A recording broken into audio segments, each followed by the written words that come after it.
I'ma serve them. Spinning on a block with a mop, I disturb them.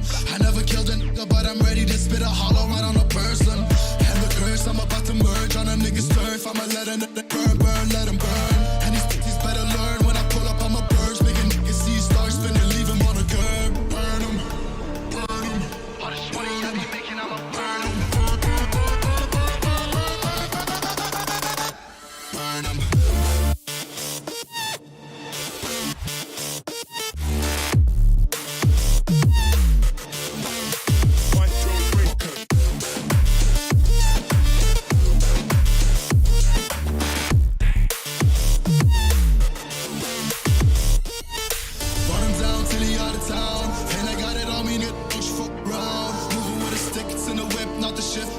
To the beam when I'm standing on your ground. You should know to never come around my town.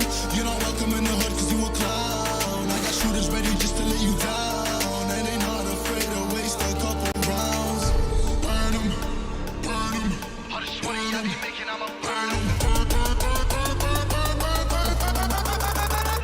Burn them.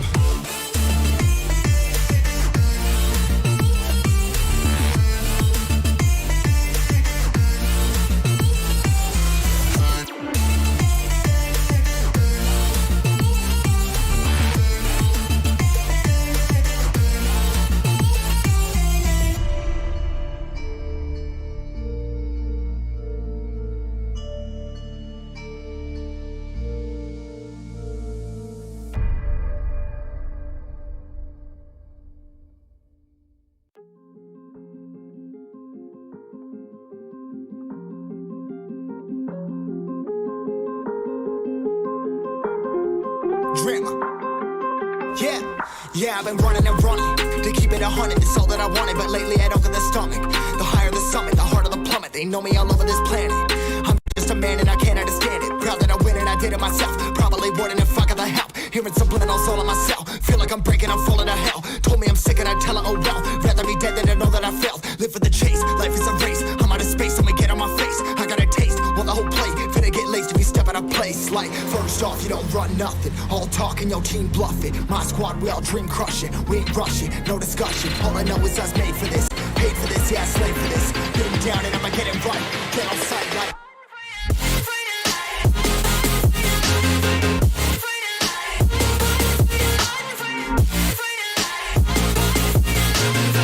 Down and I'ma get it right. Dead on sight like.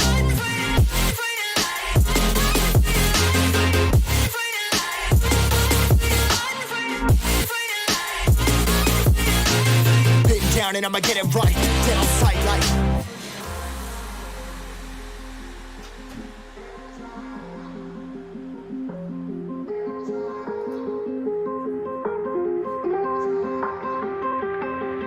Never really know when you're gonna go. Why you gotta put another foot in front of yours? Bury them toes, carry them close. I was never one to care about my mentos. I was like froze, now I'm on floor. Give me that smoke, but I can't get high. We do the most, here to inspire. Doing what I'm supposed, but I can't get tired. Run for your life every night. See in the dark, blind by the light. I got the spark, I got the pipes. All of my arts coming to life. I can face my fears while I chase my peers that I found my spot. About time that I found myself. I've been out here walking that walk. Like, first off, you don't run nothing. All talking, your team bluffing. My squad, we all dream crushing. We ain't rushing, no discussion. All I know is I was made for this. Paid for this, yeah, slave for this. Been down and I'ma get it right. Dead on sight like.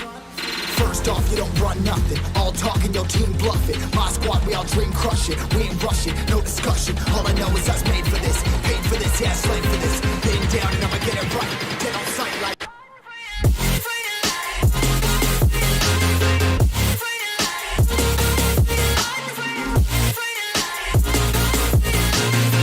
Down and I'ma get it right. Dead on sight like.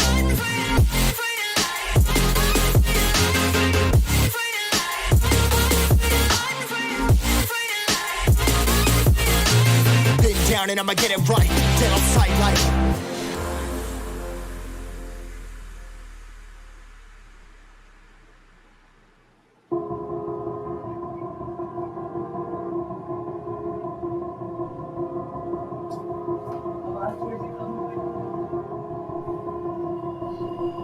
I've been thinking, lately it's just me against the world. Round and round I'm caught up in this swirl, trying to dig and trying to burrow. Pressure turned this stone into a pearl. Lessons that I learned weren't always thorough, sugar-coated like a churl. Now I'm really out here on my own. Now my homies acting like I owe 'em, done extending out my arm. Made a lot of money from my poems. Been around it, now they say I'm on. I can finally say I'm up now. I'm up now. 20,000 on a bus down. A bus down. I'm on my way up, going up now. Up now. And I ain't never gonna touch down. Touchdown. आज मेरा फिर से 6 घंटे का struggle है।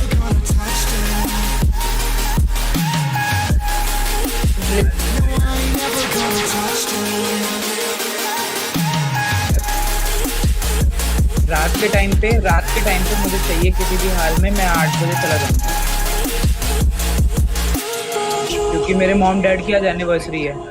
मेरे mom dad की आज एनिवर्सरी है।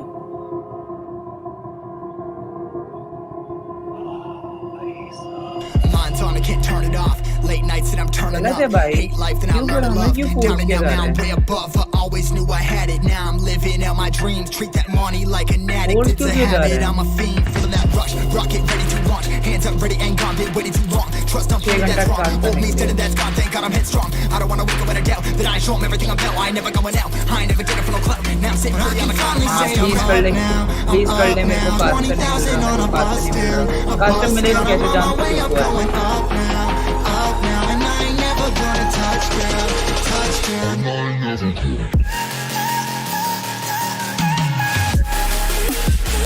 मेरा 6 घंटा होम का 6 घंटा।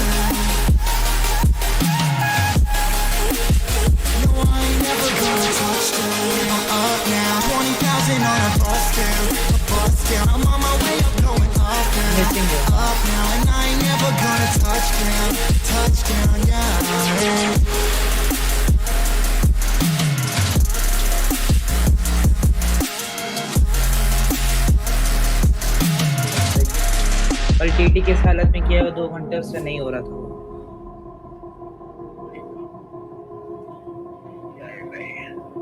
अभी ये महीना अभी भी कितना दिन है? 20 दिन हो रहे हैं, 20 से ज्यादा 25 दिन से। इस महीने में 3 दिन तो ऐसी फ्री की छुट्टी मिल रही है, लेकिन मेरे को 12 तारीख से जब से वैलोरेंट का टूर्नामेंट मेरे को करना था, वो मन था मेरा, मुझे बोला नहीं, मन था मेरा, लेकिन मेरे सारे पेपर 12 से 20 के बीच में हैं, ज्यादा। Getting hype when I aim up, elevating that game up. 12 से 20 Stepping up to the competition. पता नहीं ना, हमें थोड़ा ना उठाएगा, हमें थोड़ा ना उठाएगा। Eating all the things up on my plate. Game face when I step up in the place. I was born and when I watched me elevate.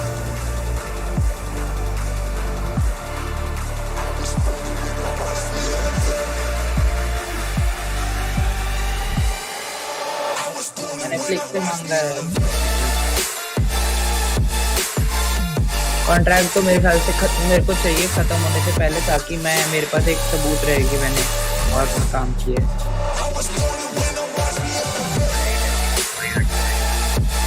Link से नहीं होता ना काम भैया प्रोफेशनली, तो वहाँ पर ब्रांड प्लेसमेंट होती है।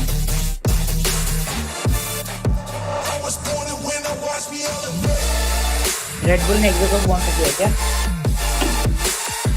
रेडबुल ने एग्जो को स्पॉन्सर किया क्या?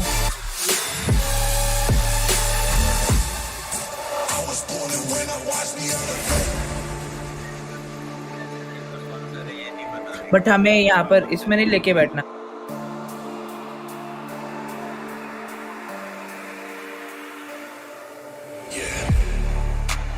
All in when I show up. Whole place about to blow up. Superior to that competition. I'm in first place, yeah, that's how I'm living. I'm with it till they digging up my grave. Eating all the things up on my plate. Game when I step up in the place. I was born and when I watch me elevate.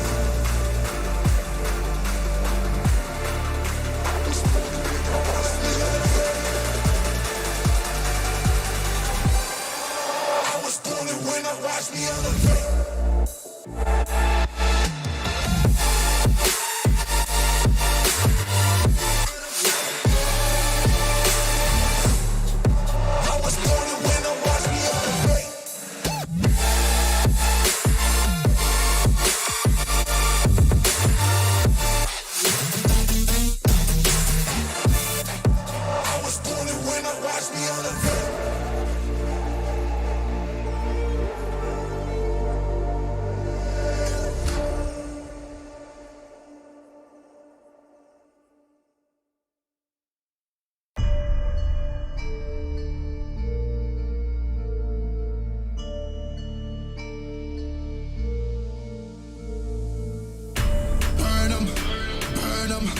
Money I be making, I'ma burn them, I'ma murk them. And if they playing with this fire, I'ma burn them. Murder, it's a murder. Disrespect us, I'ma spark it, I'ma burn them. And I'll be searching, I'll be lurking, I'ma hurt them. And all these bridges that I'm building, I'ma burn them. Burn them, burn them.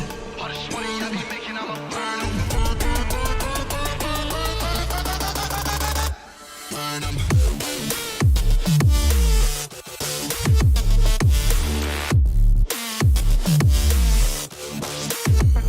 Smoke it up.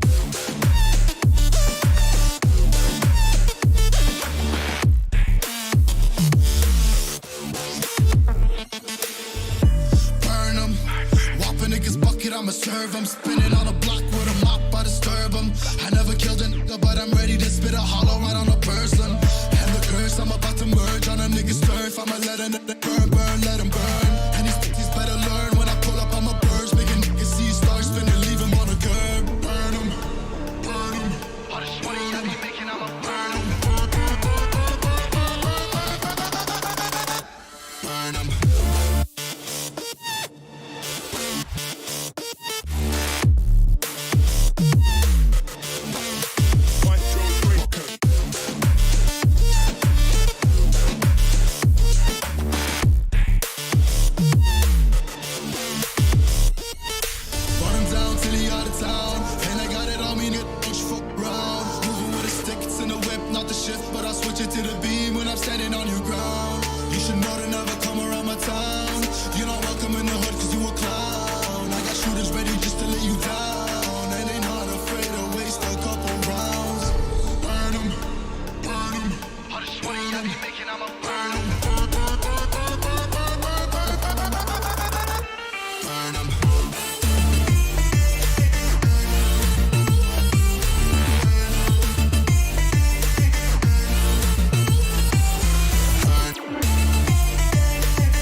Drama.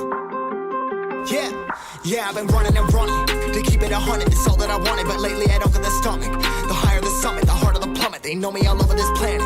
I'm just a man and I can't understand it. Proud that I win and I did it myself. Probably wouldn't if I got the help. Hearing subliminals all on myself. Feel like I'm breaking, I'm falling to hell. Told me I'm sick and I tell her, oh well. Rather be dead than to know that I failed. Live for the chase, life is a race. I'm out of space, I'ma get on my face. I got a taste, want the whole plate. Finna get laced if we step out of place. Like, first off, you don't run nothing. All talking, your team bluffing. My squad, we all dream crushing. We ain't rushing, no discussion. All I know is us made for this. Paid for this, yeah, slave for this. Been down and I'ma get it right. Get on sight like.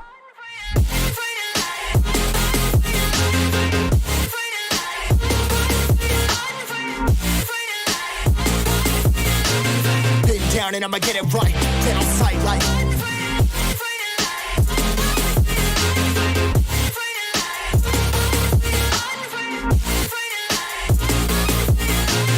Been down and I'ma get it right. Get on sight like.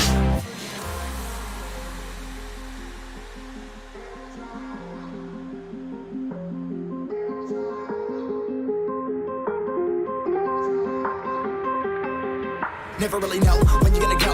Why you gotta put another foot in front of yours? Bury them toes, carry them close. I was never one to care about my mentos. I was like froze, now I'm on floor. Give me that smoke, but I can't get high. We do the most, here to inspire. Doing what I'm supposed, but I can't get tired. Run for your life every night. See in the dark, blind by the light. I got the spark, I got the pipes. All of my arts coming to life. Had to face my fears while I chase my peers, and I found my spot. About time that I found myself. I've been out here walking that walk. Like, first off, you don't run nothing. All talk and your team bluffing. My squad, we all dream crush it. We ain't rushing, no discussion. All I know is I was made for this. Paid for this, yeah, slave for this. Been down and I'ma get it right. Dead on sight like... First off, you don't run nothing. All talk and your team bluffing. My squad, we all dream crush it. We ain't rushing, no discussion. All I know is I was made for this. Paid for this, yeah, slave for this. Been down and I'ma get it right. Dead on sight like...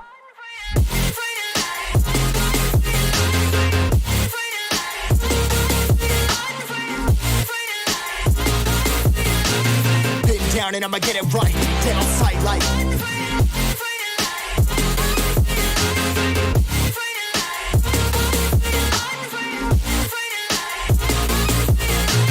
Been down and I'ma get it right. Dead on sight like...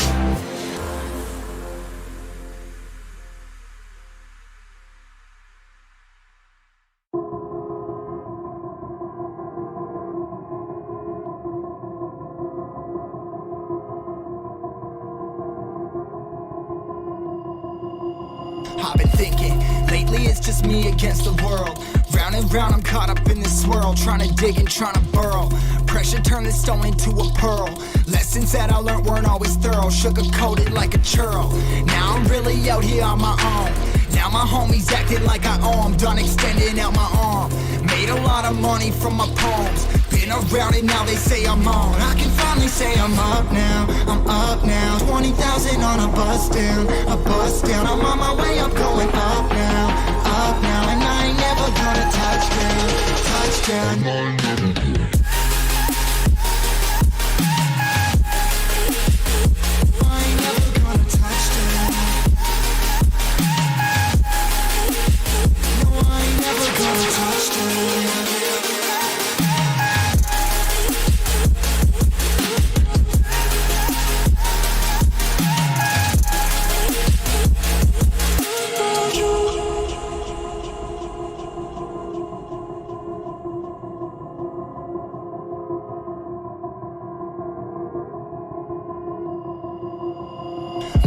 Can't turn it off. Late nights and I'm turning up. Hate life, then I learn to love. Down and out, now I'm way above. I always knew I had it. Now I'm living out my dreams. Treat that money like an addict. It's a habit. I'm a fiend. Feeling that rush. Rocket ready to launch. Hands up, ready and gone. Been waiting too long. Trust on plenty, that's wrong. Old me's dead and that's gone. Thank God I'm headstrong. I don't wanna wake up with a doubt that I show 'em everything I'm about. I ain't never going out. I ain't never getting for no clout. Now I'm sitting pretty on the cloud. Say I'm up now. I'm up now. 20,000 on a bus down, a bus down. I'm on my way up, going up now, and I ain't never gonna touchdown, touchdown. I ain't never gonna.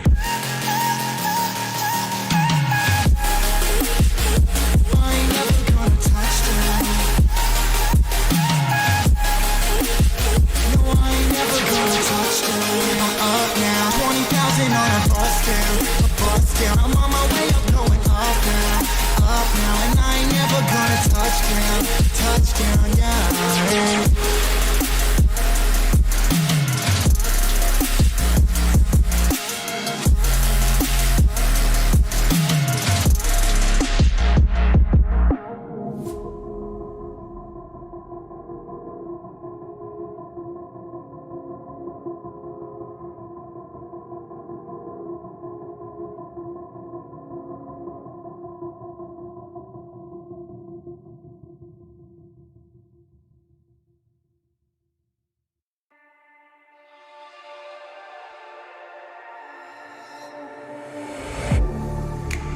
Getting hype when I aim up, elevating that game up, stepping up to the competition.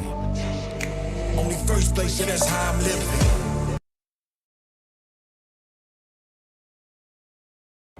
10, 9, 8, 7, 6, 5, 4, 3, 2, 1.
Well, hello everyone. Welcome back to the channel. This is Infinix Note 10 series presents ESPL 2021, and we are in day 18 of this massive tournament with a total prize pool of 25 lakh. Today, we are going to Right. witness round 3 of Group B. Mhm. That means each group is going to get 4 maps: Bermuda, Purgatory, Kalahari, and Bermuda again. And out of that, the top two are going to go ahead straight up to level 2. Well, joining me will be my co-caster Mridul and Mridul man.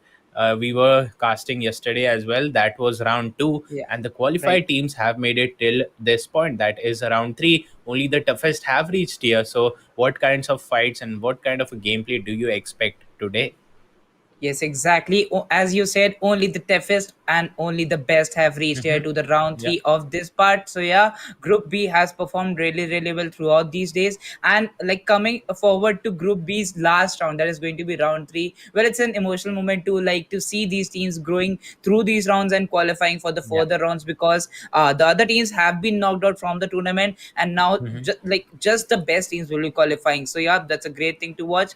And only the top two from a whole lot of four matches, only the top two will qualify for level two. So yeah, a good Mm-hmm. procedure out there.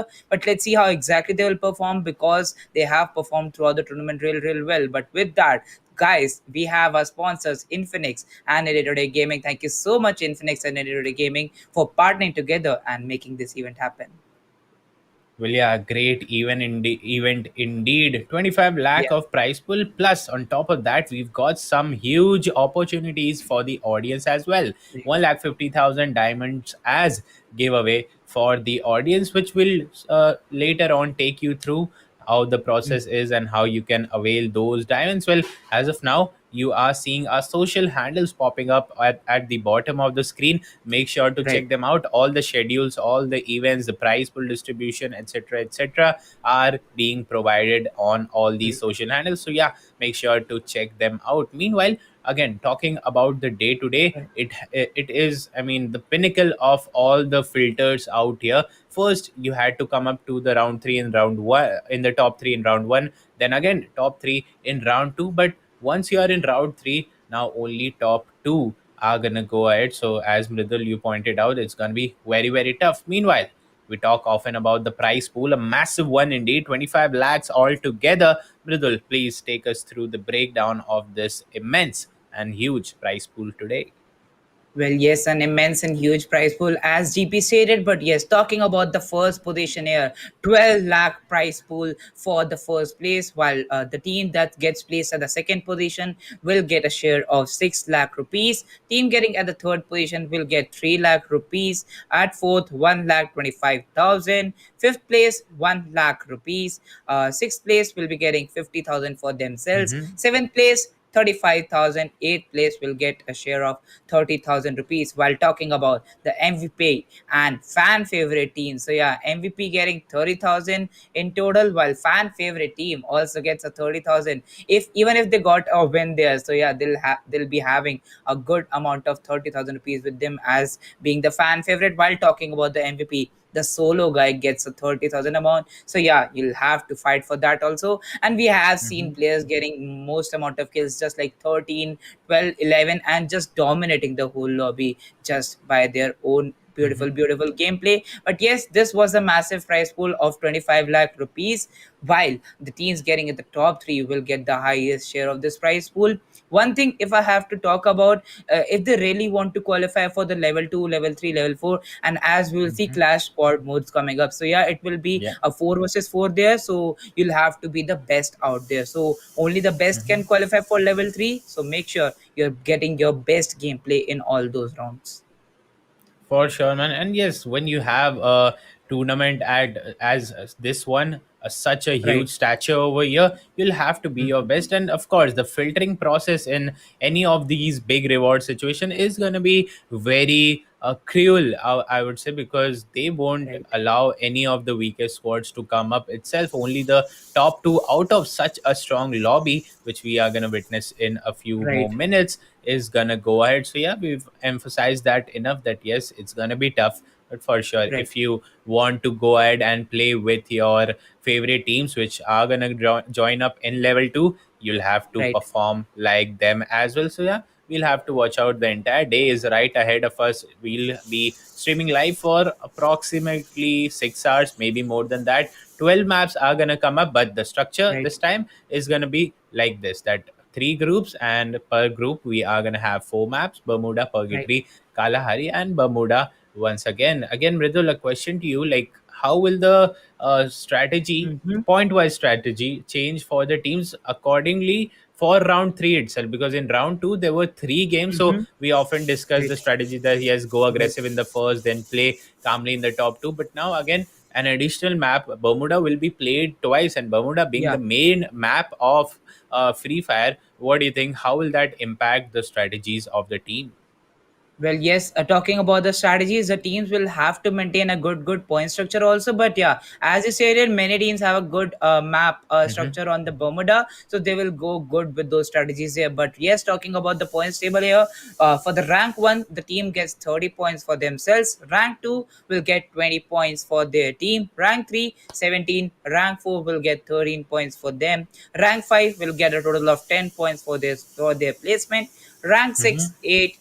Rank 7 will get 6 points for themselves, while from the rank 8 we see a 1 point decrease till the rank 12. Yeah. Well, rank 12 gets 0 points for themselves. So yeah, even if you get placed at the rank 12, you can like get around 2 or 3 kills, so you have a good advantage out there. But yes, talking about the kills advantage, 1 kill is equals to 2 kill points. So yeah, that would Hmm. make an exponential difference between the points table. And we have seen that the team getting Booyah having 60 or 70 points, and the other team being on 30 because of that kill difference there. So yeah, Yeah. you'll have to maintain a kill difference. But we have seen teams getting 108 to 108 points, but still the team having more kill points and less rank points has qualified. So yeah, kill points do matter. Make sure you get those kills, but you will have to Hmm. maintain a good balance between both of them.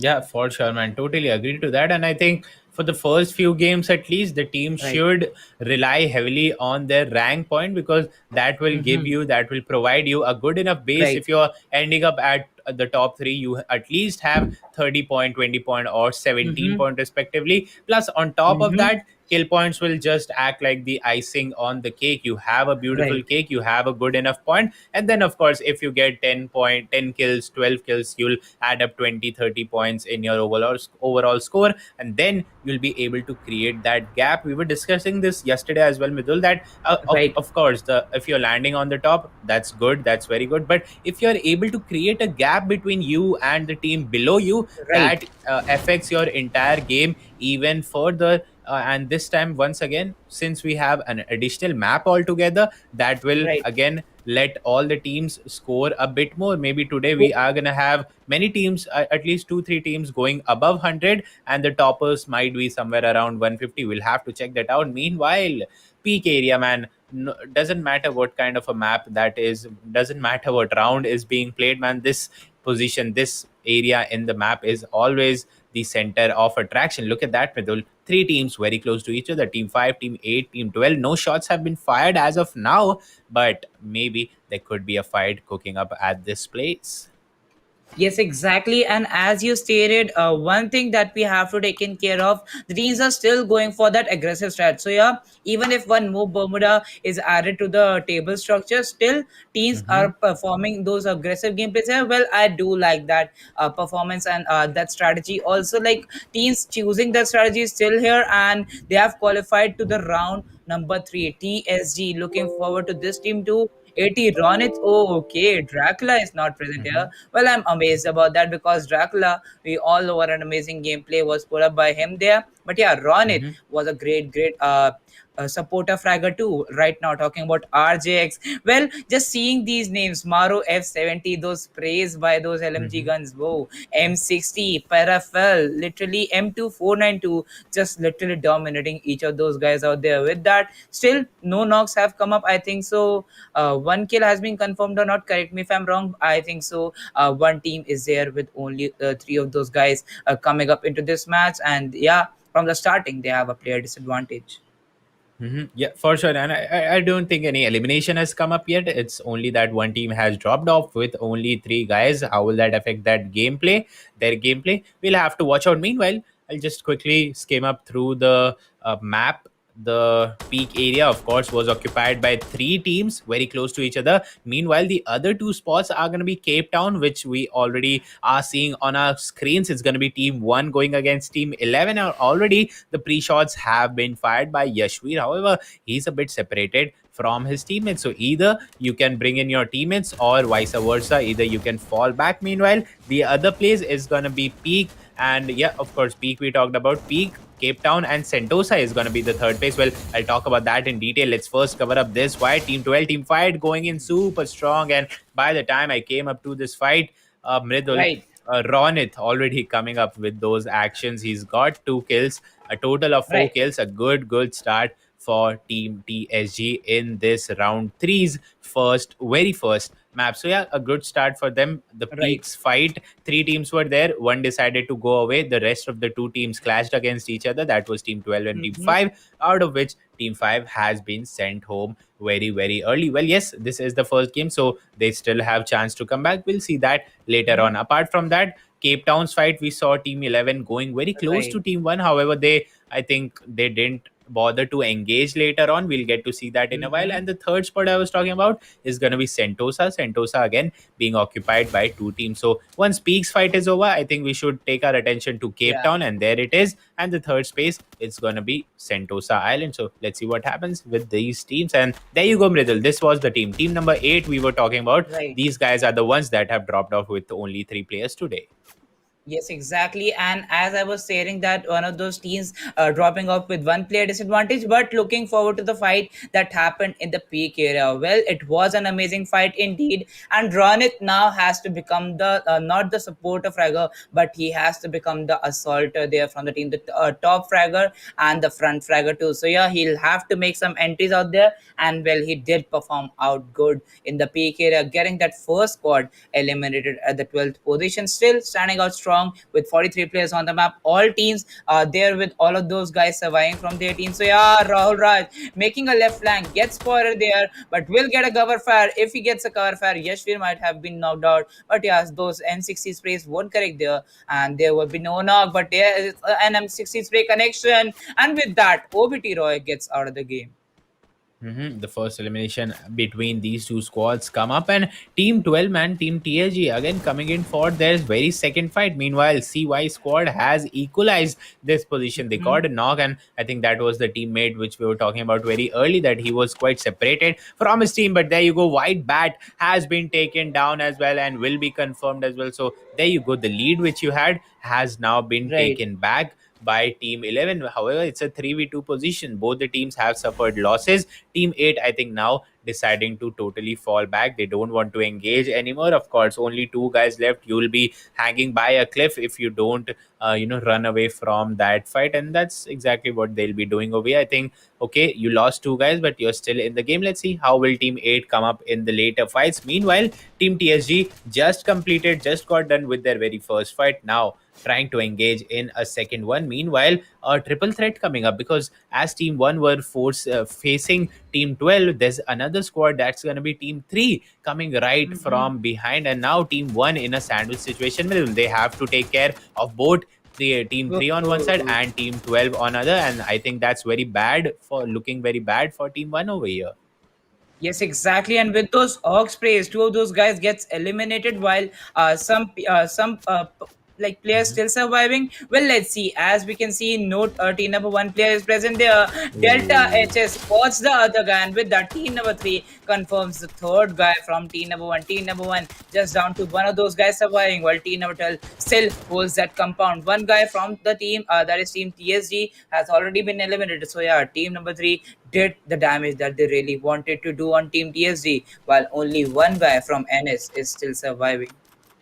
Yeah. I mean, the last guy is trying to stay as still as possible so that he doesn't attract any unwanted attention. Let's see Right. if he becomes successful in that or not. Meanwhile, Team 12 definitely spotting the other guy, the other players in this fight, and that's going to be Team 3. So the middle squad, which was Team 1, has more or less been eliminated. The last guy standing, and now was that middle wall has been broken. It's going to be Team 12 facing Team 3. However, this is going to be a mid-range fight, so we'll have to see that if one of the teammates comes up to rush. Meanwhile, okay, God Wiki, look at the beautiful flank, man. Team three's fourth guy, God Wiki, will be coming Mm-hmm. up. His teammates are still very far away from him, and the glue wall, I think that Whoa. was just a very bad glue wall. It gave Wiki the exact chance he required over there. The last guy, the knocked guy, was trapped outside the door, and there you go. Easy confirmation coming in. And now Team Whoa. 3 taking advantage of this, or coming up, a grenade going in. Delta HS has been taken down, but with those beautiful nades, Mridul, the top contender, I would not say top contender, but yeah, TSG, we know how strong a team they are, but they have been Yeah. eliminated from the game. And I think with this guy, another squad will be eliminated. No, the entire squad hasn't been eliminated, but yeah, we are seeing very quick fights over here. Mridul, what do you think Yeah. is the reason about that? I think still we are not even halfway through. We are at 8 minutes 30 seconds, and we've already got 4 to 5 solid fights away, and these fights are still not stopping. What's the reason? Well, yes. Well, yes, exactly. And as you stated, the teams can go aggressive in one of those matches, and that is going to be match number one. Well, they'll have a passive gameplay out there, but as we have seen Team TSG Extreme performing really good with those aggressive strategies in round number two too. So yeah, they'll just stick to that. Let's see what exactly happens with the purgatory map area. Also, while talking about team number eight, they are here for a third party on team number one, and team number three, they have heard those shots. While team number one's last guy is still holding a CPB angle, will knock down one guy. Let's see if we can confirm that or not. Fab Ogi, it is, if I'm not wrong about that. While TES holds the hangar area. Team number two, right now present in the hangar area, will go straight from that airport side towards the city area too.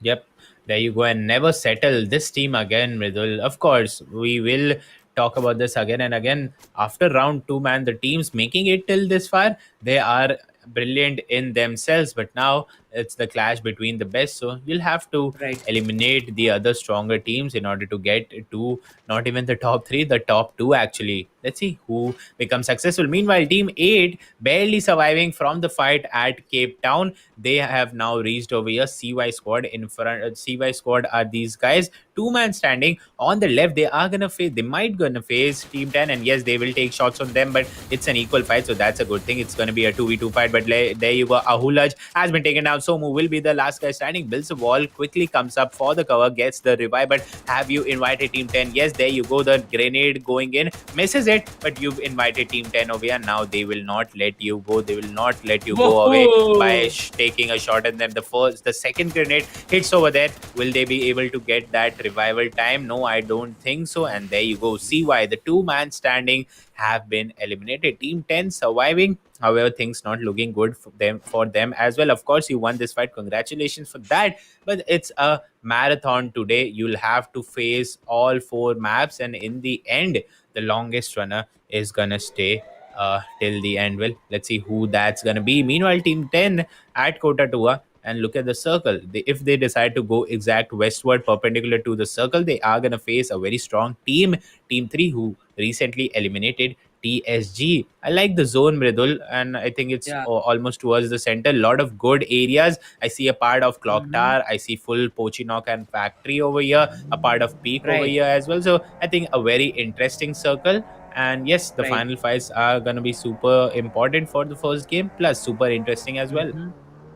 Yes, exactly. They are going to be super important, plus super interesting. Well, right now, seeing those teams still firing to enter the zone and still having the fights inside the zone. Well, we are seeing teams playing really, really aggressive, and these are the best aggressive teams. We have seen a great margin out there by these teams inside that top 3 position. Well, right now, looking forward to Team TL here. Team TL is holding their position, while God making that rotation go straight towards team number 4. Will knock down one guy. M1 hit at 7 in hand of Vicky 7 at 6. Will go back down there, but here comes the other guy. OBT Paul won't be allowed to get a revive there, while NMR Jannu gets knocked in a trade out there. Vicky 786 comes here, takes that 2 more kill, performs the 1 versus 3, and with that, God squad has eliminated team number 4. Yep, another team goes out of the match. And looking at the sidebar over here, I think almost all squads are 4 man except 2 or 3 over there. Yeah, only 3 squads without a full squad over here present. Quite FF going in, and Factory a beautiful spot. And yeah, this is very interesting. These guys are straight on top of the other team, and they decide to climb through the stairs. One guy, I think he would be very early over here. A cover fire coming in, smooth, still surviving. Team 6, I think they had the upper edge, literally the upper edge, because they were on top of this team. But how long will they be able to handle that fight? That's going to be important. Plus, if the zone shifts out of Factory, you are going to face some serious troubles coming out of this high end position. Well, as of now, I think Team 9 decides to back off. They don't want to engage over here. And look at the beautiful positioning of Team 6, Mridul. Look at Team Psycho. 2 guys right here at the third floor kind of a thing. Meanwhile, the other 2 with a beautiful cover at the terrace of Factory. So I think that's a very good positioning to have in a Factory layout. And if you get favored by the zone, then definitely this positioning is gonna help Team 6 a lot. We'll have to see that. And of course, now 14 minutes of game have passed roughly. We are headed towards the final circles. Let's see what happens. Factory is gonna stay super important. 3 out of 4 squads are literally hanging around at and around this space right now. Well, yes, exactly. 3 of those squads hanging around at this space with some more parapherals plays going down from Wiz 777 will confirm his first kill, while Iconic also gets a kill there. So, yeah, good frags coming up from those guys, while the car has been burst down. Team number 10 drops off from the car and will stand against team number 3 there. Sprays coming in. The glue walls will be destroyed. The guy goes in open. Ooh. Wiz takes a good third party. Will confirm those 2 guys and will confirm some more kills out there. God versus Team AA. These 2 teams are performing really good in this match. Let's see how exactly will they go with that. With that, a right side landmine has been placed by Team God. So yeah, they won't. They do not want to face a single point of disadvantage there. With that, Don Psycho, just see that position game, Pranav. I'm just amazed by Mhm. that position. Yeah, a great kill coming up indeed. Now the next circle coming up in a few more seconds, and a part of Factory stays inside the circle, but that creates a lot of trouble for the God Squad because they'll be left stranded out in the open. And look at the beautiful shots going on from this team. Okay, it's gonna be Team 6. Yes, of course, we had an eye on them how the cover was being provided from the terrace side, and Psycho leading the team PSCO. I think the team's full name is also Psycho. So yeah, this guy has a brilliant spot going in with the sniper scope. Meanwhile, in the background, Tycoon Esport has been eliminated. The information game is super strong for Team 6. They know exactly at which spots are the other teams. Meanwhile, look at Team 2. They are very close, and I think they will be able to get in the circle very coolly. They don't have much of a problem. They can just take cover from that generator around Factory. Oh, look at that. But God Squad will find out Psycho at the top, and this is a tough what should I say, angle to produce a kill from. But still, these guys got them, and that's just beautiful. 15 minutes 50 seconds on the clock. We've got in our top 5 teams for sure. Who will be able Yeah. to survive till the end, we'll get to see in just 3 more minutes. Yes, exactly. Just 3 more minutes, and we will get a decision out there in this Bermuda map. Who will be the exact team getting the booyah out there? With that, looking forward to Team DNZ. One of those guys has been confirmed by God. Vicky, just stop this guy, man. He's going all in. Well, with that, XE Hitman gets eliminated, gets knocked down, and gets traded off by Don Psycho. The position by Don Psycho will make that kill being being stealed by team number 6 from team number 7. With that, the guy comes in open, takes 77 damage, and will go behind. That blue ball shots being fired off. Groza, as we know, has a good recoil difference there. And with that, going forward to team number 7, they have a good position, but still they'll have to go for the zone. Oh, the zone is only and only favoring one team out there. Yeah, and two teams stranded on the open side. Team 7, Team 3 fighting around each other. God Squad brilliant with the kills, but that was the last guy standing. Will be picked off as well. With that, we've got in our top three squads. It's going to be Team 6, Team 11, and Team 3 on the other side. No, sorry, Team 3 got eliminated, and the other two teams on the other end. Meanwhile, look at that Psycho Squad going in, and parallel to them is going to be Team 11 as well. And there you go, Team 2 and Team 7 Mm-hmm. are the other two teams. Meanwhile, Team 2 not looking good again. TL Squad only with two guys standing, but given that this is literally the last end part of the game, so it's fine if you even have only two guys standing. We know that you've been through a lot and lot of fights, and even if you've lost players in the mid game, that is totally fine. RJX coming in, Jarvis and Mardouf coming in. This guy was the MVP in the previous round, that is round 2, and still all the four teams trying to make it Oh in. A beautiful no. spray again going in. Team 6, Mridul, the guys who decided to hold their Whoa! position at the top of factory got picked off, and now a beautiful grenade from RJX. Jarvis will end it all for yet another team, and now we've got in our top three teams. And look at the equalizer coming up. All the three teams, Mridul, with two-man standing. So three teams, 2v2v2 position. Who's gonna take the booyah? Mm-hmm. All the teams, of course, have the chance for them. Let's see who gets it to Mm-hmm. first.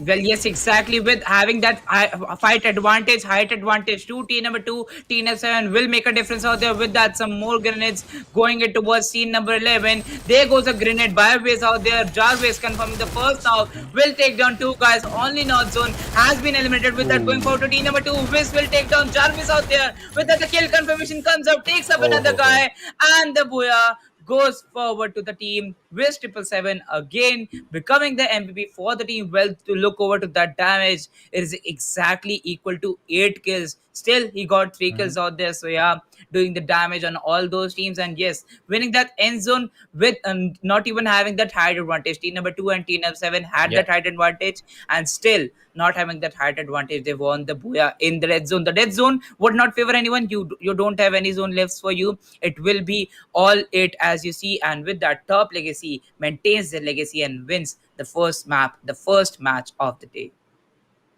Yeah, for sure. And I think before the end circle came in, when TL squad, Right. that is team Top Legacy, was running parallel inside the factory, Mm-hmm. I made a comment that yes, they are only two-man squad over here, but that didn't matter Mm-hmm. because it was already the end part of the game. And the fact that you Right. stayed alive till this point is what Mm-hmm. matters. And in the end, if you could convert this, you were already in top four. To get to the top one, that is the Booyah position, I think it takes Right. a lot of effort. And top legacy team TL played it very strategically and therefore got the result in the first game as well. And this again will give them a big support in the later three games, because again, let me remind you people, this is the Group B round 3. That means three groups are going to come in today, which we are witnessing already from 4 p.m. This is the first group, and the first map just concluded right now. Three more maps coming in, of course, Right. Purgatory, Kalahari, and once again Bermuda will be coming up. First of all, Yeah. before we get to the next game, Ridul, the scorecard for the first game will be coming up right now. So, what are your expectations from that scorecard, and how did you like the entire game, the first map for today? Well, yes, exactly. It was a good game indeed. How exactly in the end zone, even if T number 6 had that zone advantage too, they had that height advantage too. But as soon as the zone went eastward side, all the teams were outside the zone. No zone, like literally no team were in that zone area. So yeah, a good zone placement out there by the Free Fire gods. Yeah. But as we say in the end zone, the zone won't favor any team. It won't be Hmm. favoring only one single team out there. And with that, Wiz 777 took the advantage of that. Top Legacy getting the Boya will be placed on the first position with 30 rank points. 16 kill points, and that will make a total of 46 points for them. Rejected X still making that good consistency out there, getting 6 kills, 20 points for them, 32 points in total.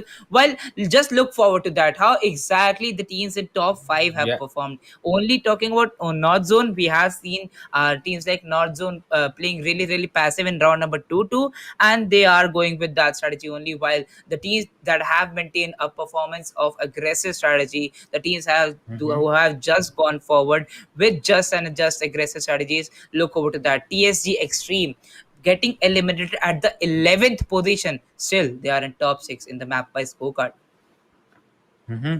Yeah, for sure, man. And yeah, TSG Extreme, they were looking very solid in the start, middle, but I think that was Right, Team 3, which right. eliminated them in a very early stage of the game. Well, again, this team Mm-hmm, has the talent, so probably, if not the first game, they will mm-hmm, somewhere make up for it in the second or third game. We'll have to keep an eye out for this team. Again, Top Legacy, RJX, Rejected X, good play. And this time, however, the gap that we talk about, it's not that much. mm-hmm, It's good, it's decent, but it's not that much that you can totally rely upon that. So yeah, Top Legacy not losing the calm over here. They should play just like this, if not better, in the next map as well. Top Legacy with 46, RJX with 32, God Esports with 30 are gonna be the top three of this map. Talking about the lower teams, Midnight Mafia, Team OBT, Tycoons, Esports, Cranky, Yankees, Never Settle, and Loot Dogs. These teams, of course, man, you guys have the potential over there, and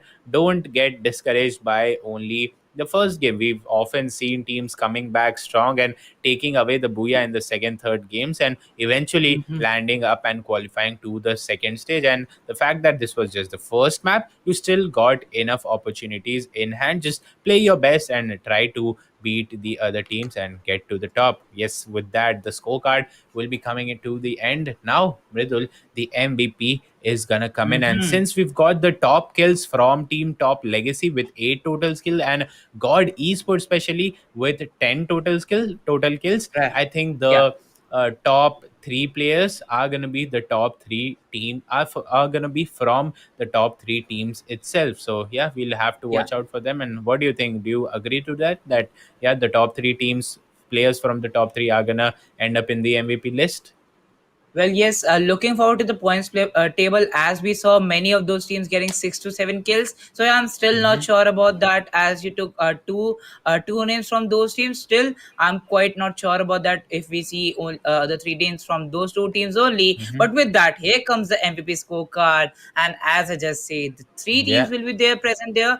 But with that, one difference: God Esports getting 6 kills. They did not get that Boya position, but getting those 20 kills will 20 kill points will help them in total. With that, they got the first position. Vicky 786, well deserved, literally performed real good out there. But with that, Jarvis getting the 5 kill position from RJX. So yeah, 5 kills, good damage out there, and got the second position for the team too. Rejected X standing Mm-hmm. there with the second position, while we saw Gore Sports getting placed at the third position even after they got out at the fifth position, if I'm not wrong. Well, looking forward to Ujju 777 getting 3 kills from Top Legacy. They will be there at the third position in this MVP scorecard. So yeah, Vicky 786, Jarvis, and Ujju 777. Well, I'm quite shocked about Wiz 777. Why exactly? Why is he not placed here on the MVP leaderboard?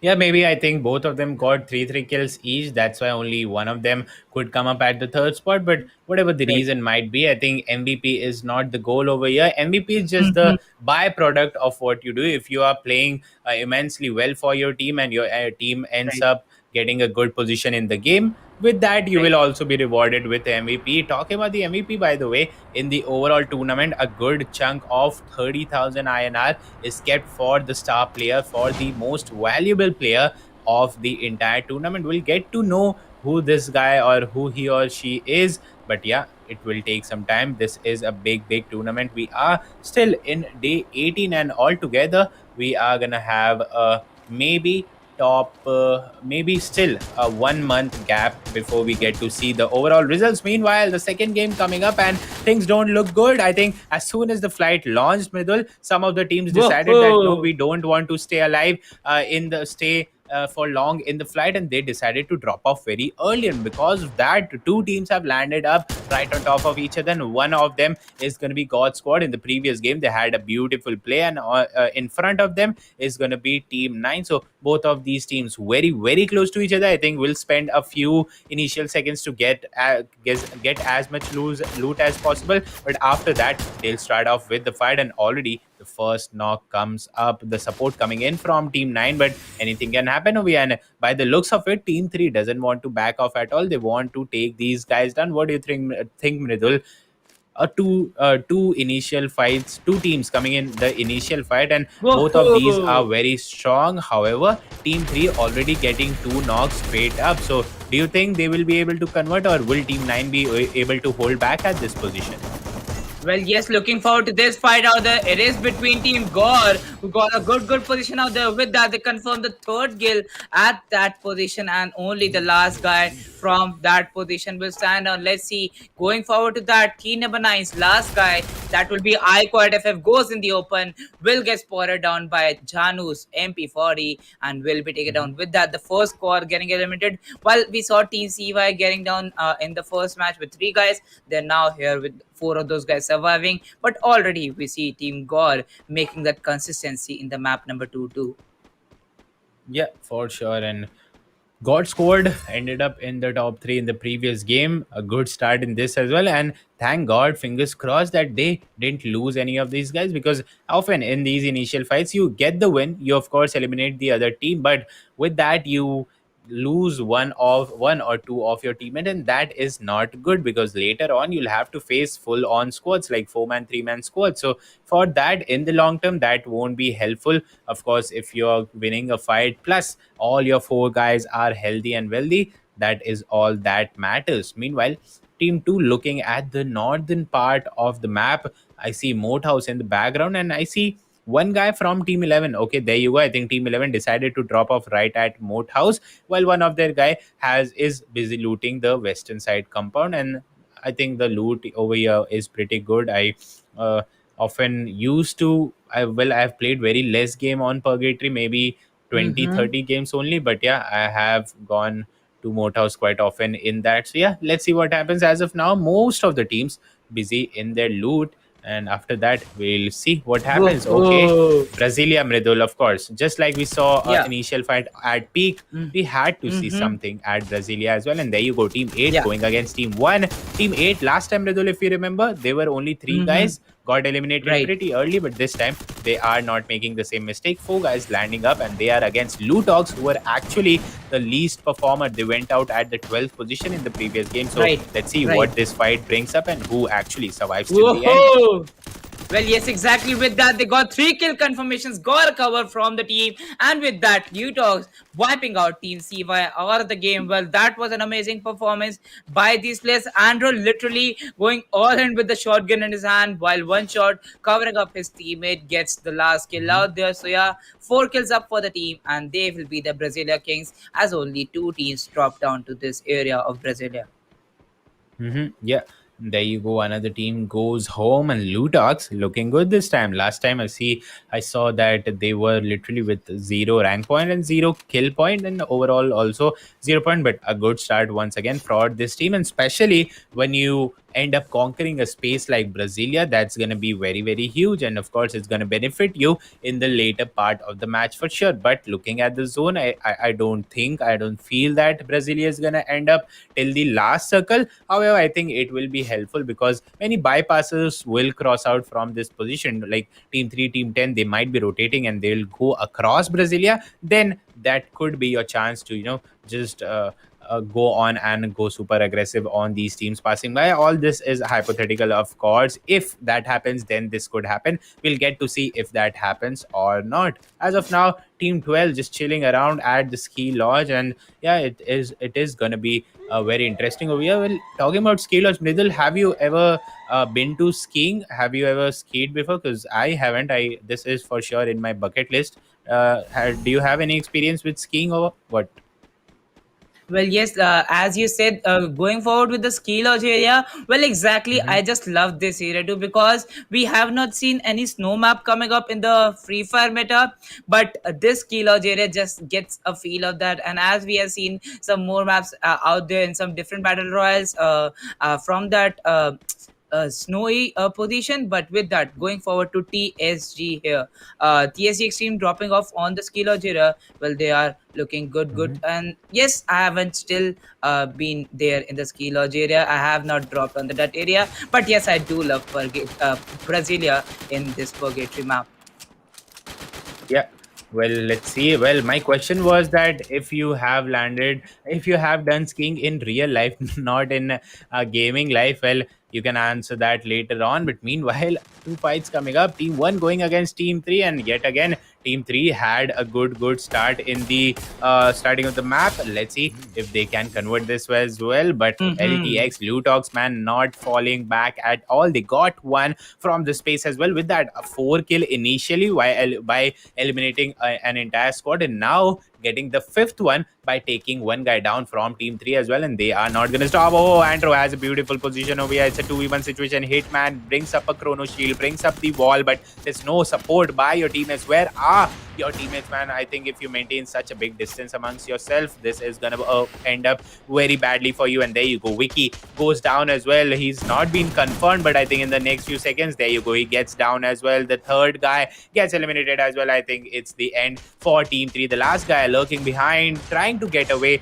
Will he be able to escape this one? Will he be allowed to escape by Team Lutox? I Hmm. don't think so. These guys are super aggressive. He's already down to 50 HP. I think a few more seconds and we'll be seeing God Esports being eliminated. And with that, God Esports actually gets eliminated for Lutox, Mridul. Things are looking very good. They've got into two fights, Yeah. completed the two Hmm. fights without any Yeah. losses. All four man standing Right. and a total of Yeah. 8 kills. Just 8 minutes have passed. So I think they are on a pretty good roll over here. And if they can continue like this, I think the bad results of the first game that could pretty well be deleted or erased, and you'll end up around the top five teams overall. Meanwhile, Whoa. another five, team 12 going Whoa. against team 4, Midul. Well, yes, exactly. The grenade difference coming up there. OBD Paul getting down on his hook with that Black 4-4, just rushing forward to those guys and confirming those kills. OBT has already been eliminated while Team TSG gets those 4 kills out there. And yes, as we talked about Lutox, so yeah, this could be the exact history remover for the team. They got some bad gameplays out there in the Bermuda map, but I think so. Purgatory is one of their strongest ones, and they'll have to get most of the points in this Purgatory match. With that, going forward to team number two, they were playing really good, and they were the Boya winners in the first match. Team Legacy right now signing down with 0 kills. Well, I think so. They're going for some position advantage and going passive in this Purgatory map. Yeah, we'll have to check that out. Yeah, Team TL, brilliant performance in the previous one, and there's no harm in going a bit slow in this match. I think that's pretty okay. And in the end, if you're ending up with at the second, third position, I think I see that as an absolute win. Meanwhile, TSG very far away from the circle. I don't know why they landed up at such a position, but yeah, getting zone damage continuously. I think that's gonna hamper their playstyle as well. And TSG in the previous game they had a good start, but got eliminated by God Esports very early. This time also looking bad at this position. If they can reunite and get into the circle on time, I think things would get better for sure. There you go. They take up the bike. Two guys rolling out, but I still don't see the third guy anywhere around these guys. So maybe he's offline. Maybe there's some issue. Whatever the reason might be, at least two guys coming up. Okay, that's the third guy, or at least one guy coming up, and still getting a lot of zone damage over here. Well, I think the good thing is it was the first circle, so you have the time consuming that mushroom that will just be make you even better. And now, okay, there you go. Now I see all the three guys coming up over here, still away from the circle, but now I'm confident they'll at least make it to the next zone safely. After that, when they get into the fight, we'll have to see what these guys bring up. Meanwhile, our LTX squad already inside the circle, holding this compound at the shore. I think these guys are playing beautiful, and they just have to be consistent. Be, yeah, just play what you do, like you are playing till now, and I think everything will be good enough for these guys. Meanwhile, Team 10 and Team 1 coming close to each other.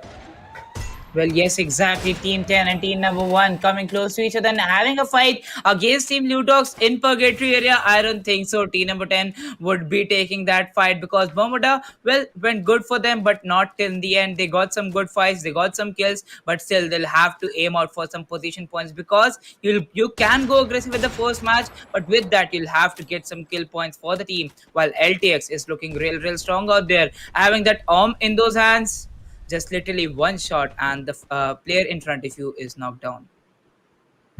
Yeah, true that, true that. Team 10 coming up, and again, Team 1 coming up. All these guys are inside the circle holding the shore. Things could go bad for all of these teams if the zone plays a trick on them and maybe moves towards the other side. But for that, we'll have to wait for, I think, 5 more minutes, I guess. Till then, let's enjoy this fight. It's going to be M Square, good name coming up. M Square, I don't know what the full form is, but yeah, whatever the full form might be, that team taking a few shots didn't connect pretty well, so now went back. And there you go, Team 1 again coming up and holding this position at the shore side. This is a very good enough position and a strategic move. If the circle ends up on the other side, you can easily cross it through the compounds itself. You'll just have to swim for maybe 2 or 3 seconds, so that's not gonna Mm-hmm. hamper your gameplay a lot. Right. Look at this, Mridul. All the squads holding this shore side from Team 5 to Team 6, True. then Team 1. All of them Mm-hmm. holding this shore side. We'll see the future of all this squad. Meanwhile, now the gap has been decreased enormously. Team 11, Team 6 Right. coming very close, taking a few short. Team 6 in a bit of a trouble, but I think they have good enough cover with them. So we'll have to maybe wait out for the next circle. And there you go, Mridul. The next circle will confirm that yes, the zone is gonna be being created in the southern island itself. So at least now the Mm-hmm. teams have a surety as well. So now look at that, LTX already moving forward maybe to get a better position in the zone. So yeah, at least True. this is confirmed that yes, the game is ending up towards the southern Mm-hmm. island. And from now, let's see where the game goes. Well, yes, exactly. From now, exactly where the game goes. Well, as we said it, the flight path was quite different from what we have seen on the Purgatory map. But with that, shots being fired down and those shots just confirming the guys. Spray is going down. Just one more shot, and the player can get down to his position. The glue ball is being destroyed completely. And what an amazing cover being provided by RJX Yashvir.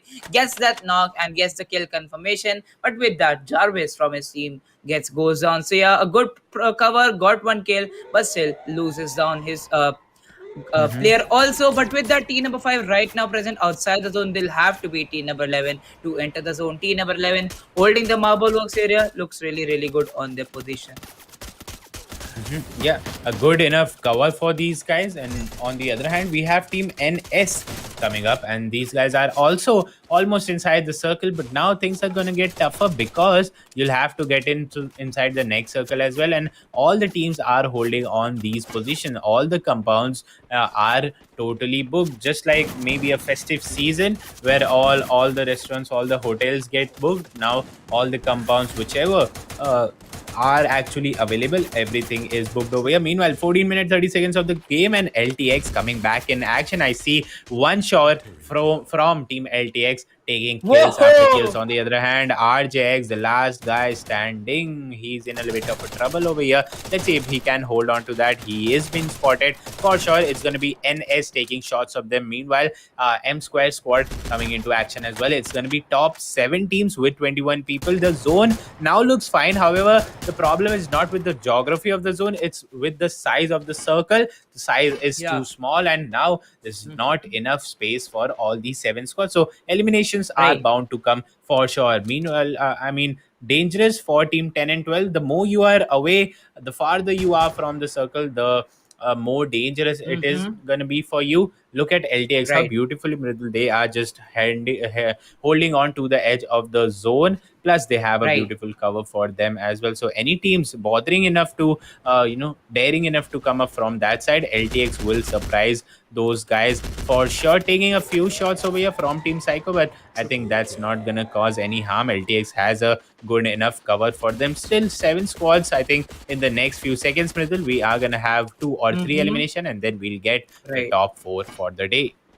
Well, yes, exactly. And as you said, I correctly just admire your exact expectation from those teams. But looking forward to the sprays going down here from Team Dawn. Well, they lost that fight on the clock tower area. They're not looking forward to lose these fights present in the circle. Two of those guys holding the sniper tower, having a central position, while one of those guys has been allowed to go away from the team and hold a good position out there. While we know the zone has a problem after the third zone. It would Mhm. go to different directions all throughout. We're looking forward to team number one and team number two. Team number two, only two of those guys survive. Oh, sorry for that. Three of those guys surviving behind that broken wall. Well, they'll have to come in the open. Midnight Mafia with that has been eliminated by Team TSG. So Mhm. yeah. TSG looking real good out there. LTX getting a knock on Black 4-4, and Team Ooh. TSG will lose their second guy to Fab Dhoni, confirming the second kill. Only one guy Mhm. surviving, and that will be 80 on it. Lutos, just one spray by Wiz 777, gets two Wow. kills, and ATX making a good move out there will confirm the last guy from the team. And with that, Lutox has also been eliminated. Well, yeah, Lutox had a good run for sure. They will definitely boost up Whoa! their position in the score guard. But apart Right. from that, I think they could have tried to stay alive. And of course, they tried Mhm. to stay alive, but the Right. other team just dominated and crushed them True. out of this tournament. Meanwhile, TL squad once again coming up at least to the top four. These guys got the Mhm. booyah in the previous game, and if they can Right. continue and get a top two, top one position, maybe it's gonna be Mhm. very incredible for these guys, and they will have Yeah. a massive overall score to head on in the third game. Let's see. Meanwhile, Team 12, last guy 80, Ronit, the top fragger, the MVP from that team, comes up and barely survives, but still surviving is all that matters. Hans Groza shifts to a grenade, cooking that grenade, and there you go. The grenade comes, but just a few seconds over here and there, and things could have been better. Yeah. But yeah, the last guy from TSG Extreme, a good run though at the fourth position, goes down. Meanwhile, TL also losing one of their guys, so now they are also down to two man, three squads, and eight total people. That is 2v4 position. What? No, 2v3v3 position. Sorry about that. Out of which, Midul, I just now noticed Psycho is holding this squad is holding this tower from the third last circle itself. So these guys have been lucky enough. Plus, they are capitalizing on that as well. So both luck and your spirit both coming together, and with that, TL squad goes out. Never Settle goes out of the second position, and Team Right. Psycho will be getting the booyah in the second Mhm. map for today. A great run Right. for sure. And as we were Right. just talking about, I think the zone favored them, so they held on to this tower. Beautiful cover for the past 6 or 7 minutes, I guess. All right. And with that, they could easily have a good hold in the entire game. In the end, converted to Mhm. get a booyah. What's important to notice over here, teams like Lutox Mhm. got eliminated early, who were showing great Right. performance in this game. Then TSG Extreme, good performance, but got out at fourth position. True. Then we had the winners of the previous game, that is TL itself. They Right. got eliminated very early. So again, the scorecard is gonna jumble up, and it's gonna be a mixed kind of a thing. We'll get to see the scorecard for this game after in a couple of minutes. But Mridul, off to you. How did you like the game, and what's your analysis, especially of the Yeah. final few circles?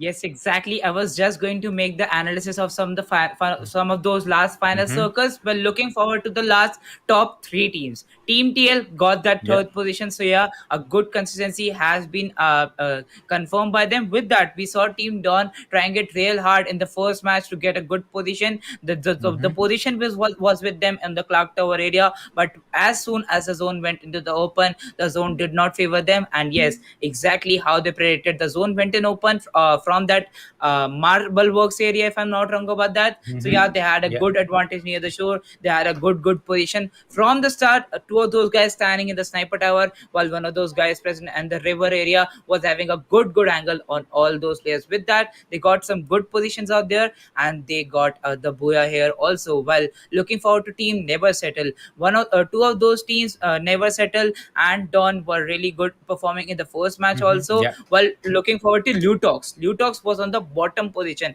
and how they Yeah. dominated this purgatory match will matter a lot in the overall scoreboard. Hmm. Yeah, for sure. Yeah, teams like Lutox, they were not good. Like Lutox was literally the zeroth position, Right. zeroth score with at the 12th rank.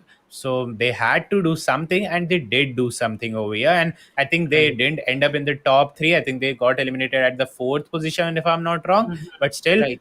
because they had so much kills with themselves, I think they will end up in the top three of at least this game. True. And overall as well, they will have Mm-hmm. a better position at least because they did Right. extremely well in this one. Well, all these doubts will be cleared out in a couple of minutes when we get to see the scoreboard. Mm-hmm. Meanwhile, the social handles will be popping off at the bottom of the screen.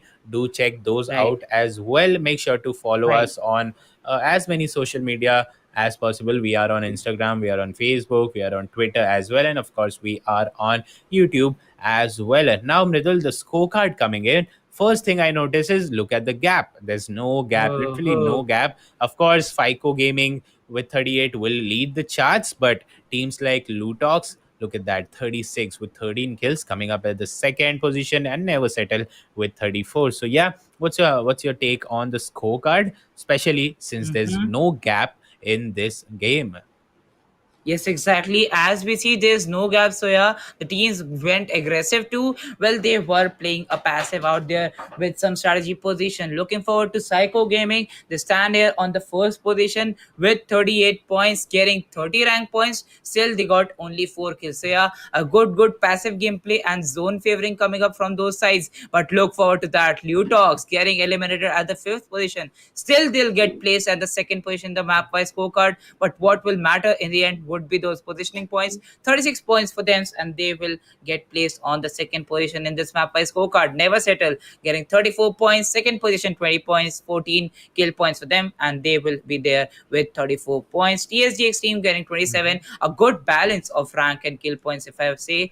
Top Legacy getting 17 rank points, 10 kill points. That will make a total of 27 for them. Midnight Mafia getting 14 points. God Esports getting eliminated at the, if I am not wrong about that, 10th position. Still, they got placed on the 7th position. So yeah, kills matter. They will matter. But what in the end will matter is Hmm. your total points, because it is a best of four. In the best of four, Yeah. what exactly and how you perform throughout these four matches will matter. But like literally Psycho Gaming making that good comeback, while Lutox just making themselves up on that leaderboard just by a single game.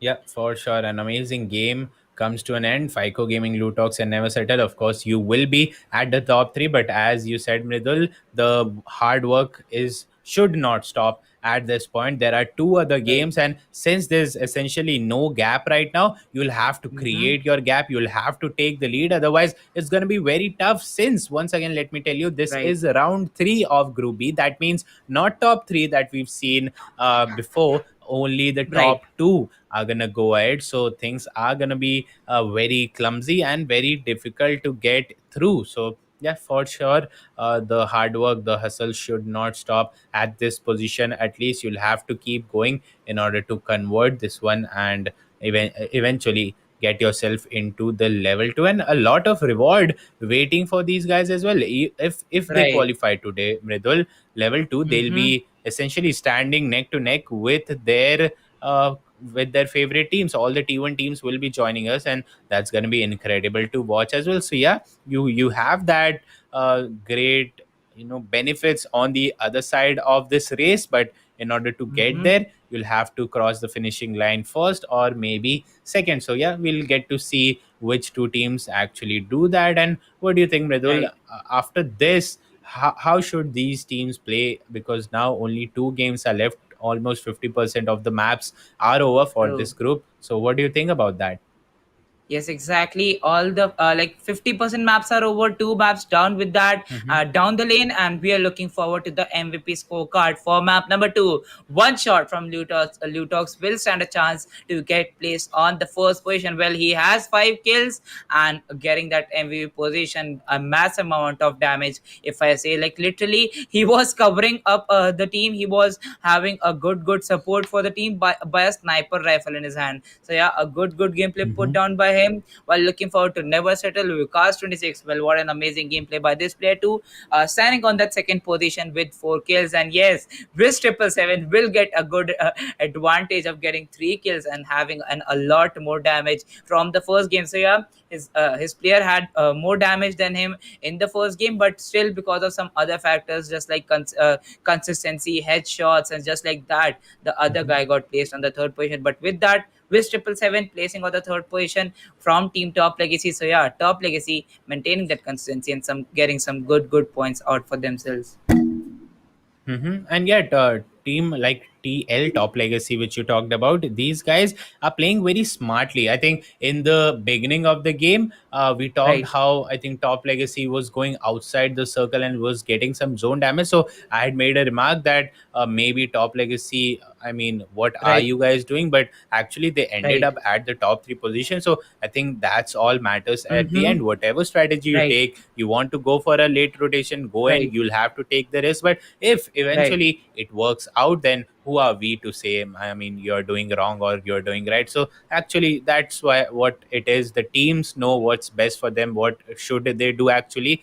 And so Mm-hmm. that is what's happening in the game as well. Well, two more maps coming up. Before that, our social handles are popping off at the bottom of the screen. Make sure you guys check them out. With that, Mridul, any last words? Because after that, we are gonna reach towards the climax of this group. Two final games coming up. We'll actually talk about that and keep that analysis with you right now. We'll just go to the break and then come back, and then I have a few more questions to ask to you, and then of course the final two games of this group coming up.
Welcome back, ladies and gentlemen. We are here with Infinix Note 10 series presents ESPL Esports Premier League, organized by India Today Gaming. I'm Ridul Kapoor, your caster, and joining me here is Gamepreneur for the evening. Well, yes, and we are witnessing Group B round three. That means four maps for each group. We are going to witness 12 maps in total, three groups in total, out of which the first group, the first lobby, has already played two out of the four maps. Now, the next Right. game is going to happen on Kalahari, and after that, we'll cycle through backwards to Bermuda map once again. So, again, these two games left already, we have a sense of who's on the top, who's at the bottom, but still I think two games is more than enough for you to make a comeback. We've seen teams coming back from a worst position just in one game with taking 60, 70 points. So of course, two games, you still have the time, especially for the teams ending up after number 6 right now, number 7 to number 12. You guys still have the chance, so go for it, give your best, and maybe you will be able to get into the top two, which again is gonna be tough. So yeah, let me tell you, group after this, teams qualifying, that means team getting into the top two straight up will be ending up at level 2 of the entire tournament. So this becomes even more important, so make sure you be with us, subscribe to the channel, and enjoy the games with us. The third game that will starting out, all 12 teams, all 4 players each are gonna landing up over here. I think the initial drops are pretty beautiful. Look at the separation, but on the northern part of the map, of course, you'll have to compensate if enough teams didn't land up at the bottom, they are gonna land up at the top. And there you go. On the northern side, we see 3 4 teams very close to each other, and TSG again in some trouble right now. I think the first guy already getting confirmed by team RJX. This doesn't look good for TSG, Midul. Yes, exactly. This doesn't look good for the teams here. With that, RJ confirming the second guy out here. 2 kills, 2 players down from TSG. Well, they had a good play in the second game, but this is not looking good for them in the Kalahari map. The drop has been contested, while the other 2 players from the team will decide to have a retreat from this angle. They'll go straight forward to the other drop and have some good loot out there, but shots being connected, and Black 444 becomes the third guy to get eliminated from Team RJX.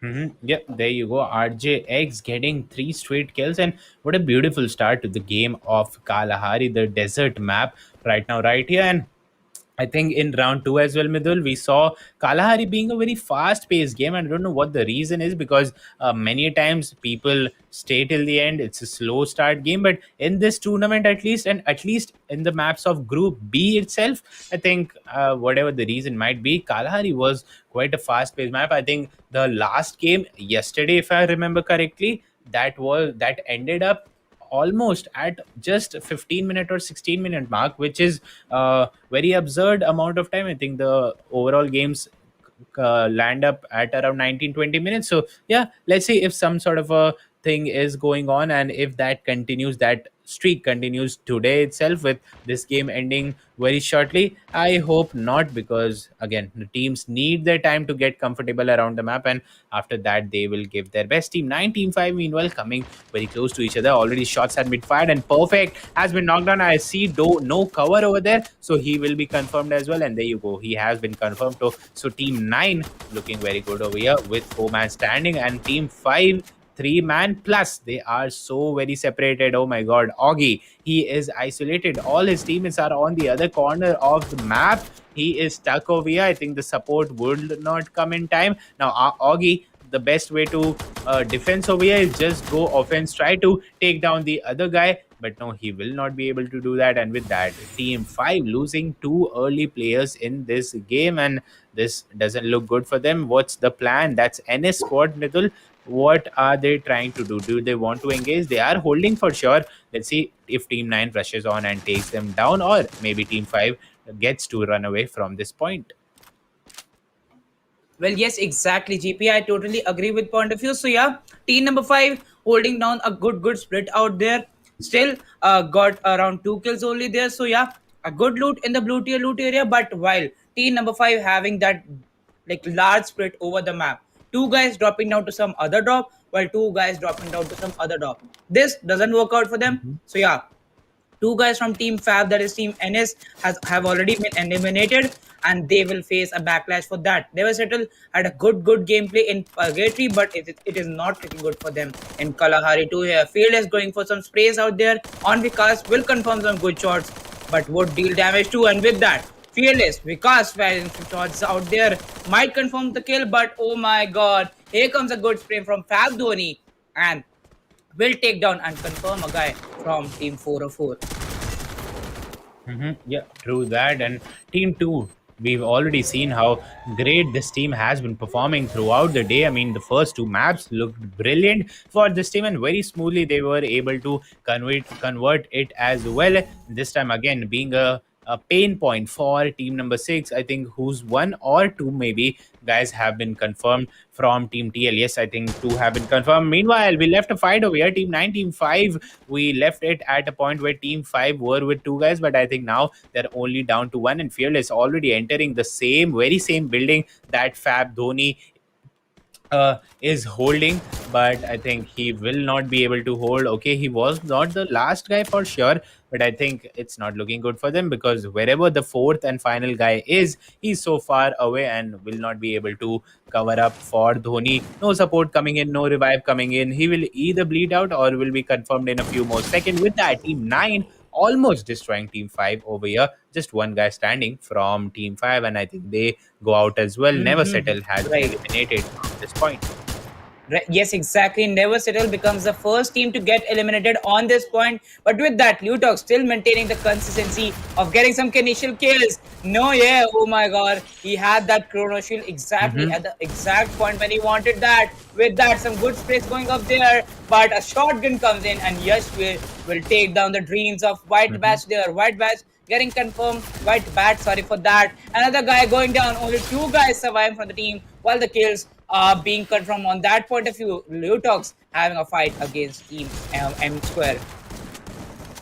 Yeah, this is CY. I think two fights are going on simultaneously. One is CY, that is Team 11 going against Team 11, and the other team is Team 8 going against Team 11, and the other one was the other fight going on in which one team has already been eliminated. CY squad, the first game didn't go out pretty well. The second game also a very early elimination, but this time they could be up to something. 11 number squad, they are down to the final guy, I guess, and that guy tries to flee away, but will he be allowed to? Yes, Ahulaj was chasing him down, but he manages to escape. And with that, Team 11 standing by, still alive in the game, but for how long?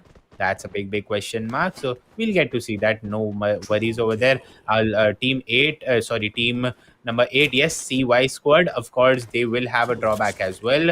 You lost two of your players, so let's see how will you be able to play the rest of the match, because still we've got 10 teams, and ignoring number 11, we've got 9 solid teams standing over here. Well, teams like TL, team Top Legacy, teams like TSG, then teams like Lutox, these teams are playing super solid in the previous match and in the map back to that. So yeah, with two man, how will you be able to face such squads? That's a thing to wonder about. We'll get to see to know the results in a bit. Mm-hmm. OBT, meanwhile, again, these guys were in a fight with Team 3, I think, Right. and Oh they were no. taking down. And Team 3 is going to be God Esports. The second game didn't work out pretty well for them, but they ended up at the Right. third position in the first game. So overall, they are for Mm-hmm. sure in the race over here. But will they be able Right. to completely destroy Team OBT? No, I think the same Mm-hmm. thing that happened with 11 Mridul, that is happening Right. with Team 4. The last guy somehow Right. managing to escape, Oh but I mean, no. Lutox will end you over there. Coming with a solo guy in front of a team like Lutox, I think better just blow Mm-hmm. yourself up with a grenade. But yeah, Lutox Right. looking good. 5 kills in total. Overall, we've got 9 teams. Out of that, only 25 total people in the house. So less than 3 squads per team is over here. Out of that, I see domination Mm-hmm. by 4 squads. I see 4 full squads over here, and apart from that, the others are down to one guy, two guys. So let's see. Half the match is almost over. 9 minutes to the clock, and yeah, this is the position we've reached right now.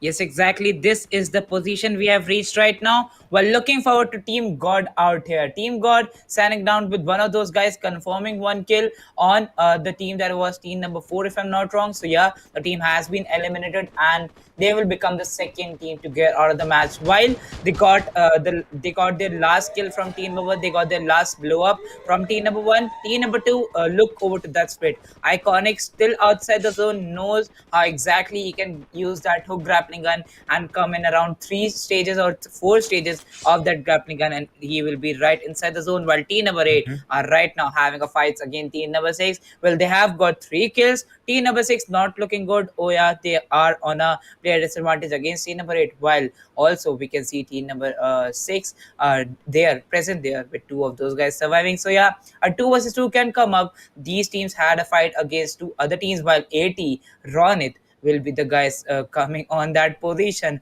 Ronit is just not revealing himself right now here because he knows the zone will come up in this area only.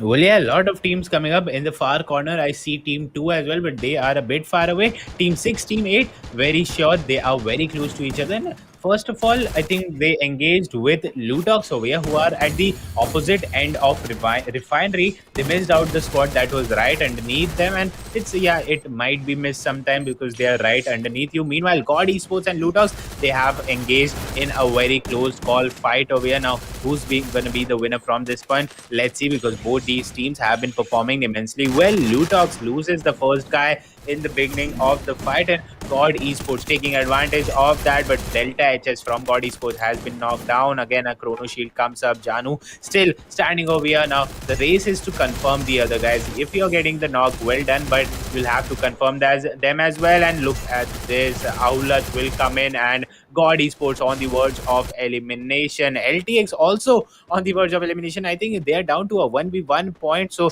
they both have managed to destroy each other. But in the end, Whoa! Lutox will stay alive. Lutox will be eliminated, and the other team, that is God Esports, will be alive. But at what cost, man? It's just 50% of the game, and you are down to the last man. So yeah, that's the cost you'll have to bear if you go into such risky scores. Again, Mridul, luck and fate playing a beautiful Mm-hmm. factor over here, bringing the Right. top two contenders, bringing the top teams against each other. So if the top teams fight, at least one of them will go out, and that will actually decrease the level of competition for Right. other teams, and the lower teams will get a chance to maybe come up to the top three, and that's exactly what we are seeing here. Meanwhile, Refinery, of course, Mm-hmm. a best spot right in the middle, so of course will hold attention of a lot of squads. One fight just got eliminated, but even more, three more squads have reached over here. Team 2, 6, and 12 standing right underneath Refinery over here. Yes, exactly. And as you said it, if you have a fight against two of the best squads in a round, they will just fight it out. They will only let one team survive because only one team can survive. But look over to that player disadvantage. So team number 3 right now down to only three guys surviving from the team. So yeah, that will be a backlash for them. But as we saw, God squad and also the other team, if I'm not wrong about that team, Lutox, they had nothing to lose in this match. They could have got a passive gameplay here, but now they lost many things out here. So yeah, they'll have to go around good. But just see, Team TL maintaining that consistency. They knew they had a good fight in the Bermuda map, and after that, maintaining that passiveness, getting some good kills, getting some decent kills. They will be here in the top 8 position, and they have a good handover to the center area of Refinery 2. Yep, and look at the zone, Mridul. It has favored the teams at Refinery, and whenever the end circle comes around Refinery, man, the game just goes up whole to another level. Literally, I mean, this is a very complicated space. Lots of angles, lots of places to hide yourself, lots of cheeky angles to spray your way through. So yeah, we'll have to watch out what happens in this space. And the beautiful thing is, yeah, there could be a team right below you, but you'll not be able to take shot at them because obviously they'll be right below you. So that actually brings up chances of a heel battle as well. If we can see something like that, it will be beautiful to watch. Meanwhile, Psycho Squad again coming up with that beautiful angle. They're right in between these pillars of the refineries infrastructure, whatever the building, and from the middle of that, they will take a beautiful spray on the top team too, standing on top of the satellite itself. It will be a good cover, and I hope no nades reach you from the lower side, so they'll be able to hold it as well. Meanwhile, CY squad, Midul, they have been able to hold it pretty well because, as we remember, they lost two of their guys in a very early fight. So from that, from the 6 minute, 7 minute mark till now, 8 minutes have passed, roughly 6, 7, 8 minutes have passed. They are standing strong with two guys, so that's a good strategy and a good thing over there. Meanwhile, look at the overall stats over here: 8 teams and only 14 people out of it. The best team, TL, is with 4 man, and I think this is just smart work, Pridul. They anticipated that yes, the circle is gonna end up somewhere over here. They took the best spot possible. The next zone favors them as well. I think Team Whoa. Legacy being favored by the zone pretty well, and I think they could easily get to a booyah over here. Meanwhile, other smaller squads, 1 man, 2 man, will be eliminated, and I think many eliminations will be coming in the next few seconds. And just as you said, Tycoons Esport gets an elimination. Their wiki being completed down by the zone, and only one player will be surviving from the Dawn squad. Looking forward to the triple kill from Mr. Squad. Here it comes. The third kill has been confirmed by team number 2. Wiz is right now trying to come into the zone. Well, he comes in the zone. He will be the solo guy right now on their team. Psycho getting eliminated at the 6th position. Still down to many of those guys. God Esports, X8 man was the last guy surviving. Well, with that, God Esports faces a shutdown there. Right now, down to 4 squads surviving. RJX, Rejected X, only one guy will be surviving. Well, there comes a rush from Wiz 777, but he will make another glue wall and will deny the guy out there. Will break it glue wall to Wiz 777, gets down from Ahul AJ. He comes from outside. Well, he is the last guy from his team. Let's see if he can get those kills or not. With that, the player also gets confirmed. And Doctor, oh, sorry for that. CY is right now going for a good kill out there. Well, yeah, RJX going out, and Mridul, I don't know why you got the name of our co-caster, but he will be joining you pretty soon for sure. 3 teams, and there you go. Oh my God, RJX Prince, look at how beautifully he'll end up at the final circle. But there's a heal battle coming up. Only North Zone gets eliminated, and this was being expected, Mridul. I mean, I should become a fortune teller or something. What a way to end this fight to a Right. heel battle, squads right on top and right on bottom of each other, and the initial True. fight coming up beautifully at this spot. With that, we have the third game ending up as well, and with that, we have the winners over here. I think RJX squad got the winners, and they've been performing consistently. I remember the name. I think in the first game they performed pretty well. Then in the second one, their graph went down a bit, but again after the dip, they have come up once again, unlike cryptocurrency. But never mind. Let's see. Okay, with that, we have Rejected X getting the booyah in the third game. After Mhm. this, we'll have one more map. But before that, the scoreboard and the MVP will be coming in for sure. With that, Midul, what things did you notice in that final fight, especially Kalahari with that end zone? I think did you enjoy the end zone first of all, because it was at such a complicated space, lots of areas Yeah. in the refinery. What do you feel? Well, yes, exactly. I did enjoy the end zone, but with that, I was having some power cut issues too. So yeah, I could not enjoy that much. But yeah, what an amazing end zone players just fighting along those guys. While I was waiting for Doctor, if I have a power cut, what will happen? What will happen? Will I be there to cast with you or not? So yeah, I was having those issues too. But yeah, what an amazing performance by Rejected is. Only one guy was surviving from the team, and well, what an amazing placement by that position. Team number 2 signing out with 3 of those guys surviving, having good position. Still Rejected X getting that booyah. Well, what an Yeah. amazing performance that has been maintained by Rejected X, and they got a good position in the Bermuda map, a good booyah in the third map. Well, they were quite Mhm. good as a decent gameplay in the Purgatory. So yeah, Rejected X also stands a chance. But with that, uh, one more Bermuda is left. So yeah, let's see what exactly table changes here, because we have seen table changes performing coming up in all of those 3 matches. But let's see what happens in the fourth match that will be played on Bermuda. Indeed.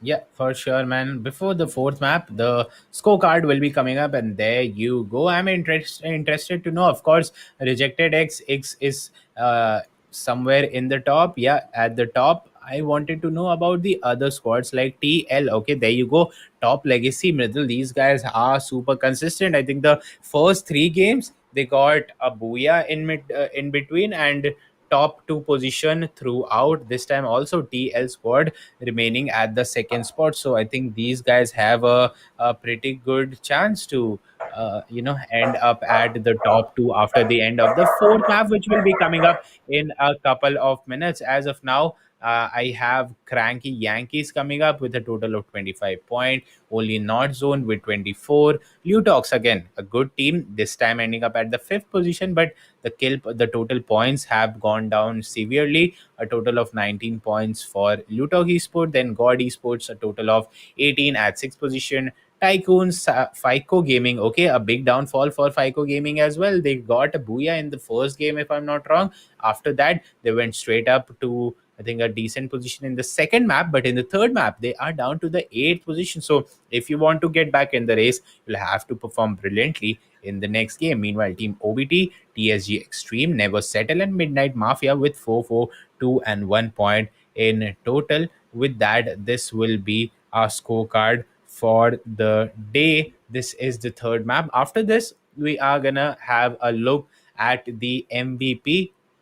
The MVP will be coming in pretty soon, and this time, let me take a guess. Man, Lutox has the most kills with 8 kills, so I expect one guy from Lutox at least, and I think Right. RJX and Top Legacy will be having the other two guys coming up over here. What do you think, Mridul? Do you feel the same thing?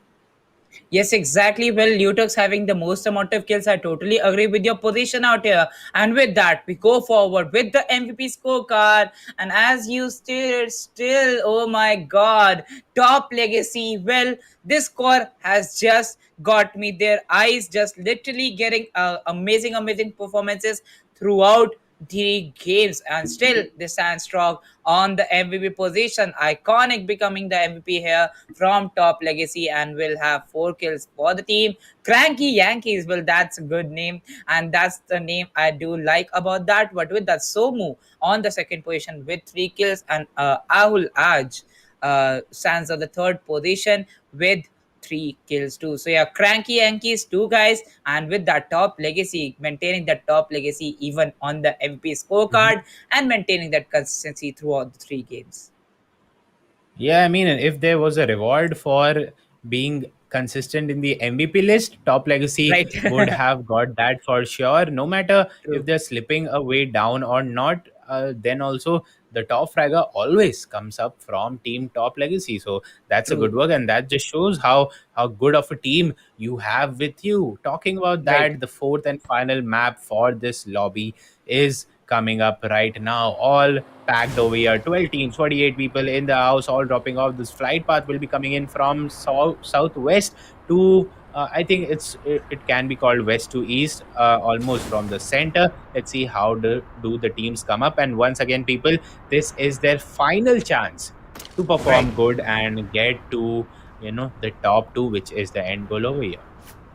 Yes, exactly. The top two is the end goal over here. But with that, team number 8 and team number 5, they have nothing to lose, but they can make lose. All the teams out there goes there. Base 777 becomes the first player on the observatory area against God Esports. Well, this is an amazing fight to look out for. Team Lutox also having a fight out there. Fab Dhoni confirms the kill, while TSG Paul getting the second kill for his team. New kill leader pops up. Iconic is being confirmed, but let's see if he can get revived. Team number 2 lot looking good position. Top Legacy has been eliminated on the Oh my 12th god! position. What Wow, just man. happened? The turn around of events, man. I mean, oh, last day, I think we saw something like this happening, but the teams, I think it was new inventions, Mridul. We were Oh casting yeah, together oh yeah, only. I think they lost their third map pretty badly. I think straight up to the 12th position, but still ended up in the top three. In fact, in the top position since they were yeah. Top. consistent in the rest of the games. Well, the same Mhm. thing definitely happening with Team Legacy, Team Top Legacy for sure. They were consistent. They were in fact in the top three in all the three maps, but This time it's going to be top two altogether. So will that cause some trouble? And if that causes some trouble, I will be very very sad, Mridul. But because just one map, one game went bad and you will be straight up pushed out of the tournament, I think people are gonna feel sad for it, but I hope not. I hope not. Of course, all the chances are gone. This was the last map. Let's see. We'll get to the scorecard in maybe 20 more minutes and we'll figure that out if Top Legacy maintains its point. Meanwhile, CY fighting at the last moment gets eliminated as well. And once again, man, in the previous game of Bermuda, Peak was heavily occupied. This time, the same thing happening. Team 1, Team 12, and Team 4, all three of them happening to be at the same time. Lutox and TSG, both strong contenders for the top two, they have gone against each other. That means we already come up to a good enough conclusion that only one of this team will be coming up at the Whoa. top two position. Lutox looking good this time. I think TSG, they haven't been eliminated, but yes, they are not looking extremely good. Okay, three man. That's fine. That's fine. You can continue the fight. Lutox, meanwhile, not allowing you to. Healing guns are being used. They are getting ready. Will use some consumables and then just rush on to Team 12. So TSG versus Lutox. What are your thoughts, Mridul, over here? Well, talking about my thoughts, God Esports gets one more elimination, except a team out there. So you have two eliminations for God Esports. But as you stated, TSG versus Lutox. Lutox has everything to lose, while TSG not getting that consistency throughout those three games has nothing to lose. They can go all in towards the team. Well, Thompson doing the damage out there might take down the first guy from Team Lutox, but Lutox gets the first knock on TSG Paul. He gets down there. He just jumped out throughout the window and will get knocked down on his foot. The kill has been confirmed by Rajan, and this would be the third kill for the team. PP19 going in on the player IND, and only the solo player Black 44 will survive. Will take down two guys from Lutox, but one guy gets survived. Rajan also gets picked up. Yep, and a good fight for sure. But in the end, Lutox will be winning this one. Rajan once again will be revived, and I don't know why so many early fights came up. Look at that, Mridul. From 12 teams, we are down to top 7 teams, but we've only been through roughly 5 minutes of the game. So a very fast game, a fast-paced game indeed coming up. And I think since we've got so many fights in the early stage, the next 10 minutes or so, not 10 minutes, then next 8 minutes or so will be definitely slower paced. RJX rejected X, a good enough booyah in the previous game. This time also looking good, all nice. Have the entire Cape Town to themselves, will loot out, and then eventually will move out inside the circle. So we'll have to wait and watch what this team does, because they are for sure a contender for the top two. If things go well for this team in this map as well, they could surely end up in the top two. Who knows? We'll get to see that in a few more minutes. Meanwhile, now Team 6 heading towards peak. And why do these teams want to go at peak, man? Already we saw two eliminations, Mridul. Now probably a third fight coming in. FICO Gaming, this squad got a booyah in the first game, but after that it's going to be a down going map with a big slope. And if this fight comes up at the peak area, it will be very very interesting to watch. And meanwhile, another squad goes out. So from top 7 teams, we've already got top 6 teams, and probably we are gonna get top 5 as well once Lutox and the other team, Team 6, eliminates either of the squads. Yes, exactly. And as you stated, either of themselves. Well, I agree with that first statement that you made there. Only if they get eliminated by themselves, that could be a good position for some other teams to climb up. But if they don't get eliminated, that would be a problem for teams like Team Dawn. They got one boya in the third match, or sorry for that, in the second match, and in the third match we got a boya from Rejected X. So yeah, teams like this will have a good consistency throughout these 4 matches, might get above Team Lutox or some other team, because Lutox has just started to perform in the second game and in the fourth game only. First and the third game did not went well for them. Mm-hmm. Yep. The peak area again. We are expecting this fight, Team 6 and Team 1. Well, meanwhile, Team 6 slowly moving ahead and ahead, while Team 1, I think, whatever the reason might be, they decided to drop off from the peak area. Is that the zone? Did the zone help them make this decision? Probably not. But meanwhile, four teams again getting very close to each other, and if they end up this way, we could even see a fight coming up with team 1 and team 11 and team 6 and team 10. So they branched out for sure, just like tracks of a railway train or something. They branched out, but they branched out in the direction in which the other tracks were joining in. So now team 1 instead of team 6 are clashing against team 11, and same thing goes with team 6. Instead of team 1, they are going to clash against team 10. So a beautiful pair formed out, and initial spray goes out. There you go. The fight has been initiated, at least for these two teams. Psycho Fico Gaming in some trouble for sure. One guy has been taken down, and the other teams also, Bridul, fighting it out. So probably in the next few seconds from top 16, we are going to get top 4 for ourselves in the final game for today. Well, yes, exactly. Not even the second zone has come up. Grenades going all in. Well, we have seen Rebel confirming those kills by grenades, and he is an amazing grenadier. Lutox eliminated at the 6th position. Ah. Shocks by shocks. Shocks by shocks. I'm just getting shocks out there. And still, the fights aren't over actually. FICO Gaming still somehow trying to survive. Sunita has been knocked down heavily, and I think in the next few seconds they will be eliminated. There you go. Sunita goes out of the match as well. So, FICO Gaming standing on top 2 over here. That's going to be Psycho himself, Don Psycho, and the other guy. Meanwhile, the other squad is here. Here is M Square. It's going to be Azazel and Rebel.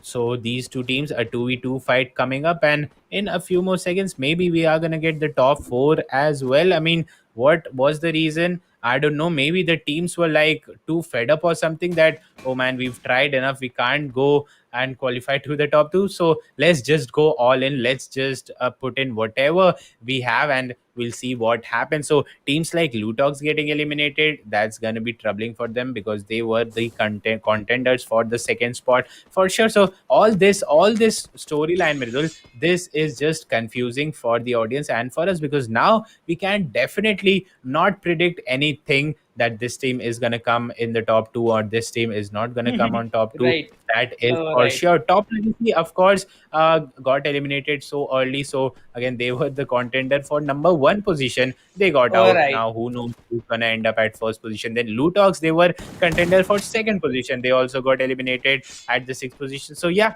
a lot of question marks hanging around in the air. But first, let's completely enjoy this match. Team 6, Team 10 right on top of each other. The fight is there for sure. Let's see if it gets completed or not. Meanwhile, overall, only and only 5 teams coming up in this game. Yes, with that, a shot, good shot goes on from Dawn. Lone will take down the kill confirmation. Squad having a fight against Team Dawn. Well, 2 of those guys survive from the team. The last player will go all in. Dawn Psycho getting a kill on LE Rebel. Will take down 3 kills, but only 2 guys from the team will survive. With that, on the position number 5, Team gets an elimination. Yep.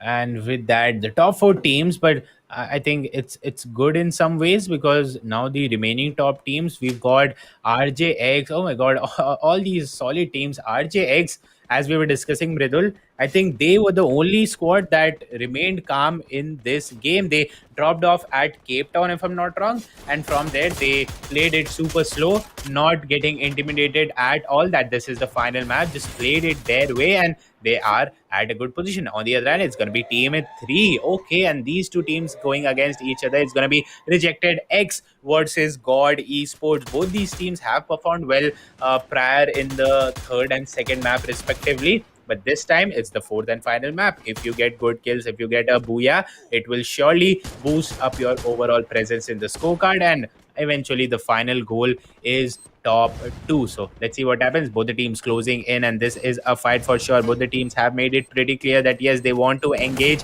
right here, right now. The first knock coming in, one guy goes down. Rejected X looking good. God Esports, I think, could have played this a bit better. They decided to fall back, but the falling back procedure was not followed correctly. 2 of these guys were hung up in middle. 2 of these guys tried to somehow get inside the backyard of that lower house, but all this will just create chaos for them, and in the end, Rejected X, RJX, will be the ones benefiting for these guys. They are all good, all 4-man standing, maybe getting another knock. There you go. On the other hand, God Esports struggling each and every seconds. I think one or two of these guys tried to somehow run away. Yes, they did. Last guy, actually, NMR Janu, will be getting off from that place right in time. But how long, my friend? How long? I think your goal should be trying to just camp and somehow survive for as long as possible. But the way you're going in, you'll soon probably be facing team 5 on the other end, so anything can still happen. Yes, God Esports still surviving, and it will be a miracle kind of thing if God Esports gets to the top 2, because the other teams are looking very strong. But very often it happens, Mridul, that the smaller Yeah. squad, the last guy, will somehow camp, while the other bigger teams of 3 man 4 man will clash Mm-hmm. against each other, and in the end the benefit, the profit will be of that solo guy. So if that happens, well, good for God Esports. If that doesn't happen, we'll still have to watch out for the overall scoreboard and who ends up at the top 2. As of now, 13 minutes, just 13 minutes have passed. We're already down to the top 4 teams, out of which 3 teams very close to each other, and the fight can get initiated any second now. Yes, exactly. And if we know that in the Kalahari match, team Rejected X Gaurav Boya as a solo guy went up there. Rejected X had a good performance in the match number one. While if they get a Boya in this match with those amount of kills, they might be the contender for the first position. And correct me if I'm wrong, Gamepreneur, they are looking real good out for that position too. Yeah, for sure. And they have a good position. NS squad. 11 number team will be coming in. That's gonna be RJX, Rejected X. Rejected X. And let's see if they can form up on right on time. The area, the zone, end zone, somewhere will be ending around peak area. Not surprised at all. And meanwhile, God Esports last guy ended up at the bottom side, but right behind him is the fourth and final team for the day. So will that be able to will they be able to spot him on time? That's my concern over here. He's literally right in front of them, but he has a good enough cover of that rock. Yeah, that's exactly what I'm talking about. Oh, actually, he could be the one to spot the other team first. I don't know if he's having a look at the bottom side. If he has, then there's a solid chance of it. And again, team 6 could be struggling, because this is a upward slope. They'll have to climb up that slope in order to get here. And with that, maybe team 3, the last guy from God Esports, Mr. NMR Janu, could probably benefit from that. What will happen, we'll have to watch out. Dawn squad, the squad at the downhill side, team 6, haven't spotted him for sure. Otherwise, they would have taken care of him long ago. Well, no worries. We'll wait out for the circle, and eventually, the circle will force each and every team to come out from their shelter and come out from their den and just go in for the fight. So, yeah, 15 minutes of game, a very quick paced game for sure. But in the last couple of minutes, teams have been playing it slow, which is perfectly fine. And that's why we have reached the 15-minute mark, and maybe we'll be reaching towards the entire game of maybe till the last circle as well. Yes, exactly. Till the last circle as well. We're looking forward to the players here. So one more team down with only 3 guys surviving from the team. That is going to be Team Menace. Will they have a good position? But looking forward to the position of Team RJX. They have good angles on the team, while Team number 5 stands on the lower end position. With that, the first spray goes in. Sadhoni will take a knock by Groza on Team RJX. Will face a knock, but will get revived. RJX looking real good with 4 of the guys still surviving from the team. So yeah, total 7 guys from these 2 teams only, while the other 2 teams are not in the zone area too. Mm-hmm. Yeah, and Team 5 has spotted Team RJX, but Team RJX Rejected Us has such a beautiful compound to themselves that it's going to be very tough to penetrate those bullets and then connect it as well. So let's see if that is possible or not. That's surely possible, but will the other teams be able to execute it or not? Meanwhile, as we're talking about, the circle will definitely bring these teams closer and closer. God Esports still the last one standing, and there you go. In the end, he comes up against this fight. Team 3 versus Team 6. It's a 1v2 situation. God Esports, the last guy standing, he's somehow trying to save himself from Oh 2 teams, but there no. you go.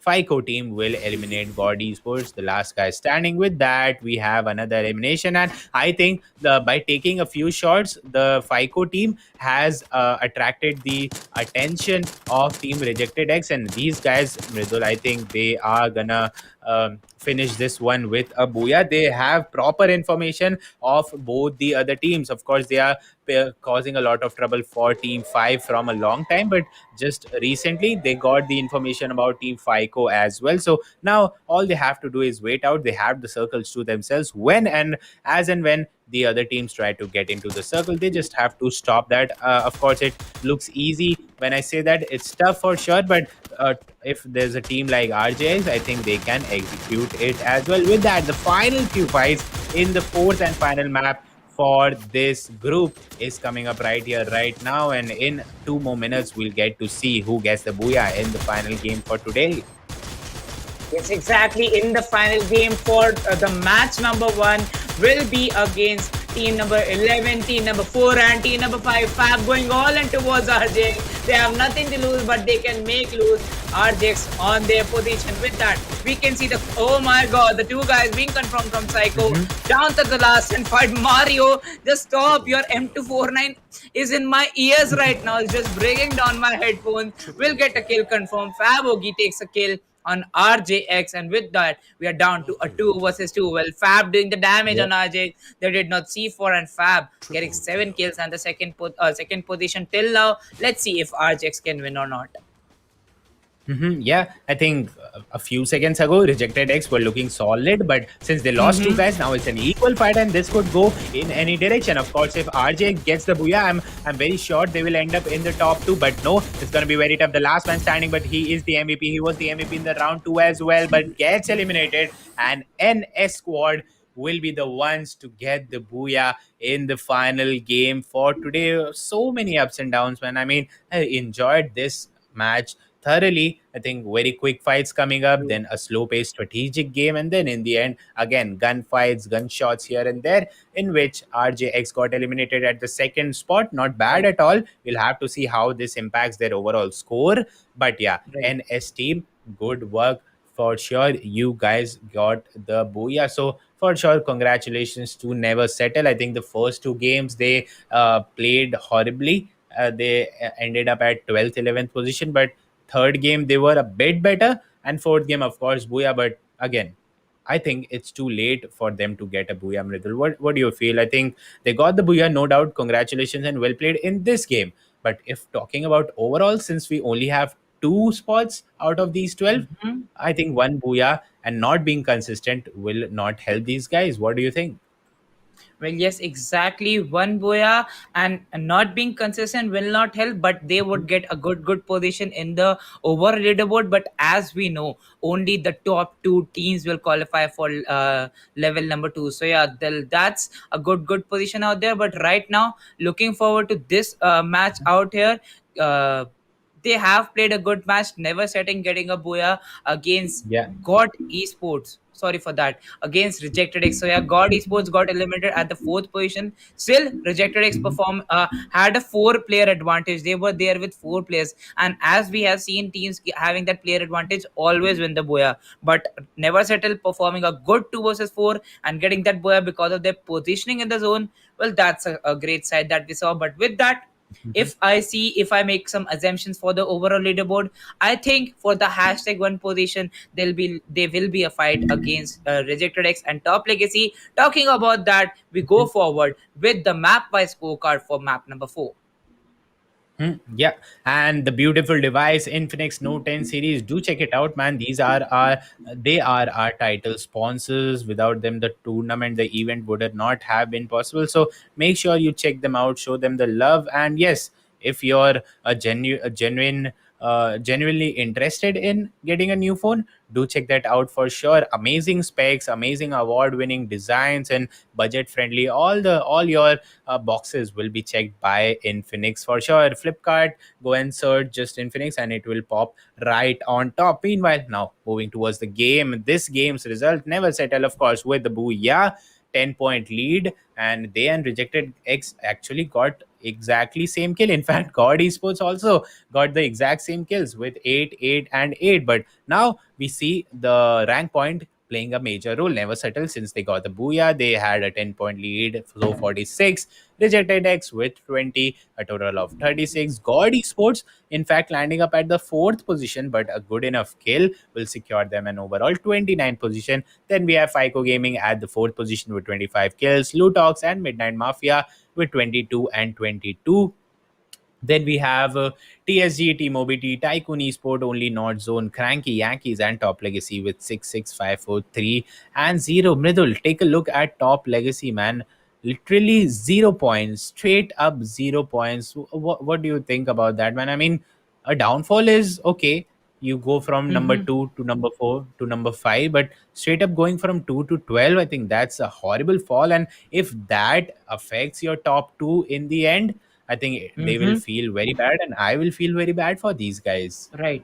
Yes, exactly. And as one thing to say it about here is, if Rejected X could have got that booyah in this match, they could have got 10 more points, and that could have got a good position for them in that Hmm. leaderboard. So yeah, let's see what happens out here. But with that, I'm quite sure about Top Legacy getting there, because throughout these three matches, in the first, second, and third, it was looking Hmm. real good. But going forward with the MVP scorecard, and here it is. It is going to be Dhoni from Never Settle, Fab Dhoni, hitting some Okay. amazing shots, and well, he makes the name a proud out here. Never Settle Dhoni Hmm. getting 5 kills for his team and gets the MVP position too. Andrew getting 4 kills from Lutox will be there on the second position, while we see Augie from Never Settle on the third position. And as we talked about Top Legacy, so yeah, this match won't be it for them, as they stand on the as they got eliminated on the 12th position. Still, this was the only match, the only bad match for Top Legacy. Let's see if they can get on the top with those three games or not. But yeah, Never Settle did not settle in this match, and they had some amazing match number one and match number three in total. Yeah, for sure. I mean, never settle, good play. But as we discussed, will Mm-hmm. playing superb in just one game be enough? I think No. that's the whole purpose of giving you Right. four maps, so that you perform and you show your skills, that yes, you are not just being you're not just dependent on a luck based win. You also have the skills, so that you perform good in all four of them. I think that's the sole purpose of giving best offs over here, so that True. if things go wrong in maybe one map, you can cover it up in the rest, and of course playing consistent in all the maps. So again, we'll get to see the final results in a couple of minutes, and it's going to be very confusing. I'll not try to hurt my head by thinking and calculating all of that. We'll let the back end team do that and show that to us. Meanwhile, our Right. social handles are popping up right at the bottom of the screen. If you want to stay updated with what's happening, when are your favorite teams going to join, when is the next stream, etc., etc., make sure to just follow us on these links: India Today Gaming, Gaming Thug, and our Twitter handles as well. With that, Nidul, the final scoreboard for today, and in 3, 2, and 1, here we go. Rejected X and Top Legacy are the top two contenders for the game. Riddle, Top Legacy, even after scoring literally 0 point, just makes it barely to the top two. FICO Gaming were challenging them, just 4 point difference amongst them. It's exactly just a 4 points difference against Psycho Gaming, and this is exactly what I talked about. Don Psycho, I think so. His team got a good position in this match too. They got a booyah. Well, they were playing real good in the match number one and match number three too. So yeah, a good performance coming up, and still just a difference of like 4 points. They got a Mhm. good positioning point against Top Legacy, just because they have had 4 games being consistent, but still they got some less amount of kills against them, and that will make the exact difference that they did not want. But with that, they'll get amazing amount of points, 98 points, and that is not a difference we talk Mhm. about. God Esports right now, they're on the fourth position with 87 points. With that, seeing forward with the never settle here, never settle, looking forward to 884 points on the fifth position. So yeah, and as you said it, GP, one match couldn't do it all for the players, and they will get Mhm. up on the fifth position. Blue Dogs getting 77 points. Well, they had some good games, but still had to get some good points, just as Never Settles did. Only North Zone, they're on the 43 rank points. Still, they got amazing rank points, but they did lack on the kill part. They'll stand on the seventh position with 51. TS6 team 50 points. Midnight Mafia gets 49. Cranky Yankees 34. Tycoons Esport will get 29 points for themselves, and Team OBT getting Mhm. placed on the 12th position with 25 points. With that, once again, Rejected X and Top Legacy, congratulations for qualifying for the level 2. Well, yes, and it was a tough battle indeed. And again, congratulations to all of the teams actually making it so far. I think Right. it's an incredible job. You literally came down to the final 12 teams out of thousands and thousands of registrations. So I think that's a big thing in itself. And as I said, do follow us on our social handles so that the next tournament, which won't be far once we get done with this one, India Today will be coming up with another tournament for sure. You can come back, and till then keep grinding. And yes, of course, the top two teams will see you directly in August, where you'll be amongst the best in the country. Now all the T1 Right. teams will be joining in, and they will be participating there as well. Apart from that, there are two more groups left, Mridul. So the action has Right. just actually started. We Yeah. have done with we are done with only 33% of the action for today. Mm-hmm. The rest Mm-hmm. of the games will be coming up pretty soon. So well, we'll wait for that. I think we'll take a short little break, and after that, the second group for today will be coming up. The same format, four maps, and then the top two will be qualifying. Overall, this is round three of Group B. This is Gamepreneur. This is Mridul, my co-caster, and we'll be right back with a short little break.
Well, people, welcome back to Infinix Note 10 series presents ESPL Esports Premier League organized by India Today Gaming. I'm Vidul Kapoor, your caster, and here is Doctor joining me as a co-caster for the evening.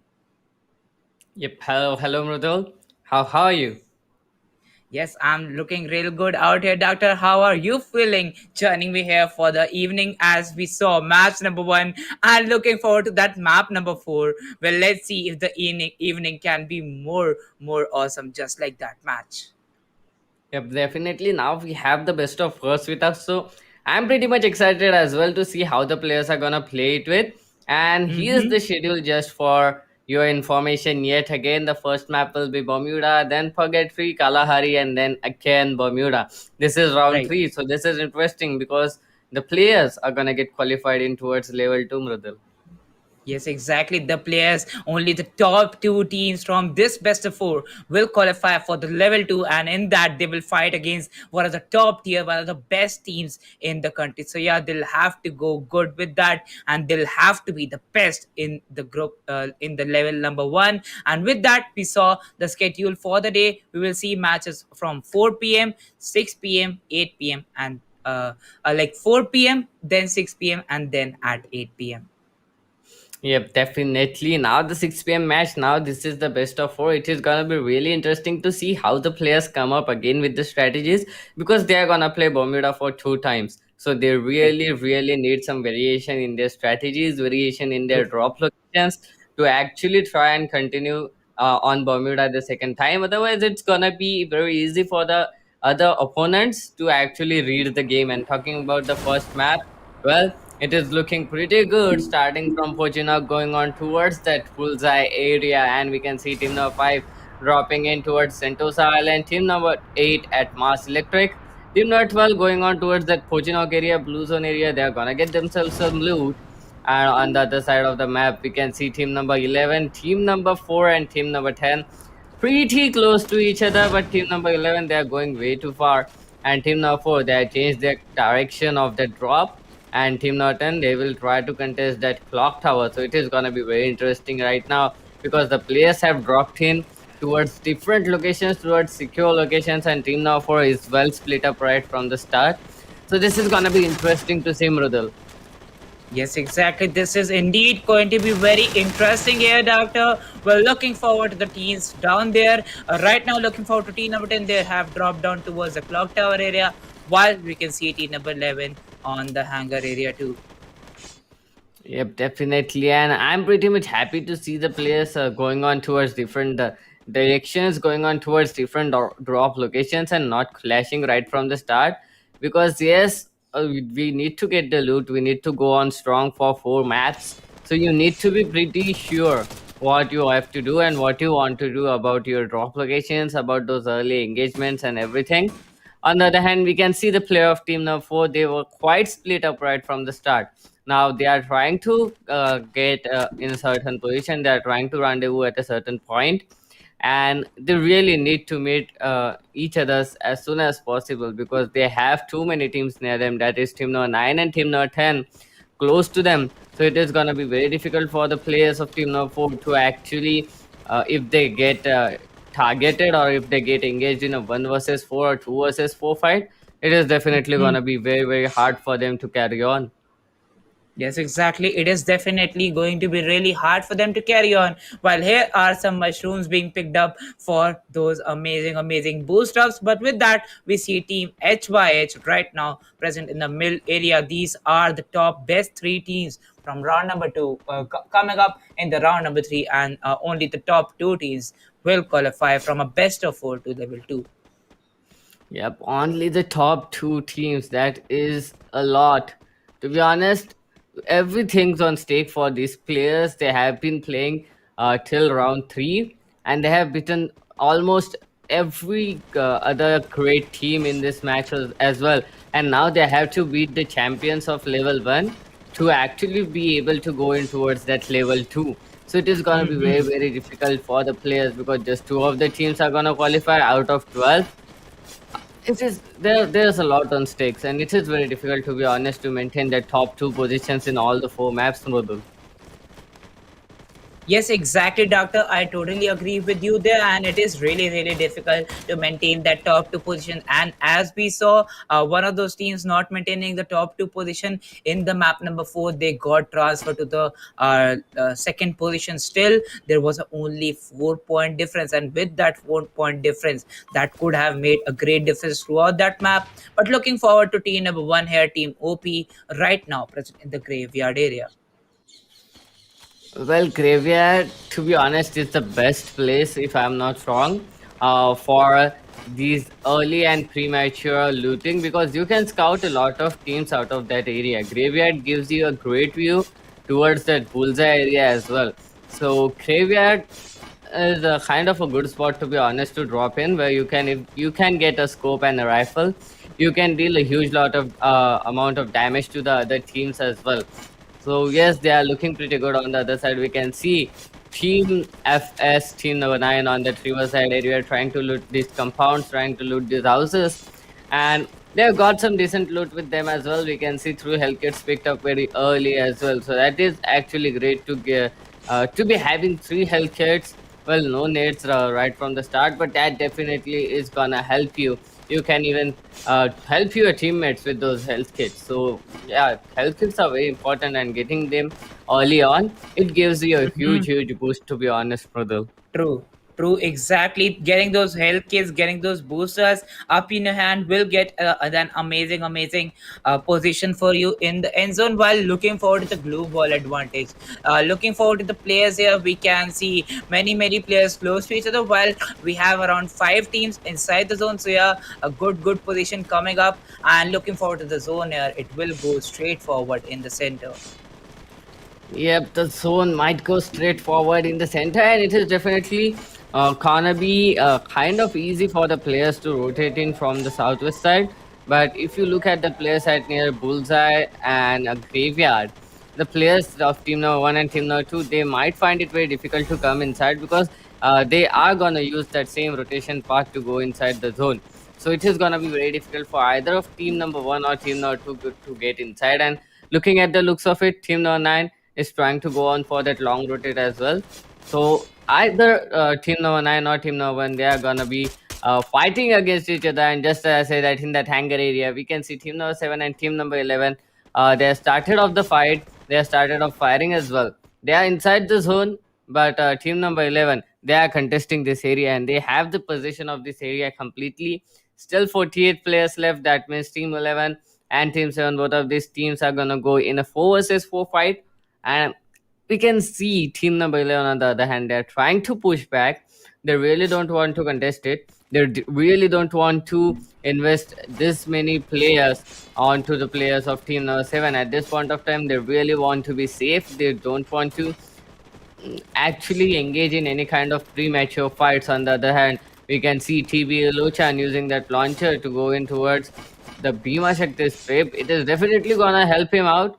The players, they have entered a great position and they are in great area as well. But on the other hand, we can see team number 9 and team number 2 pretty close to each other. Just as I said, they were gonna fight against each other, and now team number 9 looking pretty good. Yes, exactly. Team number 9 at their position are really well placed on that exact position. But looking forward to team number 12, 5, and 6. They are present in the same city, and that is going to be the peak era. With that, going forward with the 5 teams here in the zone, they look real good on that position. And as we saw a good flight path there, the zone might land around that peak area only. Yep, and if the zone might land around here, it is gonna be a complete massacre. But look at that. Team number 6, team number 12, team number 5. Very close to each other. Team number 5 firing on towards team number 12 as of now. And team number 12, they can get backstabbed any time by team number 6. That third party can cause them a lot. Look Oh at that no! angle. But Azam on the other side, he got a better reaction time. He got that kill with that VSS, and it took quite a long time for the player of team number 5 to actually scope in and get that angle right. On the other hand, the reaction time was pretty good, and VSS, it did its job. The knock has gone in favor of team number 5, but it is not going to be a problem as of now the race is gonna come up pretty soon. On the other hand, we can see team number 4, team number 2 pretty close to each other. Team number 11 just behind team number 2. So team number 2, they are holding that crossfire. They are holding 2 sniper towers. So this can definitely be good for them. But team number 7, they can backstab team 11 anytime if they fight against team number 2, or if they decide to fight against team number 7, team number 2 can backstab them. So at this point of time, team number 11 is not looking very good, Mrudul. Yes, exactly. They are right now in a sandwich situation against those two teams. But look at that rotation. Around 7 to 8 teams right now present in the zone area, while we saw only 5 teams in the zone. Well, that's a rotation. We talk about an amazing preference to come up in the zone first and then go for Oh, those fights. And here comes a VSS knock. Well, that's an amazing trade coming up. And with that, Abhi has also confirmed the first blood for the match. Team XY is losing one of their guys. yep, definitely. And the fight is being heated up, and we can see AXC Walker is gonna get Chika. Chika is gonna get confirmed as well. Now it is looking pretty bad for the players of team number 6. To be honest, just 2 of them alive. On the other hand, team number 12, they are trying to fire on towards team number 5 as well.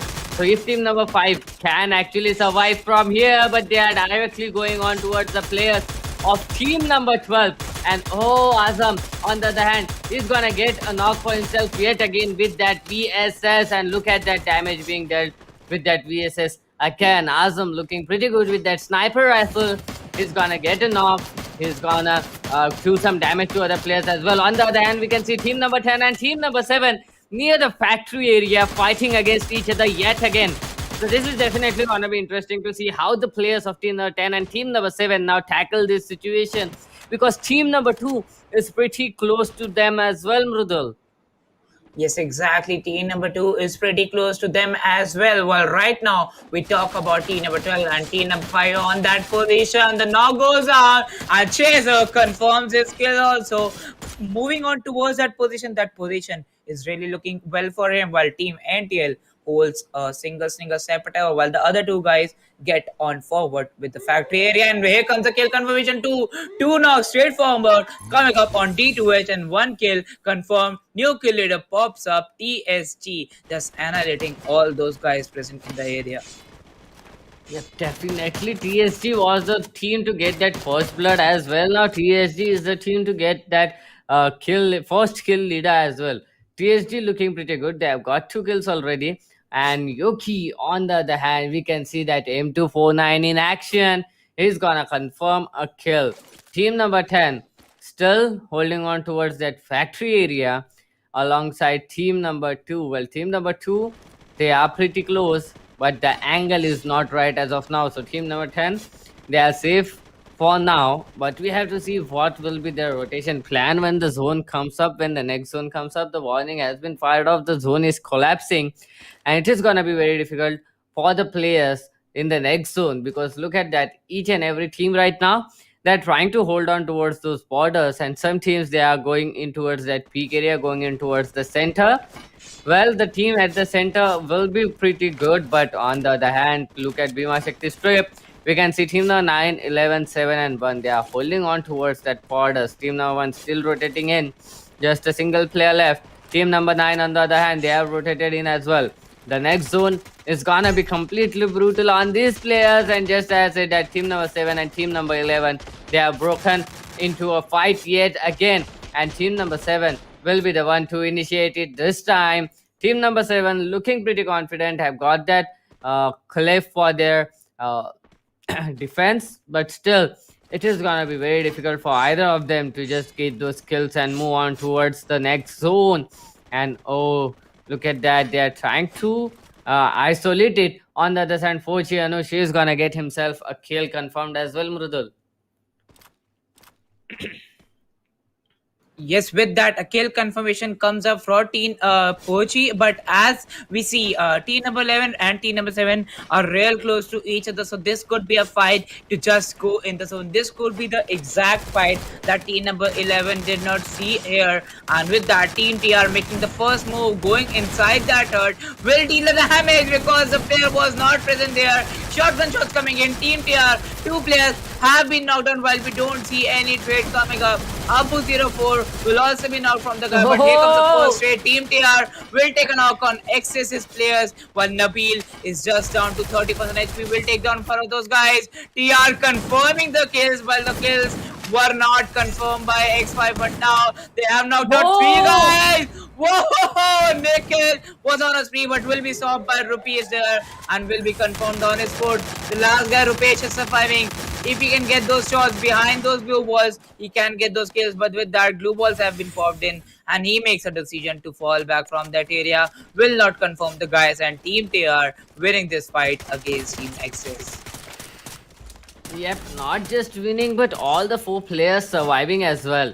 On the other hand, we can see that XS Nikhil, he was looking pretty cool. He knocked down 3 players, but I'm feeling pretty sad for him as well because he wasn't able to confirm those kills and they have got Right. raised as well. So it is gonna be a huge problem for the remaining player, but Team Randoms on the other hand, they have been eliminated. Just a single player of team number 11 remaining, and look at the player concentration in towards the zone. Team number 9, team number 4, team number 11 pretty close, and team number 8 trying to get inside the zone. That blue walls are definitely gonna help them out a little bit, but the zone is putting on a lot of pressure. NTL on the other hand looking pretty good, and XS Born to Rain and Extreme, both of these squads have been eliminated. And on the other hand, we can see before Cyplays is gonna get a kill, he's gonna confirm it before Anush has been knocked out, and Cyplays is gonna get another kill for himself. Now Anush, he has been knocked out and HYH has been eliminated. We are down to just 8 squads left here, Mrudul, and it is gonna be very brutal in the last zone because just 30 seconds left for the players to make a move as of now. Yes, exactly. Just the last 30 seconds for the player to go into the 5th zone, while 4 squads go out of the game as possible. That was not exact the position that they waited for. With that, the team getting out at the 8th position. Right now down to 7 squad, and with that last kill confirmation, we can get V4 getting eliminated at the 6th position. So we are down to 6 squads right now. Team FS there with 6 kills is looking real good out there with that 4-player advantage. But with that, Yogi gets down on his foot. With that, the first AWM shot being connected, the second AWM shot going on, but would not connect. That Groza spray is going in. Yogi has to be revived, would not be revived because the zone is coming in. With that, some kill confirmations coming up from VSS. The kills are being confirmed. The kills are not being solved. Game team from YS is also gonna get knocked. TSG have been making that trade on Simon Murray, while YS are confirming all those 2 kills that they did knocked out. Triple kill coming up for Team TSG. Abhi, TBA trying to really go try hard into the zone. While let's see if they can knock out one team. With that, one more team out of the game. Jung is also eliminated. 5 teams still surviving with 16 players strong in the match. 5th zone gotta get closed in, and with that, we'll see with the 6th zone here. Azam knocking down Psycho there. Let's see if he can confirm the kill or not. Yep, definitely. Azam is going pretty strong right from the start of the map, and now he does have that Groza in his hand. And whenever I see Groza or AUG in the hands of player, it definitely means a huge lot of damage. And team number 4, on the other hand, they are playing against the players of team number 2. They are trying to get those kills. They are trying to get those knocks. The zone is converging in. The zone is gonna get collapsed very soon. The warning has been warned off. And now team number 4 and 2 pretty close. They need to get inside. And on the other hand, GameCube has been eliminated. Team Nexus has completely been annihilated, and team number 5 and team number 3 are inside the zone, and BSF is gonna get a kill. He's gonna confirm it. And look at that rush coming in from team number 3 onto the players of team number 5, and Abhi with that grenade launcher. He's gonna get another player down. TBA Sports have been eliminated. And Azam getting 2 frags back to back, and GXI is gonna get another kill confirmed. Now we are down to just 8 players and 3 squads left. And Mrudul, it can go in anyone's favor as of now. We can see the glue walls being popped in, the players going in, the players closing in onto the opponents as well. And team number 5 as well as the players of team number 3 pretty close. Chaser is gonna get that kill, and Hunter's army has been eliminated. A 3 versus 4, 3 versus 3 situation, to be honest, in between team number 5. And all the Whoa! humans have been eliminated. And it was yet again a wonderful play coming in from team number 3. And Wise Chaser, this man in the end was completely knocking off players back to back, right from the fourth zone till the last zone, brother. Yes, exactly. I was going to talk and have a talk about why S Chaser literally getting those kills single-handedly from your team and carrying your team till the end zone is exactly how the team it needs to be. You have to be the front assaulter for your team, and with that, a booyah comes up from youngsters. Youngsters had two shutdowns in totals for a single team, like literally no player getting knocked off even. And with that, we saw some shutdowns coming up also. So yeah, a booyah coming up from youngsters. This was the map number 1. We are still going forward with 3 maps left in this game. Let's see what happens in match number 2. But youngsters becomes the winner for first map. Yeah, definitely. They have got it here. They have got those 30 points with them. So this is definitely gonna help them out in the Yeah, future matches. This is definitely gonna help them out in Purgatory and Kalahari as well. But the thing is, they need to maintain this. They need to be consistent right. with this. So I'm actually hyped up to see how the players are gonna be able to come back with those points, and True. how the team Young Stunner can actually maintain their streak and remain into the top 2 positions till the end. Otherwise, it is gonna be very difficult for the team. It is gonna be very difficult for the players to get qualified in towards that level 2.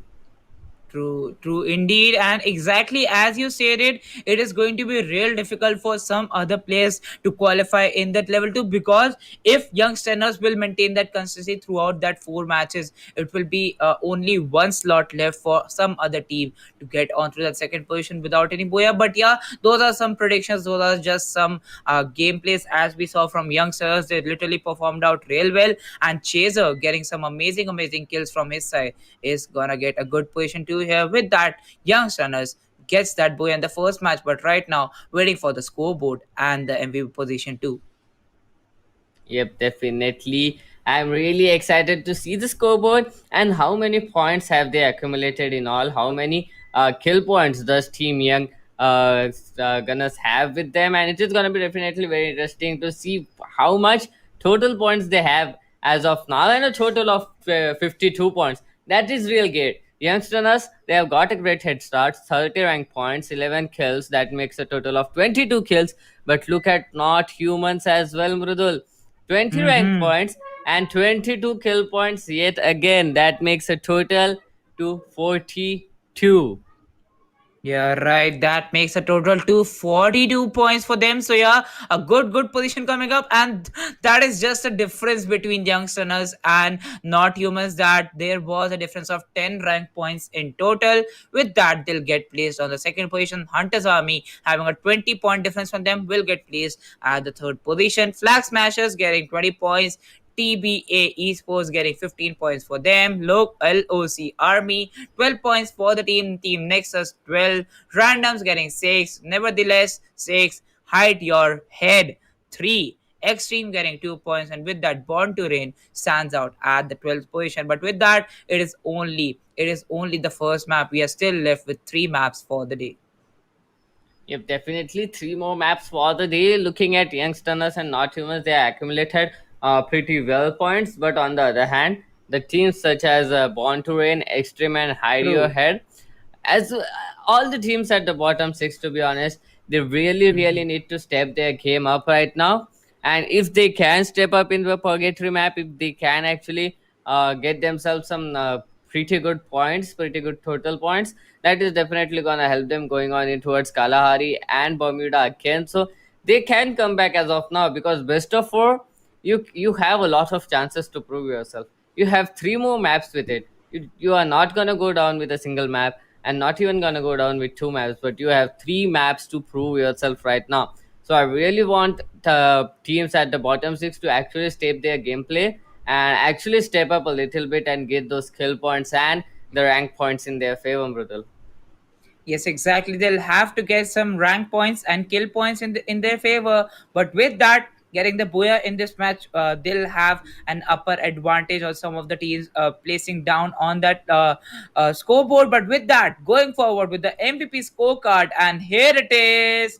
Chaser from Youngsters. As well, I'm not shocked about that. From getting nine freaking sorry for that, 8 kills for the team, and Youngsters will get an amazing advantage there. But look over to Azam and Abhi too. Making that duo, they have 10 kills for the team, 6 kills for Azam from Not Humans, while also Abhi from Not Humans will get 4 kills for the team too. Yep, definitely. We talked about Azam. This guy had a very great angle. This guy was very confident with that VSS. He was doing a lot of damage with it.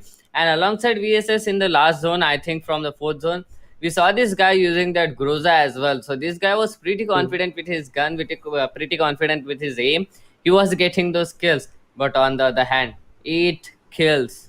The Youngsters, the team, had a total of 11 kills, and 8 kills come from Chaser himself.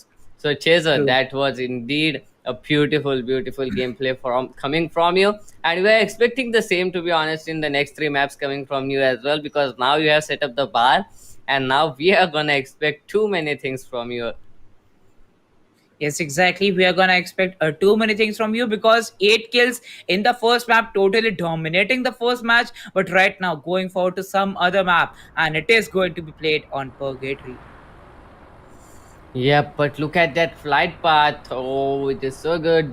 Dividing yet again the map in like a 60-40 ratio, but still each and every place a drop location is available for the players as of now. They can go on for anything, but look at that, the players, they have decided to drop in towards that quarry position. And oh, look at that, team number 8, team number 11, they're so close. I'm pretty scared this might be very too early on the other. Look at team number 9, 3 and 5 there, Brazil.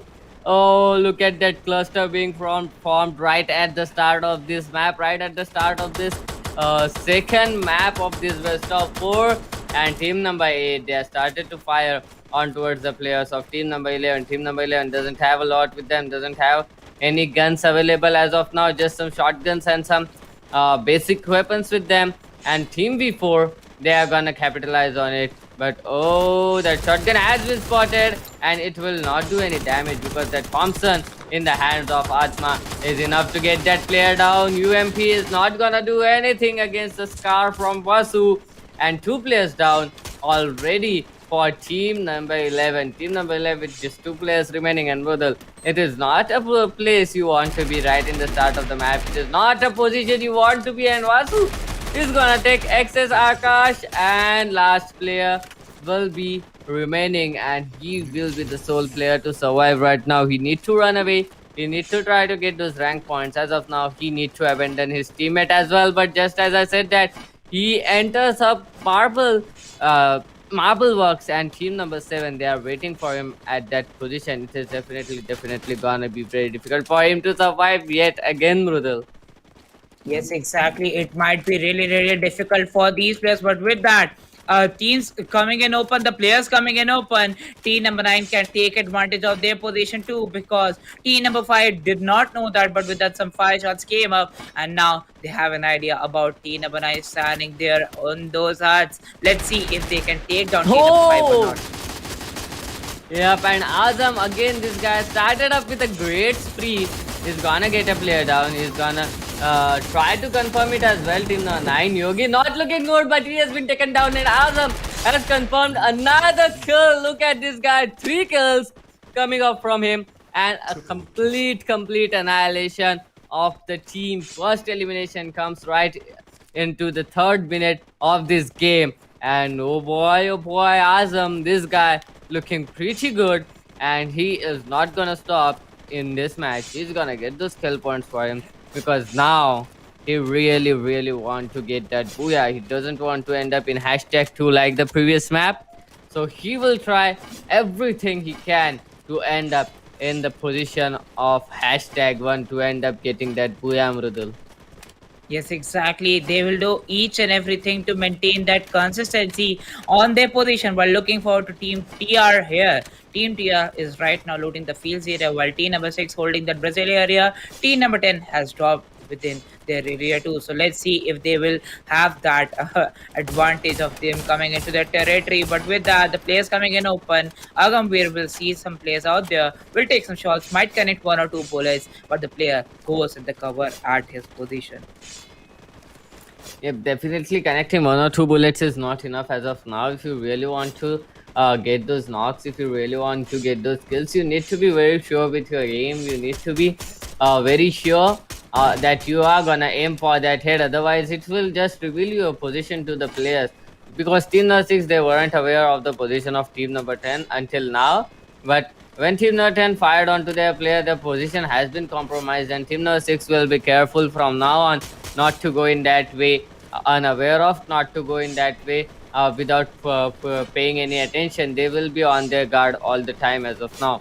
So team number 10, well, that was a good try of getting those kills, but if that kill is not confirmed, it is definitely gonna be a big problem to you. The zone is gonna come collapsing in 58 seconds. And look at team number 4, enjoying their vacation at Moat House, enjoying their trip in there, and they're just happy that none of the teams had dropped in near them. They will try to get inside the zone, and it will not take long, to be honest. This is the first zone, even though it is quite far away from them, but it is the first zone. It is not gonna do huge lot of damage. And team number 2, on the other hand, we can see they are going in towards the riverside. They are going in towards Brasilia, and if they go in, that is definitely gonna be very interesting to watch him, Rudal. Yes, exactly. It is going to be very riveting to watch that situation out there. But with that, looking forward to Team NTL on their position. Well, they look really good. They have got a good control of the Brazil area. While looking forward to the bridge area too, they will cross that bridge and will go towards the Marble Works hiring. I think so. They have predicted that the zone will land up around that Marble Works bridge area only, but it might get transferred to the Marble Works Island, and with that, they have crossed the river area to go forward with that island area only. Mm-hmm. Yep. They might have predicted it, but here's a piece of advice coming from the casters who have been predicting the zone from right from the start of this tournament. You can just predict the first and second zone. The third zone is never gonna let you predict, and the third zone is never gonna be in your favor as well. The third zone has his own will and is of free will. He can do anything he wants, and he doesn't care if you win or you lose. He gives you a lot of damage. But yes, predicting the zone is kind of a necessary thing, to be honest, Mrudul. If you can predict it out, if you can get to know where the zone is gonna go, you can definitely position yourself according to that. And if you can position yourself according to the zone, it is definitely gonna favor you in the long run, going on towards the third and fourth zone. And look at that, team number 2. Oh, White Fox is gonna eliminate a player now. Team number 2, they're trying to run inside, but team number 10 on the other hand, they are looking pretty good as well. TBA, they've got a kill. Lochan, and oh, NTL, that was a great flank coming up from the team. Lojan is gonna go down, and here comes the push, and TBA Esports have been eliminated by Ashish. Yes, exactly. With that, TBA has been eliminated. Well, that's a setback they weren't looking for. But still, looking forward to Team NH here. They're right now leading the overall leaderboard according to the plant here. But let's see how exactly they will get placed in the overall leaderboard too. But right now, looking forward to youngsters. They don't have kills, but they have the player advantage too there. Yep, definitely. I really loved the name, to be honest. Have you noticed it, brother? Ashish Heart R. That is a lot of dedication coming in from the player going on in such a big tournament with that name. Well, yet we see a lot of weird names, to be honest. So this name is definitely good. Rather than being something weird, it makes more sense. But on the other hand, we can see team number 6 contesting that Brasilia area, looking very good, looking very confident. Team 7 coming near them, and it is gonna be fine for them, Rudol, to be honest. Because you see team number 7, they are getting inside them, they are getting close to them. But team number 6 on the other hand, they have a pretty decent location, they have pretty decent advantage. So I don't think that team number 7 and team number 6, they are gonna engage with each other this soon. Yes, exactly. And as you stated, they're gonna not gonna have a fight pretty early age between themselves. But right now, as we see a third party coming up from team number seven, well, this could result good for the position of team number six because right now they're having a good position inside the city. Yeah, but look at that team number 12 receiving shots on the back.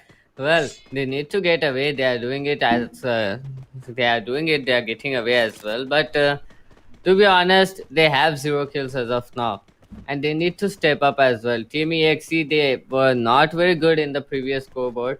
So now, if we talk about the players of Team number 12, they really need to step up their game. They really need to get those skills, and if not the rank points, you should have at least some kill points with you in your favor so that you can go into the next map with a different mindset, with a different problems, because going on with the same problem is lot of problem. But team NTL, wait, these guys are not looking good.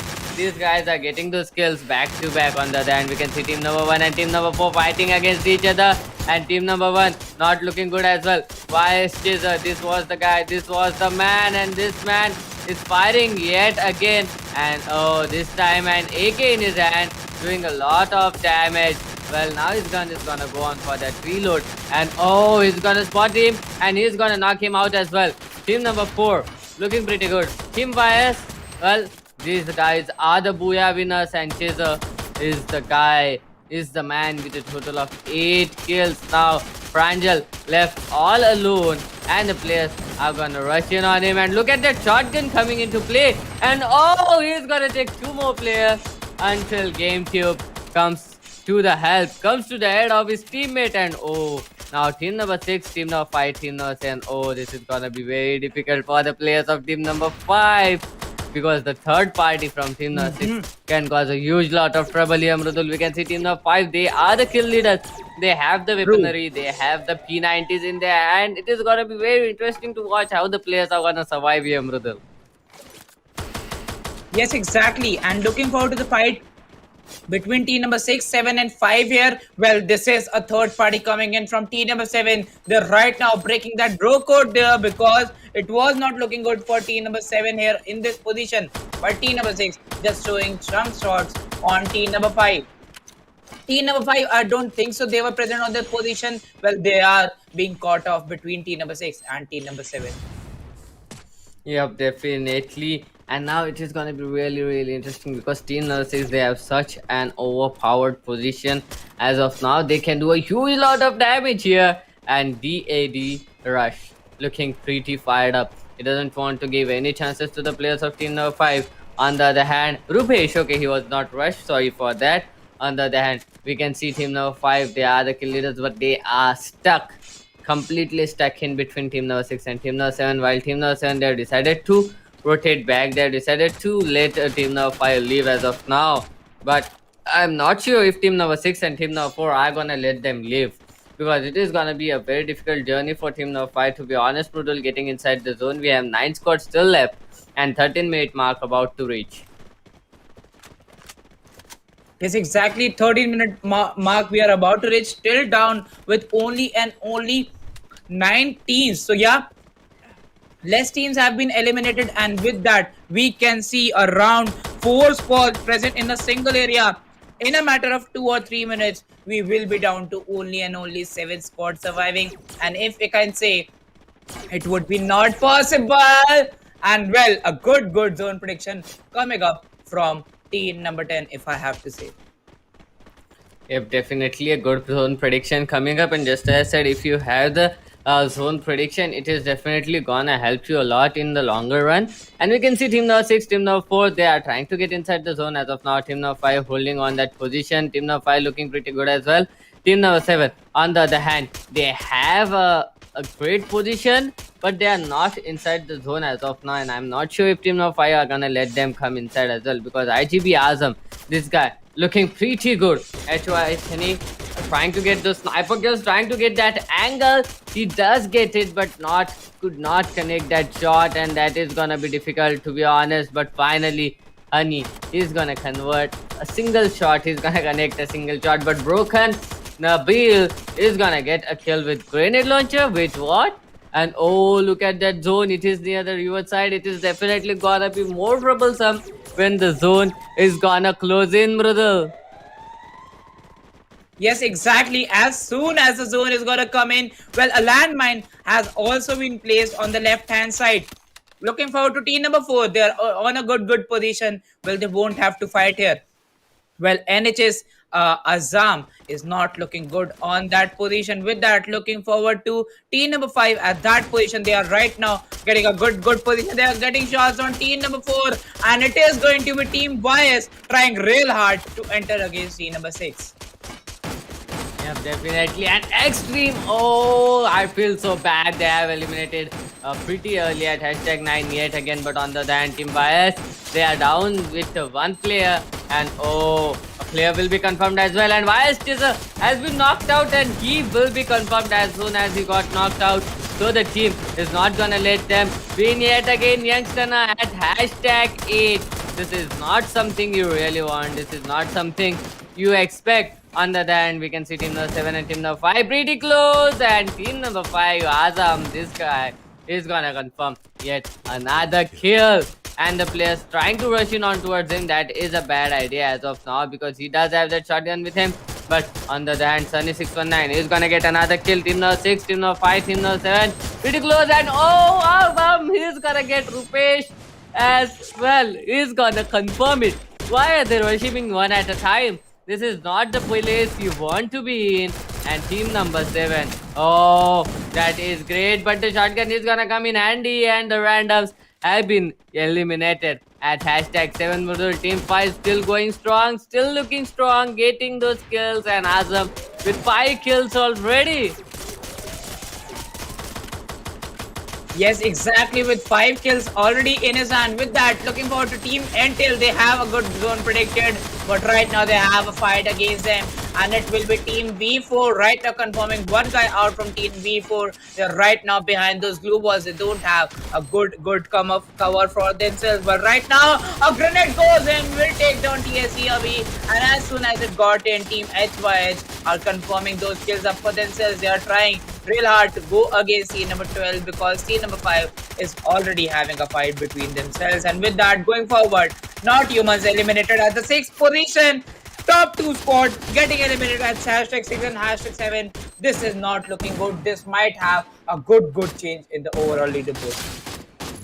Yep, definitely this is gonna completely turn the whole overall leaderboard, whole overall scoreboard, and this is something that I wanted to see. This is something we really wanted to see. To be honest, the bottom 16 is getting a very good angle, and nevertheless getting eliminated at hashtag 4 is good. But look at V4. They have a total of 6 kills with them as of now. They are still surviving. Team HA with a total of 2 kills, still surviving. But the zone, brother, it's so Yeah. tricky and so. I mean, I'm so happy to see this kind of zone come in. The zone needs to be a little bit weird. Otherwise, it is not gonna be that hard for the players to get those kills and get that booyah. When the zone comes in weird, it adds another problem in your overall gameplay. And it will be the zone this time. And team number 8, team number 12 now. 3 squads left, 9 players alive. Team number 12 with all the 4 players alive and 6 kills for them as well. And V4 has been eliminated. They had a total of 6 kills. Whoa! And Hunter's army has been eliminated as well. It will be Team EXE to get that Booyah. A wonderful gameplay coming up from them. Total of 8 kills going on in their favor as well, Mrudul. Yes, exactly. Team Nexus getting the Poya from their team. And with that, we saw a good zone, like a whole zone in the water in the end. So, yeah, well, that was a treat to watch. But still, they remained on the land. Some land part was still available for team number 12, and they took the advantage for that. All the 4 guys surviving, all the 4 guys having some amazing weapons with them, and with that they got a booyah for themselves, while the other 2 teams struggled really hard either to enter the zone or either to have kills between themselves or to fight against team number 12 for the zone position. Yep, definitely. But I'm pretty bummed, to be honest, because no one ended up going into the last zone. Everyone Right. ended up before the last zone Right. got formed, before the last zone collapsed. So it Right. was pretty bummer to see the zone going on True. towards the water and yet no one going inside it, everyone dying before going inside the zone. But yet True. on the other side, we can see that is very good as well for the players because they finished up the players before the last zone. And Team Nexus with a complete wipeout on the two squads that remained with them. So Team Nexus, that was a well deserved and a very very important booyah coming up in their favor as well, Mrudul. Yes, exactly. That was a very, very important and a good booyah coming up from Team Nexus. While we will see some good changes in the overall leaderboard, but let's see what happened in the map wise scorecard for map number two. We saw Team Nexus winning, but we did see some of the teams like that was Team HYH performing really good, but still they got eliminated at third or fourth position. So let's see how exactly they will get placed in the map wise scorecard. Yep, definitely. I really want to see how what are the total points to be honest, because it Mm-hmm. was looking Right. pretty good for the players of Team Nexus. But on the other hand, there were a lot of teams fragging out, and we have seen the players like Azam as well as his teammates fragging up a bit as well.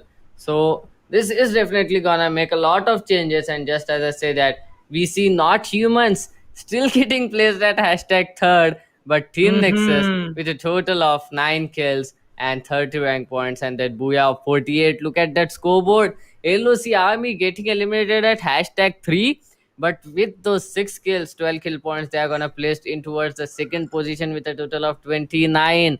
Not humans getting eliminated at hashtag 6. Still having those 9 kills, that means a total 18 points with them. They're gonna get 26 and still gonna get placed on towards the top 3 position. And Hunter's Army, even though they got that hashtag 2, but they are gonna get just 2 kills for themselves and a total of 25 24, and they are gonna get placed at hashtag 4, Mrudul. Yes, exactly. They're gonna get placed at hashtag four. With that, looking forward to the top five position that is going to be nevertheless 23 points for them. Hide your head, making a good move out here. So yeah, hide your head and Team Nexus have made a good move in the second game. But with that, going forward with Young Stunners Esports, there will be 12 points for Young Stunners Esports, and they will stand at the seventh position. The Randoms with 6 points at the eighth position. TBA Esports getting three for themselves. Extreme getting 3 points. Born to Rain getting two, and Flag Smashers will be the team that got eliminated at the hashtag 12 position. So yeah, this was the map by scorecard for map number two. So yeah, a good points coming up from Team Nexus, but not humans getting 26 points in this match will make a good advantage for them in the overall leaderboard too. Yep, definitely it is gonna give them a huge advantage. And to be Right. honest, I'm pretty happy to see not humans getting placed at hashtag 3 even after uh, going down at hashtag 6. But on the other hand, Right. here comes the MVP, and it is gonna be a boy Azam yet again with a total of 5 kills from not human. But this time he will be on the first position rather than being on the second position. Then True. Murray from Team Nexus with a total of 3 kills, and ADX from Team Nexus as well with a total of 3 kills. So Azam being a little bit more consistent, 6 kills in Bermuda, 5 kills in Purgatory. That is good. Let's see how these players are gonna perform in the next map. That is gonna be Kalahari, and that is gonna be too much interesting to see here, Mrudul, because Kalahari is definitely one of my favorite maps going in towards those best of 4 matches, Mrudul. Yes, exactly. Right now, looking forward to some best of uh, four matches. We are down with two matches for the day. Still left with two more maps. So yeah, still left with two more maps in match number two. Match number three is still left over. So yeah, quite excited for that. But right now, looking forward to these two maps. Two different teams coming in all over. Like one got one booyah and the other team got another booyah. We are still up for two matches, and that will be played on Kalahari and the another on Bermuda. But with on that note, we will be going on a short ad break, and we'll be right back with map number four and map number three.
Well.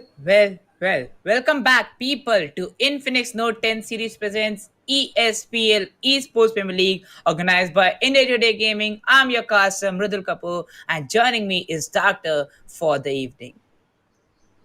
Yep, definitely. We have seen two beautiful matches, that is Bermuda and Purgatory, and with a different turn of events, to be honest. Because a team like Not Humans, they got hashtag 2 in the previous map and they were placed in second position. But this Right. time they got placed at hashtag 6, and yet again they got placed at third position. This is pretty interesting. But the more interesting part is the team, that is Youngsters, who have got the booyah in the first place. They were positioned at the bottom half of the table on the seventh position in the map of Purgatory, Right. and the team that was on the bottom half of Bermuda, team Nexus, got placed on the top position here with that booyah in the Right. Purgatory map. So a complete turn of events, to be honest, and it is going to be very interesting now to see how the players are going to play in towards Kalahari and how they are going to come up with a different strategy, and how they are going to maintain these positional advantages that have been given to them through the map of Purgatory. But look Mm-hmm. at that flight path, Mrudul. Yes, exactly. Just look at that flight part. It was looking really good for some teams out there. And with that, we see an initial fight coming up between team number 1 and team number 4. Well, they are in the blue zone. So it is gonna be very interesting to see what kind of loot they get and how they are gonna go forward with this fight as of now, because this fight is gonna be pretty interesting in the blue zone. And early engagement coming up, and this is the only team. These are the only teams with a early engagement as of now, and it is Youngsters. So Youngsters, they are trying to be a little more aggressive, if I'm not wrong. And on the other side, on the maze, we can see team number 9. They are getting this damage, they are getting hit on the back, but yet they will be able to get away. But oh, E2R Prangel, the first blood goes in the favor of YSPSF. So Youngsters with a great start, and they at this point of time really need those kills. If they can get those kills, they can again secure their position on the top. But GameTube, and oh, look at that, that is a wonderful play coming up. That Vector is not gonna help, and oh, those barrels look so good on the players. It is definitely gonna be very interesting here, Mridul. Yes, exactly. Looking forward to team number 4 and team number Oh, 1 having an initial fight against themselves. Well, the only thing that is right now helping team number 1 will be that, oh my god, shield. And as soon as he comes in, will take down a chaser. Amazing cover provided to his teammate. But with that, a left flank coming in, he sees that guy down to 50% HP, takes down, but there comes the trade for YSJ. The chaser doing and performing a 1 versus 3 as soon as the team needed him. And with that, those 4 kills coming up for the team, and they have eliminated a whole score out of the game. yep, definitely. But what was that 180-degree flick coming up from Chaser? That was a wonderful gameplay coming up from him. That was indeed a wonderful kill as well. This guy, he's something else, to be honest. He got a bit unlucky in the previous map, if I'm not wrong. But on this map, I'm 100% sure he's gonna get too many kills for his team, just like he did in Bermuda. And if he does get those kills, it is gonna be very helpful for the team, that is Team Youngsters, going on towards the Bermuda match, and after that in the overall scoreboard as well. With a total of 4 kills and 3 kills going in favor of Chaser, Team Youngsters looking pretty good. On the other hand, we can see Team IGB, that is Team Not Humans at this point of time, and Azam. This guy is looking pretty good. This guy has 4 health kits with him right now, 3 glue walls, and the team before they got eliminated pretty early in hashtag 5, I guess, because they were looking pretty good, and I thought they were gonna go in towards the top 3. But look at Chaser. Well, what is that? Is that a delay in kill feed, or is it has he gotten those kills again? I can't get it. Oh, that is a delay for sure in kill feed. Well, I got excited for a moment there, Mrudal. Yes, exactly. That was really, really exciting for a moment. But with that, looking forward to this match here. Team number 8 has dropped down with a player disadvantage. So, yeah, no any other team facing that player disadvantage. That is going to be team number 8 dropping down with, oh, sorry, team number 9 dropping down with three of those guys present in the area, while team V4 is looting the main hold Amptown area for themselves. Yep, definitely. Old Hampton area. This area, to be honest, I'm always scared going into this area because you don't have a lot of roofs available on your head, and anyone in the map of Kalahari, anyone can come from anywhere. To be honest, and just as I say that, we can see team number 10 and team number 2 fighting against each other, and TBA legend is gonna take a player down. He's gonna confirm it as well. Look at Ashish's position. He is so forward right now. He can do a huge lot of damage. And on the other hand, we can see team number 2. They have the players alive. They have two players, to be honest, four players, to be honest, and team NTL down to three players. So team 2 at this point of time looking pretty good rather than team 10. But on the other hand, we can see on the top right of our screen, Azam, this guy has started fragging out as well. And here comes the need, and that is definitely gonna take a player down with what? Yes, exactly. They're gonna take down a player there, and with that, the grenade goes in. NTL taking that advantage, but with that, a spray comes in, and SBKO will knock down the guy by MP40. TBA down with three of those guys. Well, another fourth guy getting down for the team. Only two players surviving. Well, he can be red, and he has been red. With that, as soon as he was red, he gonna Oh, get taken down. Can shot on the point by Divana, and as soon as as he was taken out, that oh, go. Seeing that slight angle there, takes that shot and will confirm the first shot too. But with that, only two guys from Team TBA will survive. Let's see how Team oh, NTL will execute their shot. Agambir. Not. Whoa, ho, ho. There goes the grenade. Well, it will land above them and it won't have some damage. He Oh, goes up, lands exactly on their position, has M187 in his hands and can perform the clutch. Well, let's see. Divana going down, takes oh, the shot, drop shot coming up and will take down the other guy, rushing straight towards the guy. Well, the rush oh, was. Oh my god, well, the rev was taking place, and with that, takes down the one other. Let's see if he can be revved or not, because he's really, really low, while the other guy also pushes in, and he also gets down there. Well, get the guy down, and only the last guy from team number 2 will survive. oh. Wait, he did put up a tough fight here. But Divana, on the other hand, was a little bit more lucky. I'm not gonna say too lucky. He was a little bit more lucky, and he's gonna get that kill confirmed. And TBA Sports have been eliminated. And just we are saying that we can see Team No 7 and Team No 6 fighting against each other. And Team HYH, hide your head. Just a single player surviving, and he'll go down as well. And Team HYH will be eliminated, and Team TR, Team Randoms, looking pretty bad as well. Just a single player remaining, the Princess remaining, and just two kills for them. So this is gonna be very hard for them. Yes, And team number exactly. eight, This is. yeah. Okay. I think so. You were saying something. Sorry to cut you off. I was just saying that team number 8, they are in a great position, to be honest. They have the K98 placed as well. Oh my god, that K98 can deal a huge lot of damage. And just I was about to say that we can see the players of Team B4 everywhere on the map. Yogi looking pretty good as well. And FS just had 3 players. And oh, look at that rush coming in from him. And Yogi is gonna go down, Mrudu. Yes, exactly. And with that, Yugi is gonna go down. Team number 9 right now had a player advantage, but they will lose one of those guys. While team number 8 down to only 2 players surviving from their team. With that, one shot taken down, half HP down. Will take another shot, might get the player down, but with that, V4 having an initial fight coming up against themselves, will take down the guy by shotgun. M1014 for the charge. Yogi will get revived and will get on his foot as soon as possible. Team number 3 going against team number 11. Well, both of these matches, to be honest, are going nowhere. We can see V4 down to just a single player remaining. But the interesting thing is that there are trades coming up from everyone. No one is letting those trades go by.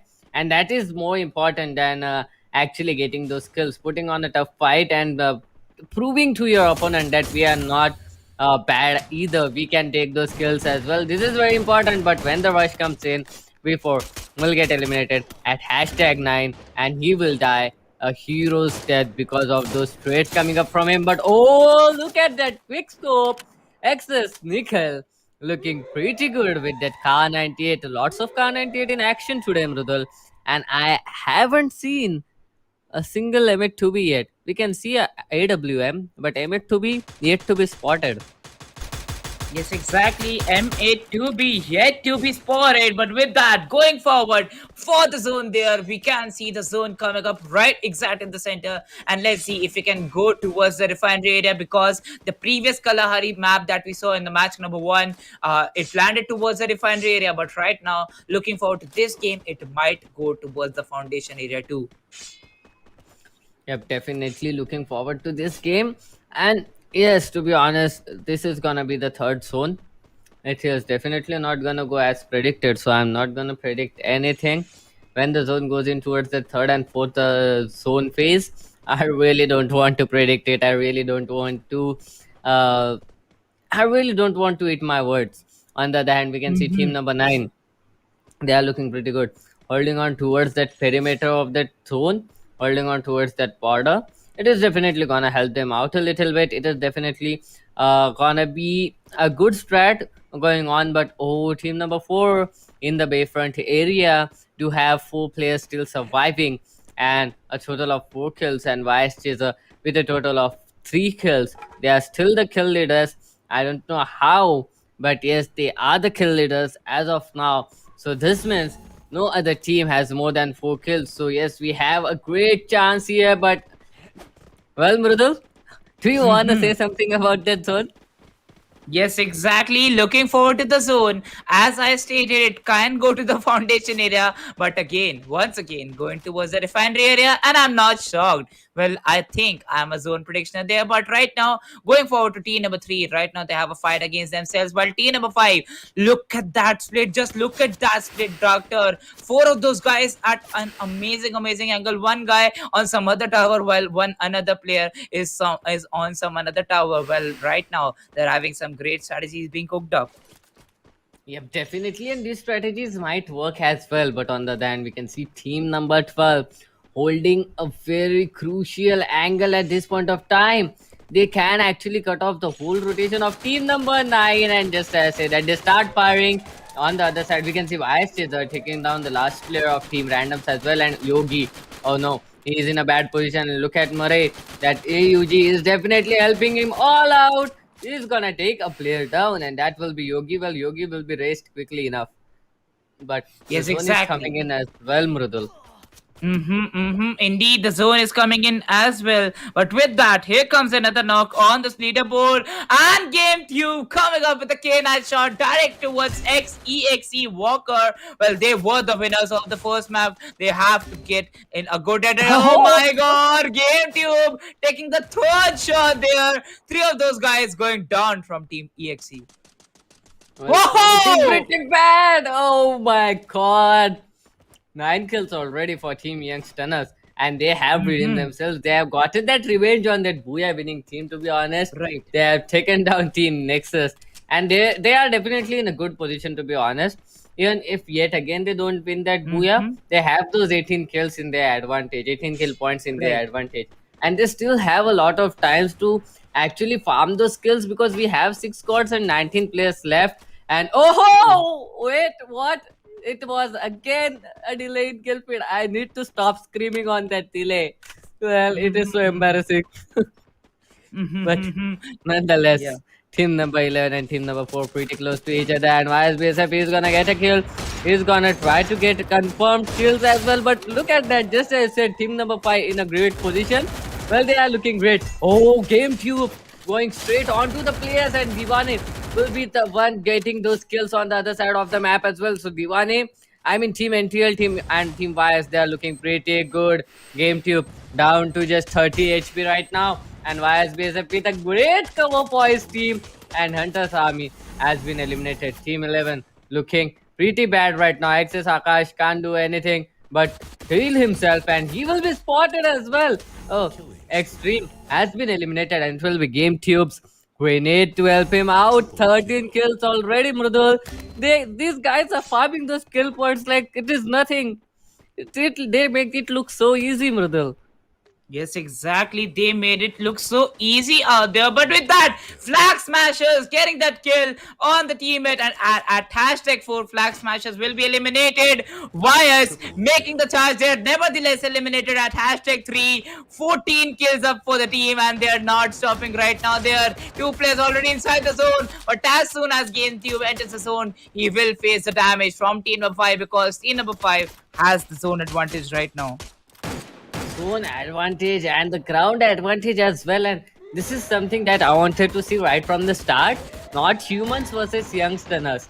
We've seen this in the first map and it was pretty interesting. On the other side, we can see Game 2. He does have that K98 in his hand and the flank is not set up as of now. But oh, look at that. The flank is gonna come in anytime soon. Ryuk, he is so close to the players. He's gonna take a kill or two definitely from that position.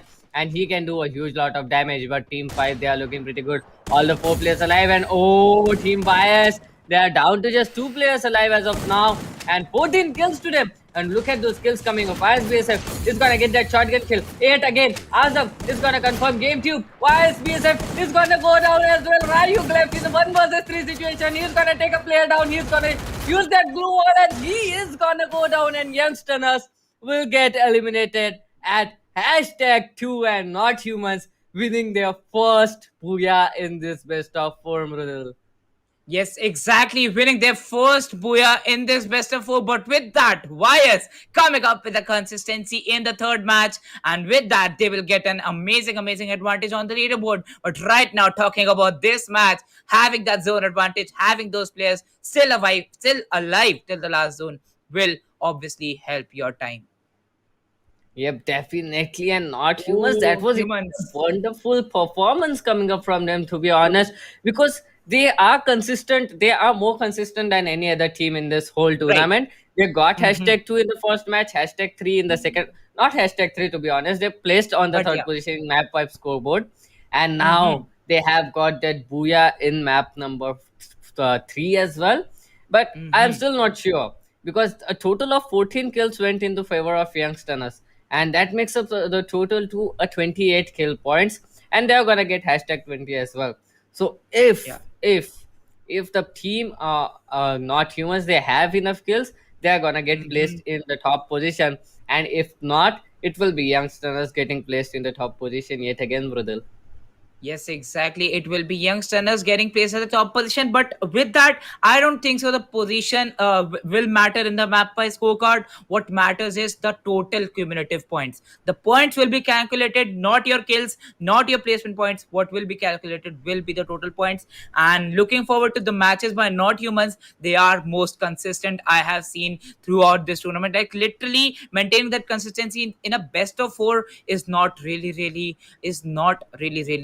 And with that, not humans will get to that first position for sure. But yeah, YS getting kills is also a good position out there. With that, going forward with the map by scorecard for map number 2, and here it comes on our screens. Youngsters Esports, as you said, will get on the top position with 20 rank points, 30 kill points. That will make a total of 50 points for them.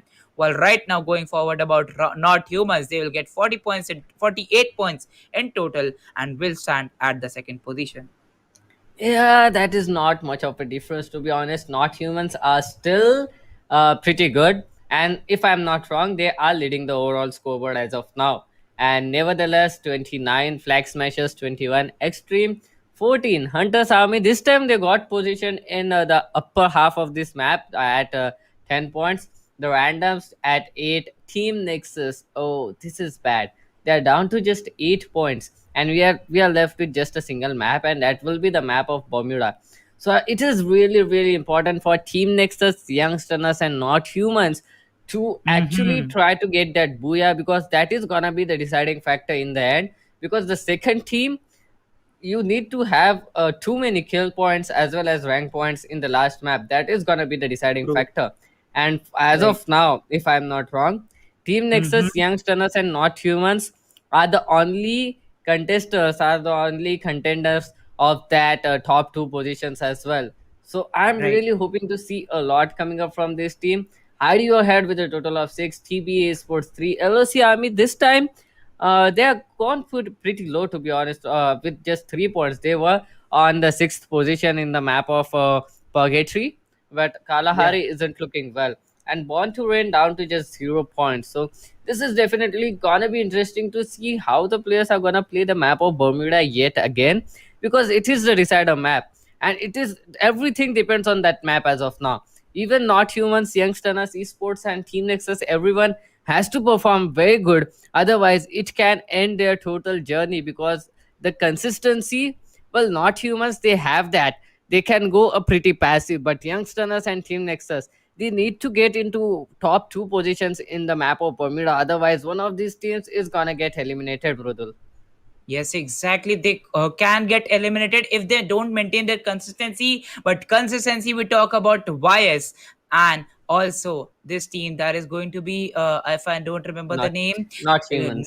not humans. Well, they are not humans, because till now we have seen some amazing alien performances coming up from their side. But with that, going forward with the MVP scorecard, and here it is on a scoreboards. Youngsters getting eliminated the second position, still getting those amazing players on their leaderboard. BSF on the first point with 5 kills from Team Youngsters, while GameTube will get that advantage and stands at the fifth position, while he had some great knocks coming up by that Car 98, and will stand on the second position. With that, Azam from Team Not Humans will stand at the third position with 4 kills.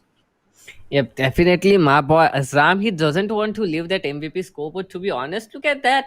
This is the third consecutive map, and he is still on that MVP scoreboard. Once on the second position, once on the first position, and once on the third position. So this guy, my boy Azam, he definitely don't want to leave that scoreboard.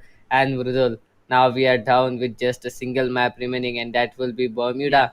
I'm pretty much interested to see what is gonna happen in Bermuda, and true. if Youngsters or Team Nexus, if either of them if either of them get eliminated pretty soon, that will Right. be such a huge bummer. Now these guys have a huge responsibility on their head to Mm-hmm. actually survive till the top two positions. And I really want Right. to see the players going on towards the top three position. And I will not be surprised if the last zone has just three squads remaining. That will be not humans, Youngsters, as well as the third team. If I'm not wrong, I really don't remember the name. But yes, it is gonna be very interesting to see how they are gonna play, and look at that observatory position. Finally, we are gonna get to see a drop clash at observatory, brother.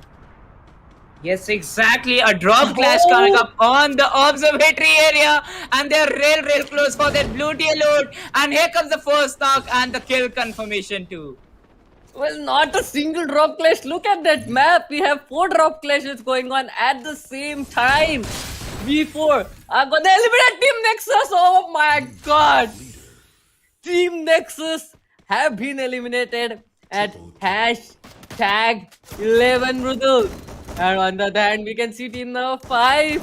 Oh, they are getting knocked out as well. TSGRB getting those kills. V4 looking pretty good. And team number 5, they are getting those kills. But oh, Shazzy is gonna go down. Bharat is the only player left right now. And all he can do is just get those kill confirmations for his team and try to run off as soon as possible. Team number 7, Team Randoms, on the other hand, they have 3 kills with them. Team number 9 and team number 5 left with just single player, and they are gonna run away on the clock tower. We can see a drop clash coming in between team number 1 and team number 2. Team OP looking pretty good. They have a decent position, but they have lost a player. So the advantage goes in the favor of team number 2 as of now. And if team number 2 can capitalize on it, it is definitely gonna be very interesting. And I really don't know what is gonna happen here. But if I can place some bets, I would like to place the bets on team number 2 here, Mrudul. Yes, exactly. I would also like to place some bets on team number two. Well, they have a good position, and we have seen some good performances coming up from them. And I think so. You place some bets on team number two because they have a player advantage too. Yep, definitely. That's the reason, to be honest. And they do have a great positional advantage as well. And on the other side, we can see Team YS Youngsters still getting those skills, Mrudul. Youngsters going in powerful here. And it is gonna be a very, very beautiful match, to be honest. Because, oh, Youngsters, they are getting those skills. Team X, if I'm not wrong, is this Team Extreme. And oh, YS Chaser, this guy is gonna take Extreme Akash. And now YSBSF is gonna confirm a kill as well. So Team Extreme down with just two players surviving, and they will be running off pretty soon. On the other hand, we can see that Bhima Shakti strip is completely in the favor of Team Young Chasers as of now, and TBS Psycho down to 20 HP already. And oh, look at that! Team number one for you and Kratos is gonna get a kill. He's gonna confirm it as well. Now team number two looking pretty bad here, Mrudul. Yes, exactly. They are not looking good at their position. With that, talking about the clock tower area, they will get another kill confirmation. And with that, only two guys from team number two survive. A rush coming up, but as soon, oh, he did not see him, but now he sees him. And as soon as he sees him, he will take the damage. Lochan will give the token on A2 dream. Well, that sounds so funny. In Marathi, tochan is is a word you use for something which you poke. So that Right. was so funny to listen. And on the other hand, we can see team number one down to just two players, and team number one looking pretty good. Team OP well down two kills with them. It is gonna be very hard for them, to be honest, going on towards the next zone. They are going close to the players of team number 10, and team number 10, uh well, they are pretty sad, to be honest. They have all the four players alive, they have the weaponry with them, and if they spot a player, oh, team bias, these guys don't stop. They completely want to annihilate team 11 and team extreme. Oh, this is bad. Just the solo player remaining, and extreme has been eliminated, and it will be Team YS Youngsters yet again with a total of 4 kills right from the start of the map here, Mrudul. Yes, exactly. They will go really good out there. But right now, one more team has already been eliminated with that one more kill confirming up. But look over to that. 9 teams still surviving, but only 25 players on the map. Really hard for some teams to survive till now. Yep, definitely. Now, well, the zone is looking pretty good, to be pretty good as well. To be honest, Mrudul, we have 9 squads left and 25 players alive. So if I'm not wrong, we are gonna get a little bit of passive gameplay coming up, and it is definitely gonna be very hard for the players to survive till the next zone if they don't go passive as of now, because every team, they are on the killing spree. This is the decider map. They want to get those kills. They really want the skill points in their favor. And oh, team number 10 going directly in towards the player of team YS. They are gonna take down the car, and the rush is gonna come in, but he has that P90 in hand, and we know P90 can do wonders. But on the other hand, that shotgun is definitely gonna help them out. Team number 4 taking down the players of team number 10 as of now. 2 players down, and YSBSF looking pretty good. 2 players remaining for team number 10, P90 and Thompson in the action, but YS Chaser with that AUG in his hand can do a lot of damage. We can see the players of Team YS, Youngsters, now stuck up, but the NTL, 3 players alive, 1 player being raised quickly enough, and the shotgun. YSBSF this time is gonna confirm that kill, and Agambir is gonna go down. Now Team 10 down to just 2 players surviving, and Team 4 taking those kills back to back. 6 kills already. This is map of Bermuda, not a map of Kalahari. Team 4 needs to understand this. They are humiliating and annihilating each and every team. And oh, White has been spotted as well. So it is gonna be really difficult for the players of team number 10 to get out and to actually survive at this point of time, because you can see team number 1 for you and Kratos and OP to our Pranjal looking pretty good. But oh, this is Mhm. the guy NTL. It is definitely gonna be very interesting to see how these guys are gonna survive, because team 8 is close as well, Murudul. Yes, exactly. Team 8 is also close as well. And as we talked about that, they are making a rush straight towards the players. While we can see team number 10 present on the hill area, team number 4, Team YS. So, yeah, all the top three squads right now present with themselves.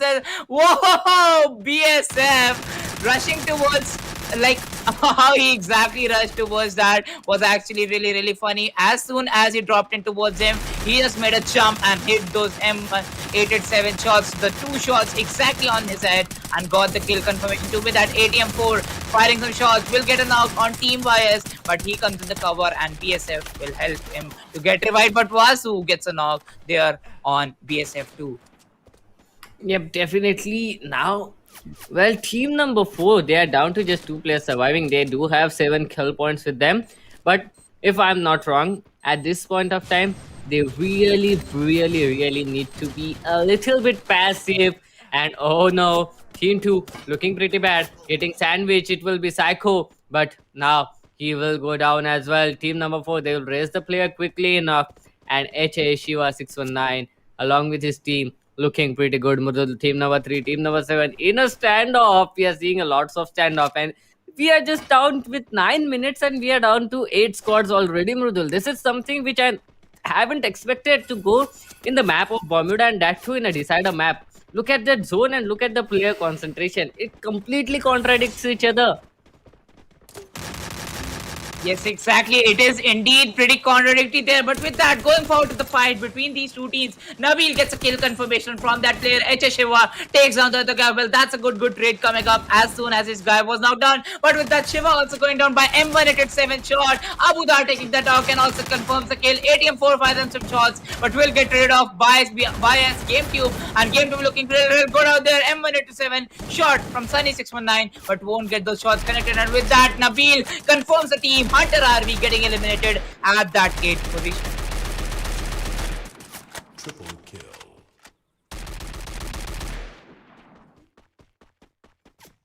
Yes, exactly. With that, some more shots coming up. GameTube knocked down, and only last guy from the team will survive.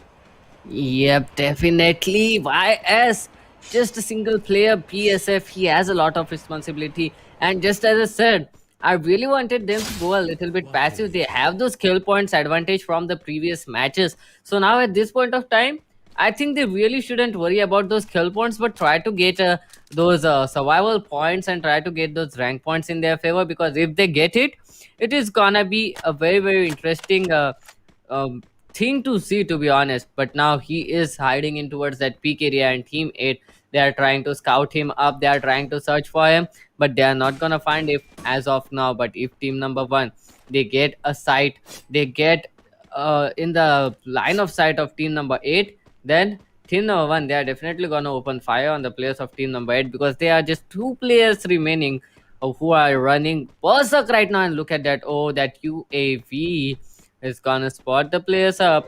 And oh no, team number 1, they are going in towards different direction just as they spot the players of team number 8. So Mrudal, now the players are going a little bit passive. Yes, exactly. Now the players have got that position that they should go passive, but I think so. It is pretty late. It is pretty late, Doctor. Yep, but better late than never. They might have got eliminated until now if they still have started, if they still have gone that much aggressive yet again. But now the players now going in towards that passive mode, it is definitely gonna help them out. The players of team 5, we can see he's going on towards that drop, but team number 7 is contesting it.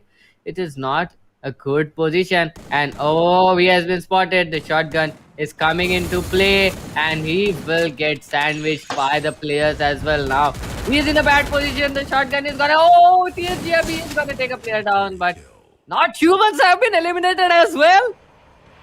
Wait, what? Yes. This is interesting. This is gonna be very interesting. The overall scoreboard is gonna be very interesting now, Mrudul, because not humans as well as Team Nixus, they are down. YS youngsters, they are down to just a single player remaining. So it is gonna be very interesting as of now, Mrudul. Yes, exactly. They are also gonna get eliminated. But with that, looking forward to the fight between team number one and team number seven. Let's see what happens here. Yep, let's see what happens. And oh, the shotgun is coming into play. A knock is coming up, and Fuyu and Kratos is gonna confirm that kill as well. Now they're trying to rotate off team number seven, but I think it is the point in time where you really need to fight the players off. You can go completely passive. Oh, those nades are definitely gonna help them out. But over needing is not a solution here. That over needing might be troublesome. And oh, the shotgun is Mm-hmm. coming into play. And oh, Nabil is looking pretty good, but down to just 20 HP. And oh no, if a nade comes up, they have lost all the nades. I just as I said, over nading was not a solution. Now they don't have any nades to throw over that glue wall and want to win. They are gonna get eliminated by Team Random. That over nading definitely costed them a lot here, Mrudul. Yes, exactly. That overrating costed a lot to them. And look over to that. Observers showing us that car out there. Well, that's a decent car. And I think I will buy that from Garena for sure. Right now, going forward to team number seven, they are right now present in the peak area. But one thing, if I have to talk about like not humans and the other team too, that is, if I'm like right now forgetting the names. Doctor, can you correct me with the second name? But yeah, uh, Team Nexus. yeah. Team Team Nexus. So Nexus. yeah, Team Nexus and also not humans. Both the squads right now eliminated out of the game, but still we can see YS squad looking really good out here. Let's see how exactly will they perform here. Only one player from the team is surviving, while we see, oh okay, no, like literally no full team surviving in this zone right now, and we can see the zone coming up on the Bhima Shakti strip. Yeah, and this zone is too big to be honest, Brudel. It is gonna be we will see one more zone before any fight breaks out. But oh, BSF, he is in trouble right now. He needs to get inside the zone, but DAD Rupesh, he has definitely spotted the player, and Nabil has. Oh no, that need is gonna come in, and oh no, he's gonna get knocked out pretty soon as of now. But that glue wall is definitely gonna help him. Let's see if he can come out of here alive. And oh, that shotgun is not gonna help him. And youngsters have been eliminated Okay. at #5. Yeah. Literally okay. Now I don't Yeah. know what is gonna happen in this map. Now I'm Mm-hmm. completely clueless here, Mrudul. Well, exactly right now, talking about your cluelessness, I am also really shocked seeing these teams getting eliminated. Young Sinners still ended in the top five position. It would be table breaking for some teams there, while Team Tier up with 11 kills, only two players surviving. And I don't think so. They can right now come into the zone because team number 10 and team number 8 have a great advantage inside the zone, while V4 standing here inside the zone having 8 kills. It is looking really good for them. Only four teams and six players surviving in the match. But if I have to say, I will say for sure, youngsters also performed really well, not humans, and the other team that is going to be Team Nexus. All the teams can be in top three, but what it matters is who will be the exact teams getting at those top two positions. And youngsters Team Nexus plus the last team that is not humans will be the competitors for that. Yep, definitely they will be the competitors. But on the other hand, look at Team Random. They have a total of 11 kills as of now, and they have Right. two players surviving. If they get that booyah, they are gonna get some points for themselves, and that will definitely help Mm-hmm. them out. But I really don't think that at this point of time, it will be enough for Team Randoms because they were placed at the bottom half of the table map-wise scorecard in all the three maps before. So even if they get that booyah, I don't think it will make much of a difference. But yes, now the top two teams, the contenders of top two teams, they have increased from three to like five teams because all the teams we can see here, just team number 10, that is NTL and V4, they were on the top uh, half of that scoreboard. So it is definitely gonna be interesting to see who is gonna get qualified, who are the top two teams who are going to get Mm-hmm. qualified in towards level 3. That is the question here. And just as I Right. said, now the last zone is coming into play, Mrudul. The warning Yeah. has gone off, the buzzer has gone off, and the zone is going to come crushing in anytime soon. Yeah, the zone is gonna come crashing in anytime soon. And after the zone comes crashing in, it will be the last dead zone. Oh, Rupesh! Why? Just why? As soon as the guy got in open, the grass was over for him, and as soon as he got in open, no grass left, and Rupesh spots him, AK spray just on the head, and the kill has been confirmed by team number 7. While it is the dead zone, you have no chance either to come in the zone or either to wait and have a heal battle. yep, definitely the end zone survival battle. It is not something that I want to see at this point of time because it is looking pretty good in the favor of all the players. And oh no, oh, Ashish barely surviving by that nade. But I'm pretty much Yeah. happy as of now because the zone is gonna come crashing and 5 seconds left. Whoa! Nevertheless, have been eliminated. It is team number V4 against Team Randoms. Both of these teams looking pretty good. And team number 7, the kill leaders right now, V4, they do have 7 kills with them. And Team Randoms, they have a total of 12 kills going Whoa! on in their favor. But that Chrono Shield is definitely gonna help them out. And that smoke, oh, it has been a long time since we have seen a smoke come into play in the last zone. But Yeah. nonetheless, Team B4 rushing on to the players of team number 7. Just Rupesh left all alone, and the zone is dealing a huge lot of damage, and B4 has been Whoa! eliminated. What? Rupesh clutching it all out and getting that booyah in the end zone with a total of 5 kills as well. So, if I'm not wrong, if my calculations are correct, the team has a total of 14 kills right now. So, that makes the Yeah. total go up to 58. So, this is Yeah. definitely gonna be very interesting. This is definitely gonna help these people out. But still, the question remains: who are the top two teams who are gonna get qualified, Mudul? Because only two of the squads are gonna get qualified, and the randoms they are gonna get that booyah in this map in a completely unexpected and unprecedented way, Mridul. Well, yes, exactly. There is going to be a fight in the top 5 position, but still, I'm quite sure about two teams, and that is going to be one is not humans, and the other will be Team Nexus. Well, I'm sure about not humans, but at this point of time, I'm still not sure of Team Nexus because Mm-hmm. they had a Youngstown. pretty low score in the map of Purgatory, and True. on the other hand, we can see the players of younger stunners. They have got those Standards. skill Yeah. points. Yeah, they have got Mm-hmm. those skill points in their favor. Right. So if young stunners they have got more kill points and a better score, so they Sure. can be contending against the players of Team Nexus as well. But not humans, Right. they are pretty much consistent. Just a single map didn't go in their favor. That was the last map. So yeah, Mm-hmm. not humans. They are definitely gonna qualify, Mridul. Well. Let's see what happens in the overall scorecard. But before that, talking about our social media handles, guys, the social media handles are popping off on the left hand side of your screen. So make sure you follow them for all the latest updates. When will we stream next, or when will we live on the next stream? Make sure you keep on coming up on our social media handles and follow our YouTube channels, Facebook channels, Twitter handles, and also the Instagram too. With that, talking about our sponsors. Infinix Note 10 series and India Today Gaming. Thank you so much for partnering together. Infinix Note 10 series is a great smartphone for us gamers and also some casual users. So make sure you check out the smartphone on Flipkart website uniquely. With that, going forward with the map by scorecard, and here it is, Team Randoms will win the Boya in this match, and as calculated by Doctor in the mind, it will be 58 points for them. LOC Army getting 36 points in total. Young Sunners Esports getting eliminated at the fourth position, still getting at the fifth position, still getting 26 points and gets placed at the 26 at the third position. Nevertheless, with 17 points, will stand up on the fourth position. Flag Smashers getting 15.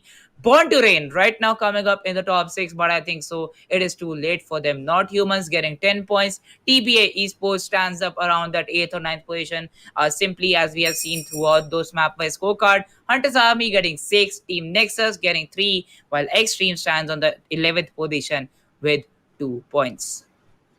Now, this answers our question here, Mrudal. Youngsters Esports, they've got placed on the third position yet Right. again with a total of 26 points. So, Mm-hmm. yeah, now I think that Team Nexus, they are gonna miss it by a slight margin because Youngsters Esports with this 26 points, it is definitely gonna reflect in that overall scoreboard. And if I am Mm-hmm. not wrong, not humans and youngsters will be the one getting qualified. But still, I am a little bit skeptical about Team Nexus. Just 3 points Mm-hmm. coming for them in this round, but they had Oh, a right. pretty good map. They had a pretty good match in the map of Purgatory and Kalahari. So yeah, True. this is still a little bit difficult. But yes, now I Mm-hmm. am placing my bets here on youngsters esports for sure, Mrudal. Yeah, before placing some bets on them, we might see some MVPs coming in front of us. So yeah, Yeah. those might be from randoms and LOC army. But as youngsters esports performed, the players were looking real good, and I think so. One guy can come from youngsters esports, and I think so. You know the name too, Doctor. Yep, definitely. No, no, no. This time it's not gonna be Chaser. 100% sure this time No, it's no, no, not no, gonna be no. Chaser Yeah, because I think so. he, Mm-hmm. yeah, he got knocked out pretty early. But yes, Yeah, youngsters they had a great run here in this map of Bermuda. They had a total of 13 true. kills. Not 13 kills, 8 kills. So that is definitely Yeah. gonna help them out. But here comes Mm-hmm. the MVP scoreboard to announce the MVPs, and no one actually comes in here from Team YS because Rupesh from the randoms with 5 kills, Nabil again from the random with 5 kills, and Vasu from LOC Army with 5 kills yet again. And these were the three players who were actually alive in the last zone. These were the players who were Yeah, contesting it actually. till the end, and Mm-hmm. they deserve this MVP, to be honest. Everyone, True. look at that, 5 kills, 5 kills, and 5 kills. That is definitely great. Rupesh, I'm sure he has gone into the first position because of his damage and that Booyah. Nabil on the second position because of Booyah, and Vasu in the third position because he didn't get that Booyah. But yes, this was they did to definitely deserve to be here on that MVP scoreboard, Murdal. Yes, exactly. They definitely deserve to be on the MVP scorecard because these were the guys who got the position for the team. While the team was could have been eliminated at seventh, eighth position, where we saw the teams on the top getting eliminated. So yeah, they could have got eliminated. But as we saw about the top, we are going straight forward for match number two overall scorecard, and here it is in front of us. Three, two, one. Here it is. Young Saras Esports and Not Humans will qualify for level 2. Well, I thought Team Nexus will lose it by a little margin, but seeing at it, Mm-hmm. LOC Army with a total of 80, they are gonna be on the third position. But look at the score coming up from Youngsters Esports, 76 total kill points and a total of 140 points going in their favor.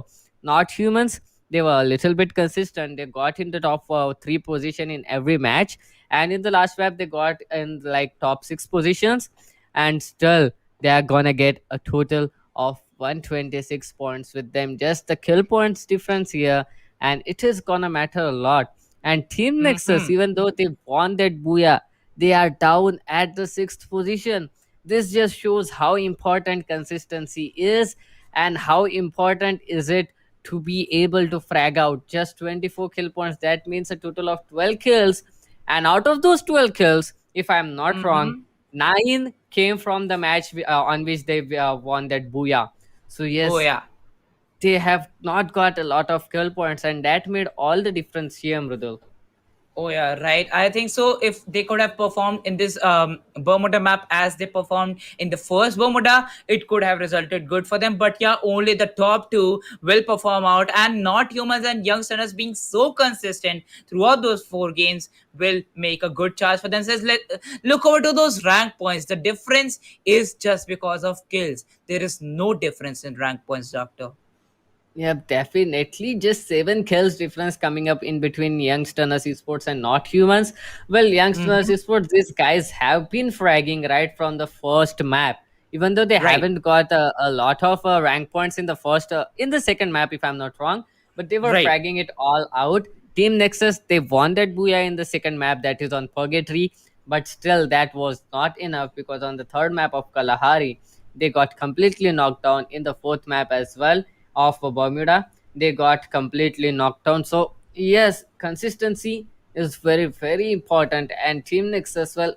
Actually, I'm very sad to be honest for Team Nexus, and I'm Right, very sad about LOC Army, the randoms, and nevertheless because we didn't even consider them to be the contenders of the right. top two position, and we considered Team Nexus to be the contender just because of that booyah. So yeah, we were a little bit biased out there, but yes, Mhm. nonetheless, the players of Team Not Humans as well as Youngsters, they are gonna go qualify in for level two. A huge congratulations to them, brother.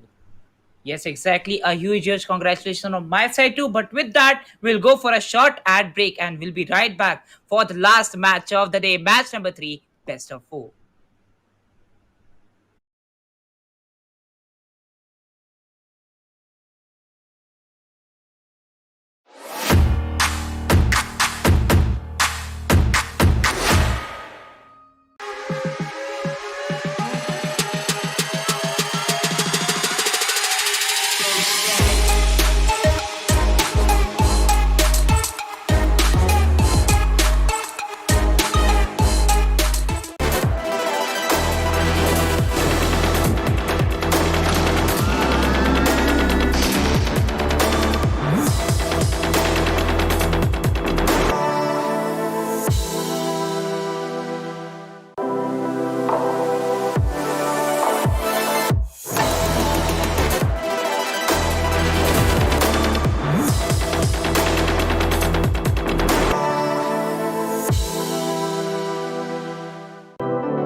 Hello and welcome back everyone to Infinix Note 10 series presents ESPL Esports Premier League organized by India Today Gaming.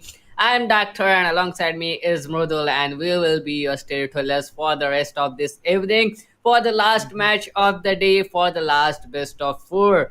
We are down with two maps with some interesting scores with some interesting teams getting qualified. But now this is the third match. This is the best of four, and it is gonna be very interesting to see how the players are gonna come up in this map as well. Because in the previous match, it was Right. pretty obvious who were gonna get qualified. But True. I really want to see some more teams fighting it out. Some more teams playing it all out, not just a single team or two teams dominating, but all the teams True. fragging out and all the teams fighting out here, Mrudul. Yes, exactly. All the teams fragging out, all the teams fighting out throughout these games. We're gonna see an amazing, and intense action coming in front of us. And it is Infinix Note 10 series presents ESPL Esports Premier League organized by Inner Today Gaming. Make sure you follow all our social media handles. The social media handles are popping off on your left hand side. I think so. I'm pointing on the right hand side. Yeah. Yes, guys. The social media handles are popping off there only. And with that, we are going straight in towards the Bermuda map. And here it is going to come. Let's go and enjoy the Bermuda map because in this map you can be aggressive, but after this Bermuda, you cannot be aggressive. You'll have to maintain some passiveness too. And look at that! Look at the flight path. Oh, this is so good. Every team can go anywhere, but I really don't know why the teams are going for the drop clashes every time. You have this map completely open, all the drop locations completely True. accessible, but still we can see two teams on the clock tower.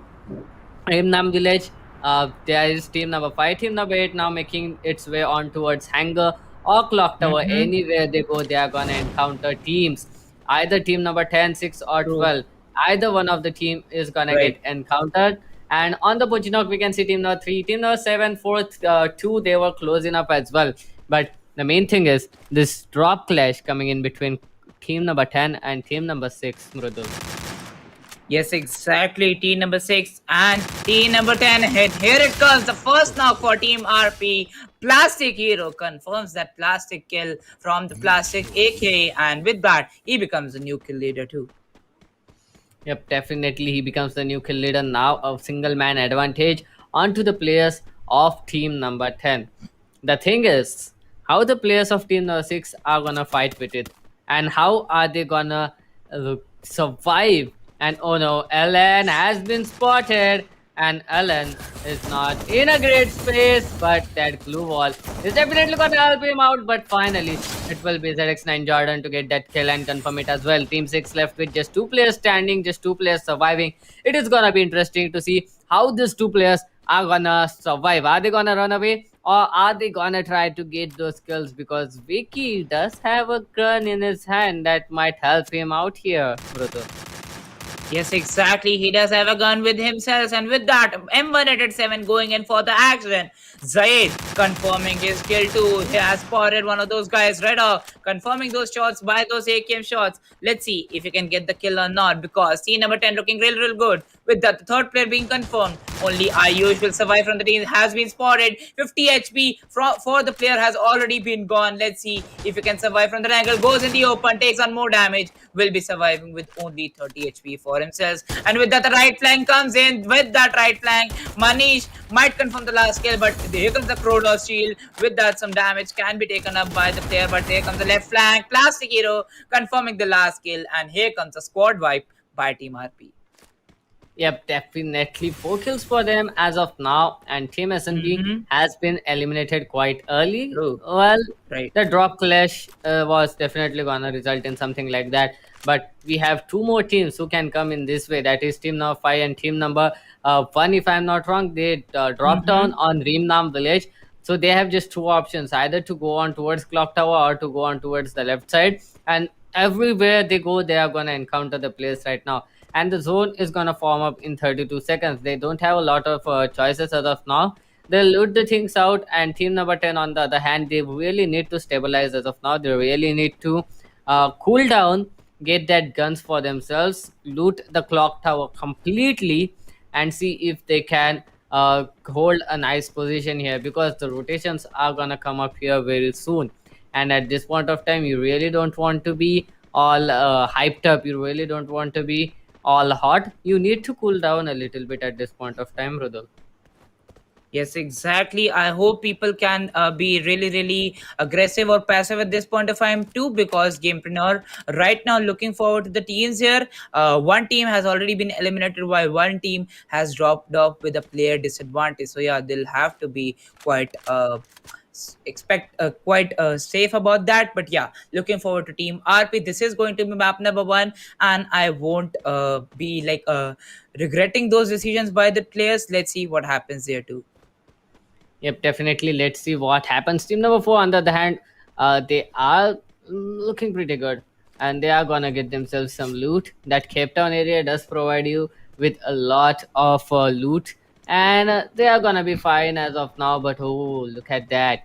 Team number 12, they have vacated the hangar, and now team number 5, they have got a lot of places to go in. On the other side, on observatory, we can see team number 8 making their way on towards them, and team number 2 still contesting that observatory area. It's gonna be a very brutal match in between team number 8 and team number 2 if they decides to fight it out, because team number 2, having looted that observatory area, definitely has the weaponry available with them. And on the other hand, team number 8 having that upper angle, having that upper level advantage, and they have spotted 3 players of team number 2 so easily, and team number 2 has no idea about the players of team number 8 here, Mrudal. Yes, exactly. They have no idea what exact position team number 8 is holding. Well, they have did the damage to Team Fab. They're talking about Team TD. Well, Aryan, we have seen these guys, Aryan, Manthan, literally performing throughout that round number 2. Let's see how exactly they go on forward with that. Right now, seeing team number 3 on their position, they look real good. But team number 8 can do most amount of damage on team number 2 right now, making a left-hand side flank. Yep, right now making that left hand side flank, and that left hand side flank might actually work, because team number 2, they have got no idea, and they are gonna be completely awestruck when they see the players of team number 2 rushing onto them. And if they catch them, if they catch them with their pants off, if they catch them with their guard down, it is definitely going to be too troublesome for the team. Team 2, on the other hand, team 4, if I am not wrong, TSG, Daksh, Divyansh, and Kasana, these were the players who rocked the round 1, and these were the players who rocked in round 2 as well. So I'm pretty much sure that these guys are going to put up a great fight. On the other hand, team DTX, if I'm not wrong, I've seen these guys playing in round 2. So I'm pretty much happy to see these players making their way up towards round 3, and they can do a lot of damage here because they have proven themselves to be very good in round number 1 and round number 2. Mridul. Yes, exactly. Round number one and round number two. These teams have performed real good, doctor. But right now, looking forward to this fight between team number 12 and team number 7. Fab already there with the player disadvantage. Yep, already with a player disadvantage, Team number 7 putting up a huge fight onto the players of Team number 12. That UAV drone is certainly a big problem for Team number 12. Now, Team number 12, they have decided to go on towards the back. They have decided to go on that back foot. They are not gonna be fighting against it. And team number 1, is he gonna notice? He is gonna know. He's not gonna, and he's gonna go down. He completely got annihilated by the players of team number 11. And now team number 1, they have rushed in onto the players of team number 11. Look at that kill coming up in the favor of team number 1 here. And finally, just a single player remaining from both the teams. Well, GJ, the team will be confirmed, and Starbrook will be the single player surviving as of now. On the other hand, team number 11 can be raised as well. All the 4 players surviving. So team number 1 had a bit of bad luck, but now they are down to just a single player surviving. Lots of hope, lots of responsibility on his head, but the hope is still alive for them. They can get the survival points as of now. And Fujishio will confirm the third player, that is GJ Tark Fire at team number 11 with a total of 3 kills. Pretty good, pretty decent. They need to survive right now, but this is gonna be a very big problem going on in there, going on with them, because they need to rotate inside the zone very soon. And if they don't, it is gonna be very troublesome for them because the late rotators get cut off very soon by the teams holding on towards that perimeter. And just as I said, team number 7 holding on towards that peak area are gonna fight against team number 2, are gonna knock a player out. That AWM in the hands of player of team number 2 is not enough as of now, because team number 7 have that advantage, have that positional advantage here. And team number 2, they are gonna run off just like team number 12 did, Mrudal. Yes, exactly. They might run off just like team number 12 did. But right now, talking about team number 2, 7, and 10 present on the peak area. Well, they have good positions out there. But let's see how exactly they will hold those positions or not. Team DMC right now present in the squad house. While we see the zone might rotate towards that area too. And here it comes. The zone will come forward to the quarter 2 area. Well, let's see if it leaves the peak area or not, or either it will come on the Pochinock side. Well, that's exactly how it goes. 4 teams right now inside the zone, while the other while the other 17 struggle outside the zone to come inside. Yep, definitely. The other teams are gonna struggle a lot to come inside that zone. And looking at the position of team number 7, 10, 2, and team number 12, well, they are pretty close to each other. One of the team getting knocked out is a high possibility here because of third party. And team number 12, they are gonna get those kills. They are gonna try to take the kills of team number 2. Now, team number 2 running off yet again. And if they do this time, they are gonna encounter team number 10. So they are completely surrounded, to be honest. Team number 2, they don't have a lot of choices. Either they need to get on with in a fight with team number 12 or team number 10 or team number 7. Otherwise, they are going to get completely annihilated. They have 3 teams surrounding themselves right now, and all the teams have all the 4 players left, and that UAV drone is going to be a huge problem. But, well, they were inside the cover. Now, the thing is, are they going to fight against the players of team number 12 or team number 10, or are they gonna rotate in safely towards a safe position here, Mrudal? Yes, exactly. Looking forward to Fab Corona. Well, I think it could be deadly for some players. A player being named Corona, but right now, as we see team number 2 rotating from the right hand side, he can come up to that position too. But with that, looking forward to team number 2 holding the southern side of peak era. They look real good on that position. So 4 squads present on the peak era. Well, this can be really deadly because the other areas of the zone. Let's see how exactly that happens. Zad confirming Soham. Let's see if he can get the kill or not. Well, that was a good knock coming up from the guy. Yep, definitely. That was a good knock coming up from the guy, and the kill is gonna confirmed as well. Said looking pretty good as of now. He has got that gun, he has got the weaponry as well. Now the airdrop is gonna come in front of team number two. Team number two looking pretty confident. They have that Gruza in the hand, and I'm pretty sure that Gruza is gonna do a lot of damage. But on the other hand, we can see team number 10 and team number 3 fighting against each other. Team number 3 holding on to that sniper tower, but that advantage has been neutralized by this cliff. And team number 10, they are the kill leaders as of now.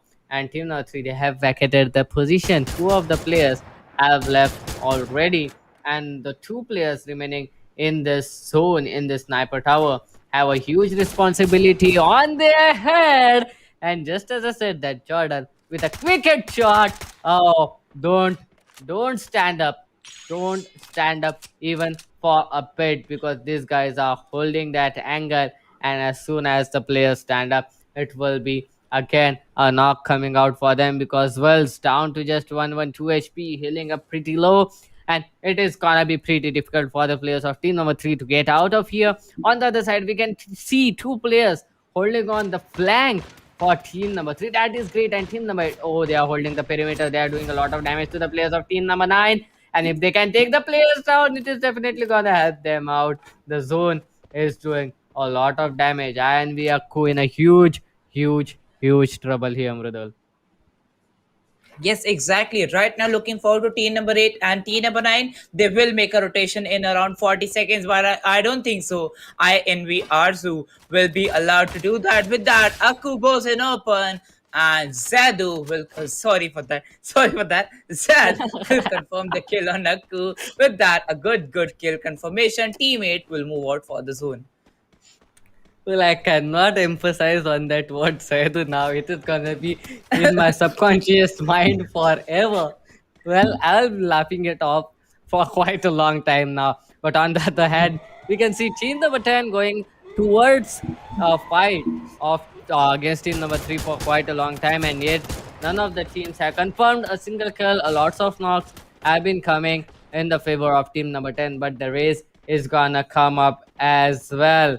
Now it is gonna be a huge problem for the players of team number 3 to get out of here. Otherwise, it is gonna be very troublesome for them to survive. On the other hand, we can see team number 2, team number 12 pretty close to each other, and team number 12 looking pretty good. They can get those kills. They have that upper level advantage. They have that upper ground advantage. And team number 2, I do see some AKs and AWMs in their hand, so this can neutralize the upper level advantage, to be honest, because that AK headshot is gonna cost a lot. And look at that, they're trying to come inside, but team number 2, they are not gonna let them come in. Inferno, this guy with that AWM is doing a lot of damage. Oh, look at that shot yet again, and the zone is dealing a huge lot of damage there.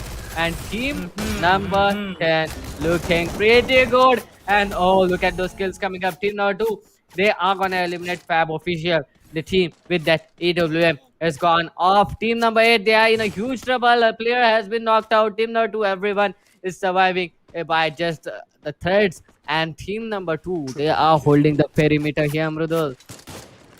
Indeed, they are holding the perimeter here. With that, 4Guns Gaming has been eliminated at the 9th position. Plastic here becomes the kill leader with 3 kills on his point. Triple kill coming up. But with that, going forward to the zone will land up in the quarter 2 area. Well, just right now announce me as a zone predictor. The teams will hire me as an analyst for sure.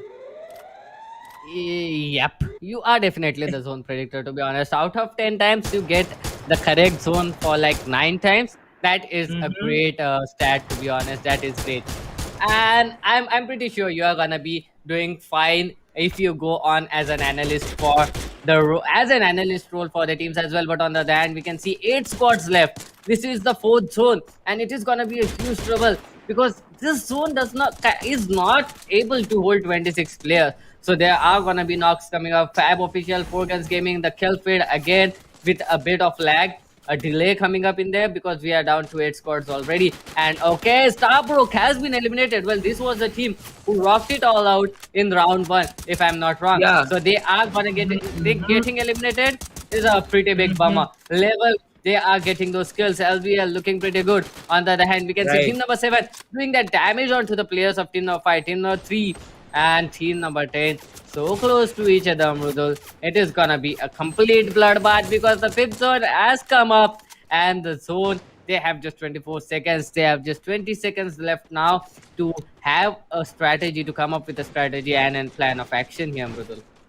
Yes, exactly. With that, a grenade goes in. Will knock out one of those guys. While TSC Ducks confirming his kills. 2 kills have been confirmed. With that, the zone goes forward there and is not supporting any team out there. 4 teams outside the zone.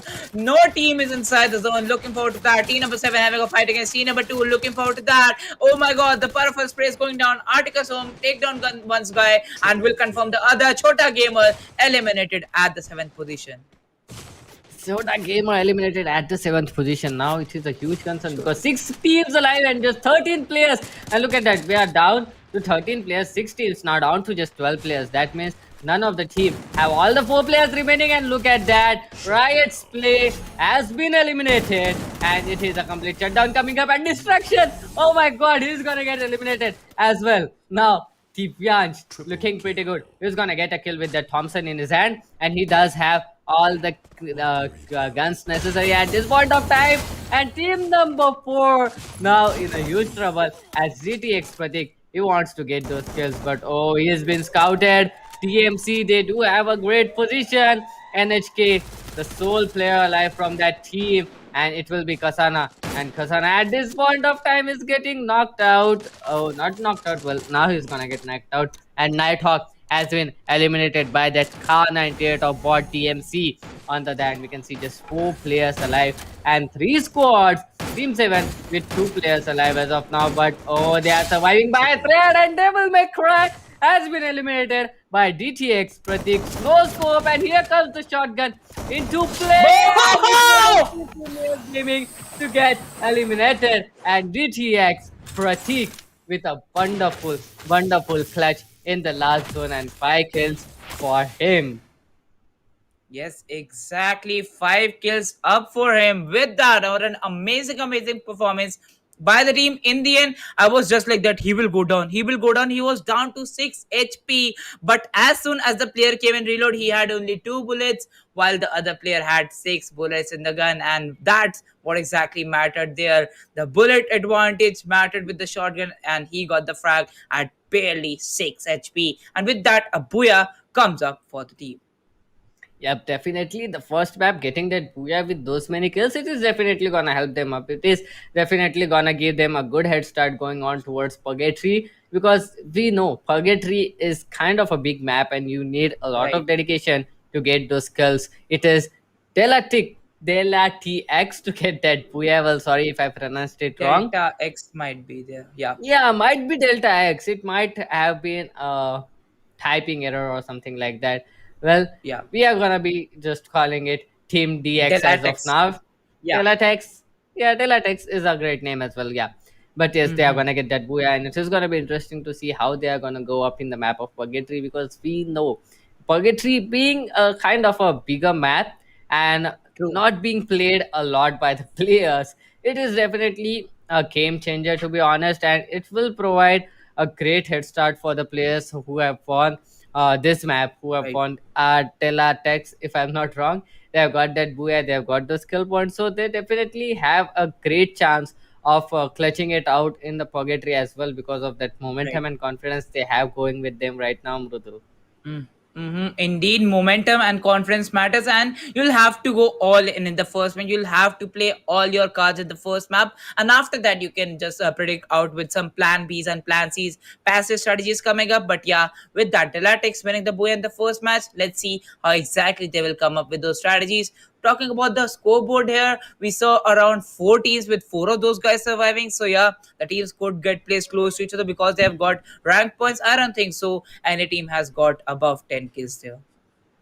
Yep, definitely. I also don't know if any team has got about 10 kills, because everyone was fragging out, to be honest. And this Right. is what we wanted to see right from the start. We wanted every team to frag out. We wanted every team to be able to survive as well. So this is definitely working out in between the teams. The teams are definitely putting on a tough fight. And talking about the scoreboard and the kill points, here it is. It is gonna come on that Infinix Note 10 series smartphone, and it is Delatex with a total of 11 kills. Well, that is great, and 52 points. and Devil May Cry squad with a total of 7 kills. And well, hashtag 17, they got placed at hashtag 3, I mean 17 rank points, a total of 31. Nighthawk, they got placed at hashtag 4, and they still have 7 kills, that is 14 kill points, and they are gonna get placed at the third position with a total of 27 points. And Riot's Play getting knocked out at hashtag 5, and still hashtag 6 getting knocked out at hashtag 6 and getting 8 kills, and they're gonna get placed on the fourth round, that is a total of 24. And SR Gamers, who got placed at hashtag 2, they have got just 24 total points here because of just 2 kills going in their favor, Mrudal. Yes, exactly. Just two kills going in their favor. With that, we see the map by scorecard for the first match. While looking forward to teams Delta Tex, Devil May Cry Squad, and Nighthawk. Let's see how exactly they will maintain. Well, we have seen Rise play performing really, really well in the round number 2. Let's see how will they come up with their trump cards or not. Yeah, definitely. But look at that. Look at the scoreboard. Every team is fragging up right now. I mean, every team on the top six, every team on the upper half of that table, they have True. definitely got a chance to clutch it all out to actually get those skills and go in towards the next round. Going towards the level 2, to be honest, because everyone is doing great. Here comes the MVP, and the MVP, it is gonna be very difficult because everyone was fragging out, and Delatex Pratik with a total of 5 kills. That is great. Divyansh with a total of 4 kills from Nighthawk, and Bot with a total of 3 kills from Devil May Cry. Everyone coming up from a different squads, and everyone fragging out. To be honest, it had been very difficult for the production team to actually come up with an MVP, if I'm not wrong, because every team was fighting it all out. It might have come down to the damage given by Bot to get that third position here in that MVP, Mrudul. Yes, exactly. Three kills. Most of the players could have got that, but yeah, Pratik and Divyansh performing out real good. 5 kills from Delatex, and with that, Divyansh going forward with the 4 kills from Team Nighthawk, and Bot from Devil May Cry at the third position. Well, this was the MVP scorecard. Let's see what exactly happens. The Purgatory, as we know, is a 3 island map, and in that 3 island map, if we see a symmetrical plane path, the zone might go on forward with the fields area. But if we see a difficult or some other plane path, the zone can work out for the Marvel Works and Brasilia area too. Yep, definitely. You are predicting out way too early, to be honest, Mrudul, and I'll be very, very happy to see if the flight path goes into a weird position, like if it goes on towards that northwestern side, and Mm-hmm. if it cuts out horizontally the map in 90 to 10 ratio, it is gonna be very, very. I'm gonna be very happy to see your prediction being wrong, because man, you have gotten all the predictions correct until now. And now, if Mm-hmm. I have to place bets on that prediction, I'll not be very happy to see your prediction coming up true again. So, without further ado, let's just get in towards the map and looking at the flight path. Oh no, oh no, I'm feeling pretty Fields. sad. I'm Fields. feeling pretty sad, man, because Fields to Mount Villa, it has a lot of chances of getting the circle going on towards that Brasilia area, Mrudul, just as you said. Yes, exactly. It might land around that fields and Brasilia area too, but I would love to be stated wrong there, because I'll get one more meta that if the flight path goes on from Moat House towards Mount Hela, the zone can be changed. Yep, the zone can be changed, and I really want to see. I really want you to be wrong. To be honest, I don't want to see a different zone. From all my heart, I want to see you go wrong. But we can see a drop clash coming in there. Marble Works team number 10, team number 1, pretty close to each other, and they have landed up very close. And team number 10, they're gonna start fire on towards the player of team number 1 as soon as they get that gun. And oh, the glue wall, the Chronos shield, sorry, is definitely gonna help him all out. But oh, GG Prime, that was a great play. He ran off, and now he is in a safety as well. Team number 10 on the other hand, we can see ZX9 Jordan with a single AR with in his hand. Not that much, but yes, he can deal a little bit of damage to the players of team number 1. But the scary part is team number one, they do have a lot of guns with them, lot of weaponry with them, and team number 10, they have successfully actually surrounded the players of team number one. And oh, CG Tanmay is gonna go down. Is gonna get eliminated with that M249. Akash with that Thompson in his hand is gonna take down Swapnil. Team number five looking pretty bad, and here comes Plastic Hero trying to get that kill, and he does get that kill. Well, we are seeing a lot of Thompson's play coming up here, Amrudul. And if I'm not wrong, this is round three, and we have seen this Thompsons come up in round three. Before that, we haven't seen a lot of Thompsons. We have seen a lot of shotgun metas. We have seen a lot of sniper rifles meta. But now the Mm-hmm. players are focusing on SMG more than shotguns. Well, to be Right. honest, I'm pretty happy to see that, Mrudul. Well, yes, I don't think so. They are favoring SMGs more than shotguns, but I think so. They are favoring SMGs more than the sniper rifles. Plastic. Well, just stop this guy. He was fragging in the first match too, and after that, he is fragging in the second match too. Why is he going for those initial kills? Just stop him and let him play till the end.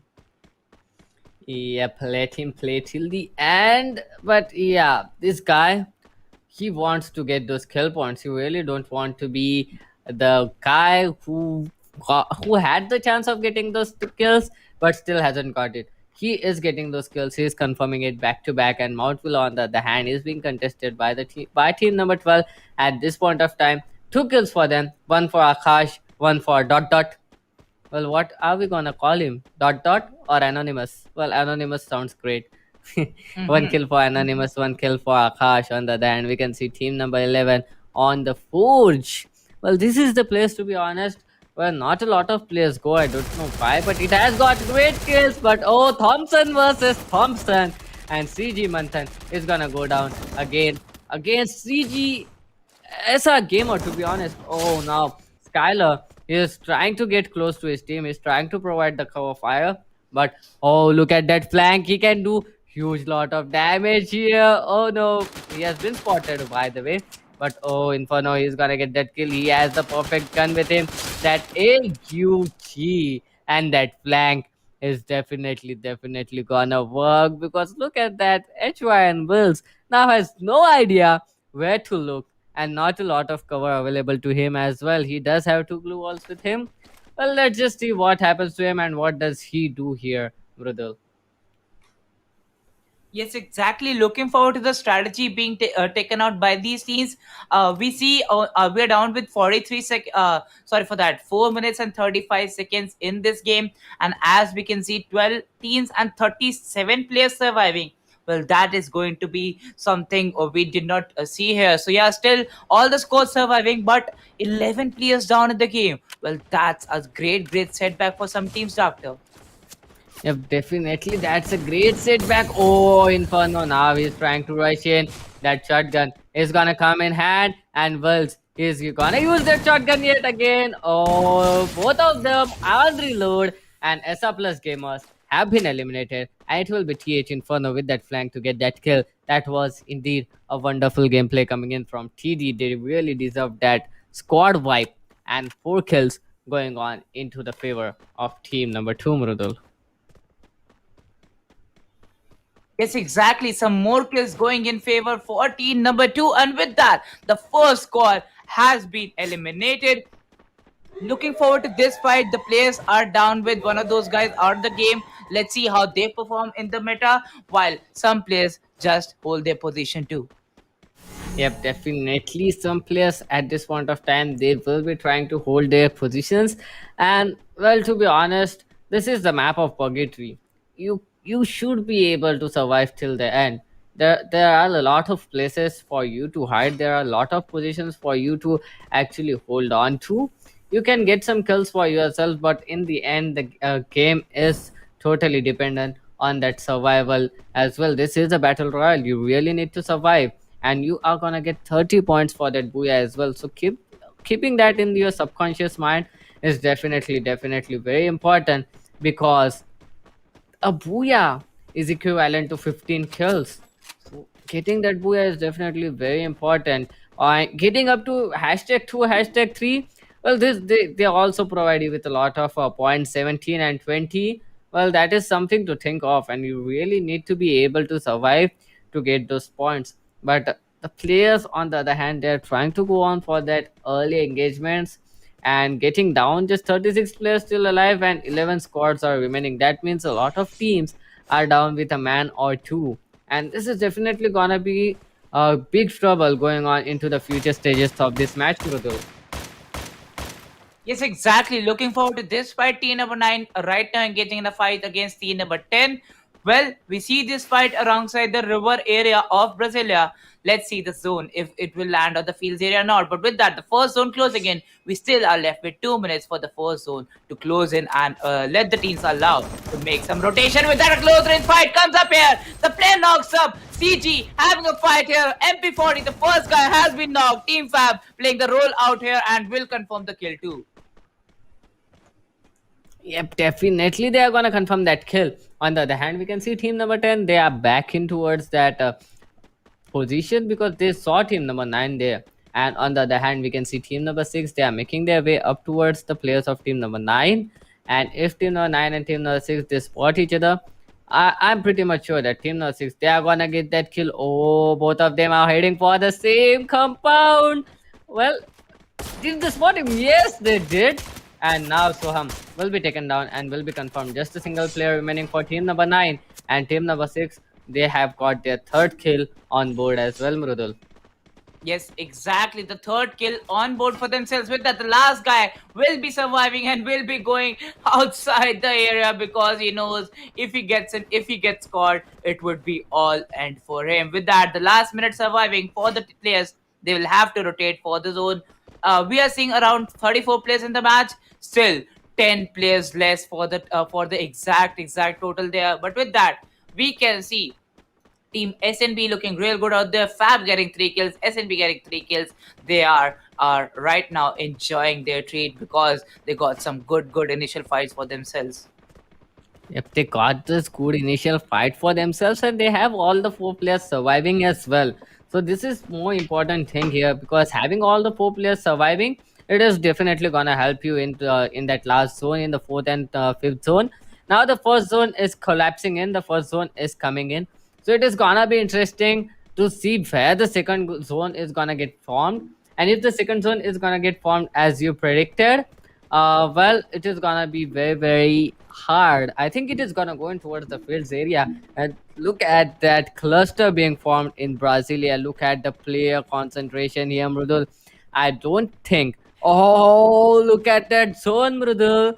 It is Yeah. definitely gonna be completely brutal. Just two teams out of the zone, they are gonna come inside. But now the players will try to capitalize on that zone, and they don't know how many players are here. And literally every single squad is here present in that Brasilia city, Mrudal. Yes, with that, Daksh confirming his skill on the player. One thing, if we talk about for the zone rotation, we see a good area on the Brasilia, while team number 7 is right now separated from all those teams. All the teams making a good rotation inside the zone. Well, that looks good. But with that, more 50 seconds, the player will have, and the players will have to rotate for the 50-second area. Talking about team number 7, DMC are having 0 kills with themselves while they're standing good in the zone right now. Yep, definitely. They are standing good in the zone right now. And looking at the situation, team number 7, they are pretty well set up. Team number 11, on the other hand, they have team 12 very close to them. And team 12, they can get backstabbed by the sole player of team 5 as well. So it is going to be very difficult for the players of team 12 to actually survive. And on the other hand, team 11, they do have a nice position, but they are not looking for a fight as of now. They are holding the angles, they are holding passive angles, they are trying to survive. They don't want to engage in any kinds of battle. Team Shio, they have 0 kills as of now. And if they go on continuing this passiveness, it might help them in the latter stages of the round. It might help them in the latter stages when the zone comes collapsing in. They will have all the four players of them surviving, but in the latter stages, they'll need to get some kills out of there, at least 3 to 4 kills out of there to maintain that lead in the kill feed, to maintain that lead in the map wise scorecard. Otherwise, it is gonna be very hard for them in the long run of this best of four to actually maintain their position. So team number 11, going on completely passive. On the other hand, I can see team number 12, they have uh, suspected the presence of team number 11 there, and if they did, it is definitely gonna be very, very hard for the players of team number 12 to actually get those kills on the players of team number 11, because if they rush in at this point of time, team number Right. 11, they have set up a great crossfire. They are being completely Mm-hmm. passive as well, Mrudul. So it is gonna be Yes. very difficult for the players of team number 12 to rush in on the players of team number 11 here. Yes, exactly. Right now, talking about this fight, team number 12, team number 5, and team number 11, they are present on the lower edge area of Brasilia. While talking about this fight, we saw one more knock coming up from Plastic here. He'll knock the third guy from the team, and team number 10 has made a rush against team number 2, CMO007, is the last guy surviving. Well, he's healing himself right on that cover. Grenade being cooked. Oh my god, it bounces out towards the players, and they'll make a rush outside the house, right out, firing some shots. But as soon as the blue ball gets break down there, we can see some more shots coming up here. 10 HP for the player remaining. Plastic Hero reloading. As soon as he reloads, gets the guy. 4 kills for the player, and with that, another squad out of the game. How did he survive for that long? Somebody answer that question. He was just running berserk into the players of team number 7, and they were not able to kill him. I really don't know why. But on the other hand, team 11, they have some good luck going on in their favor, to be honest. They have been camping here for quite a long time. They are not looking out for any fights. They are just sitting there passively holding positions, and now they are being favored by the zone as well. Team number 12, I'm sure they are gonna go in for that, and that need is definitely gonna inform the players of team number 11 that a rush is gonna come in. And oh, look at that, team number 12, they are gonna rush inside the players of team number 11. They are waiting, and Anonymous is gonna get a kill for himself. But team number 11, they are fighting back quite hard. But Fab Sahil is gonna get a kill for himself. 4 kill for them. Oh, that grenade from Anish is gonna knock down the Riz player yet again, and Uttam Kumar have been eliminated. Now the Riz are gonna come in, and Team MF, Team Shio, I mean, he's looking, oh, look at that push coming up. Well, he's gonna get himself killed out here. This is not something you do at this point of time, and team number 12 completely annihilated. And team number 11, they do have 3 players remaining right now, and look at that defense put on by those blue walls. And team number 6 coming on for that third party. Well, they are being third partied by team number 7, and a lot of chaos. Starbrook has been eliminated yet again at hashtag 10 Mrudul, and it is definitely not looking good for either of the teams here in this chaos. Yes, exactly. With that, 4 Guns Gaming getting out the game. One more squad. So yeah, good third party being executed. But look forward to the zone. 5 squads outside the game. SNB Exchange taking a knock by that BSS, but will go for a squad fight against themselves. So yeah, he was just fighting outside while the whole squad on his side was getting eliminated. With that, SNB going towards Adarsh there. Let's see if we can get that Adarsh or not. Ayush and Exchange surviving from the team. Oh, sorry for that. It's not Adarsh. It's Akash from Team S, Team Fab. Let's see how exactly he goes for the gameplay. But with that, 6 kills for the teammates, and they are looking real good.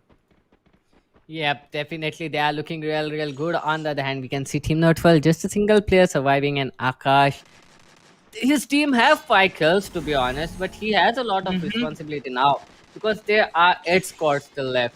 So you don't want to get disqualified at this position. You need to be surviving till either 5 of the teams are remaining or till 4.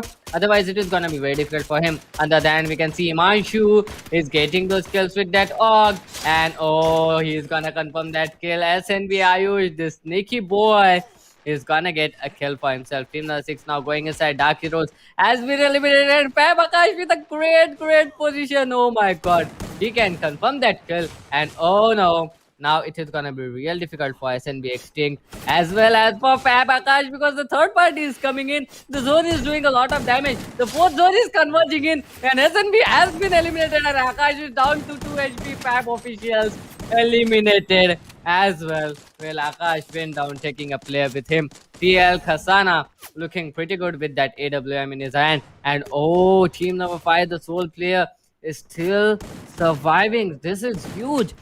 We are down with just 5 squads left, 13 players alive. Oh, Devil May Cry Whoa! has been eliminated by a nail, and Shehzada still surviving. Oh, he's gonna get a kill. Divyansh and Dak, they're gonna confirm those kills as well. And Team Navo not looking good.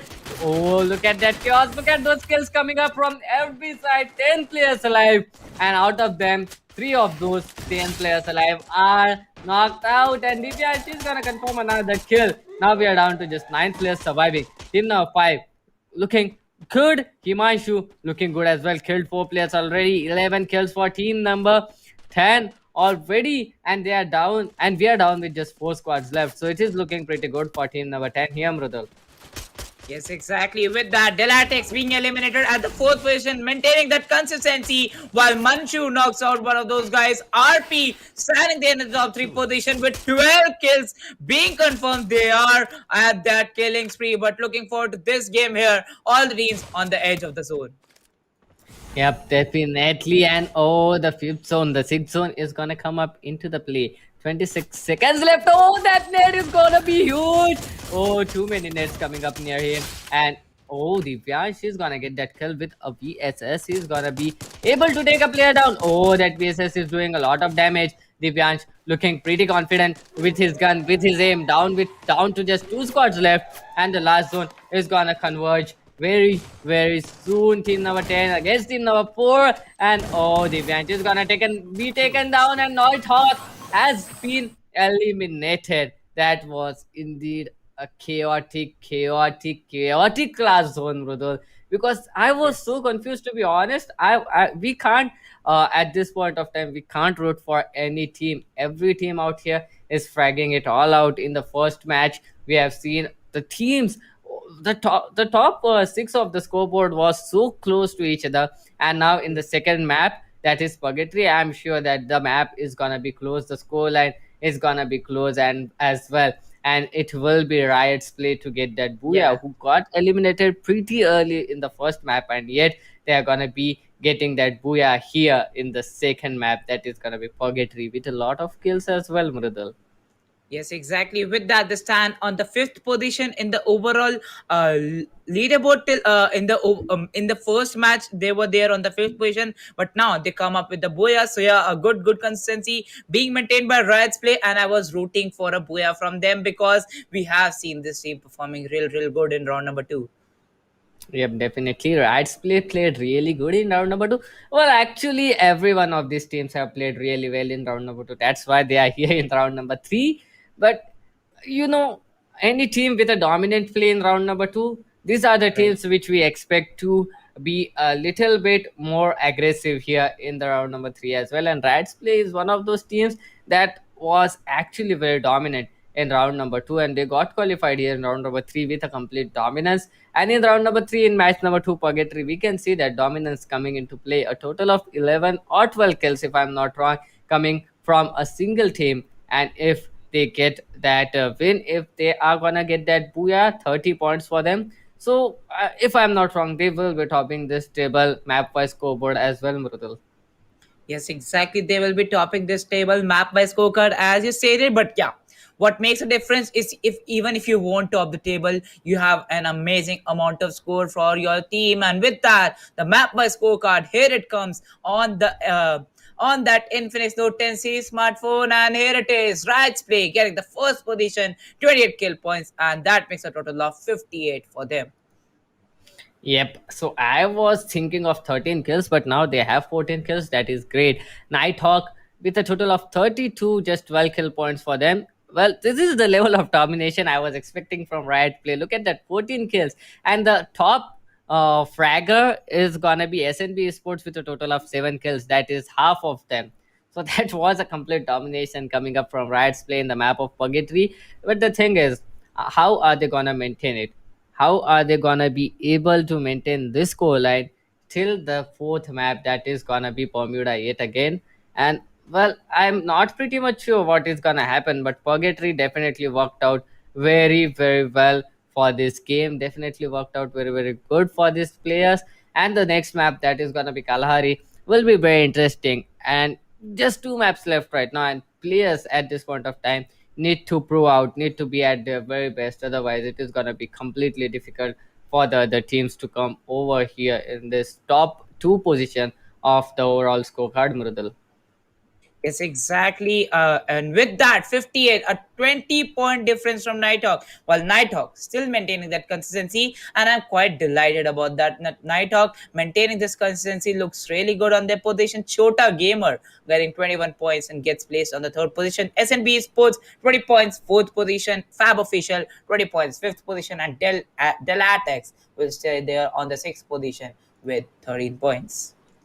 Yep, just 13 points for them in this map. They were the Booyah winners in the first map. So yeah, this is quite a big setback coming up from them because zero kills for them. They really need to put out a great effort in Kalahari. Otherwise, the other teams are definitely gonna shoot it all out and they are definitely gonna get those kills and try to win as much as they can here, Mrudal.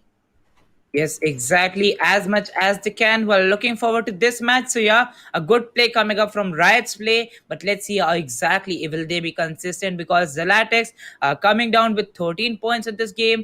Well, that was a good, decent amount of points. But yeah, they had to get kills to get a good position too. So yeah, even if they got placed at the fourth position, they had to get placed with some good amount of kills too. And yes, with that, they'll get placed on the sixth position. But what matters is they had a Boya in the first match, and now they'll be getting more 13 points added up in the overall leaderboard. But yeah, Riot's play making a great play with some amazing amount of kills in their hand. And with that, talking about some amazing amount of kills in their hand, MVP will be coming in front of us too. Yep, I definitely want to see who the MVP is this time because Riot Play they have a total of 14 kills. That is a lot. So I'm sure one of these guys is gonna be from Riot Play. And it is on our screen that Infinix Note 10 series and the MVP will be Himanshu from Riot's Play, Plastic Hero with 4 kills from Riot's Play as well, and Yeah. Akash from Fabs Official with a total of 4 kills here, Mrudul. Yes, exactly. With a total of 4 kills here. With that, talking about the positions of these teams, Akash looks real good at their side. And with that, we see they will stand on the MVP scorecard 7, 4, and 4. Yep, 7, 4, and 4. Looking pretty good, looking pretty decent to be honest. But 7 kills coming up from Imanshu. That is great. That is something that I expected to come up from Riot's play. And they have been dominant in round 2. They have been dominant in the map 2 of round 3 as well.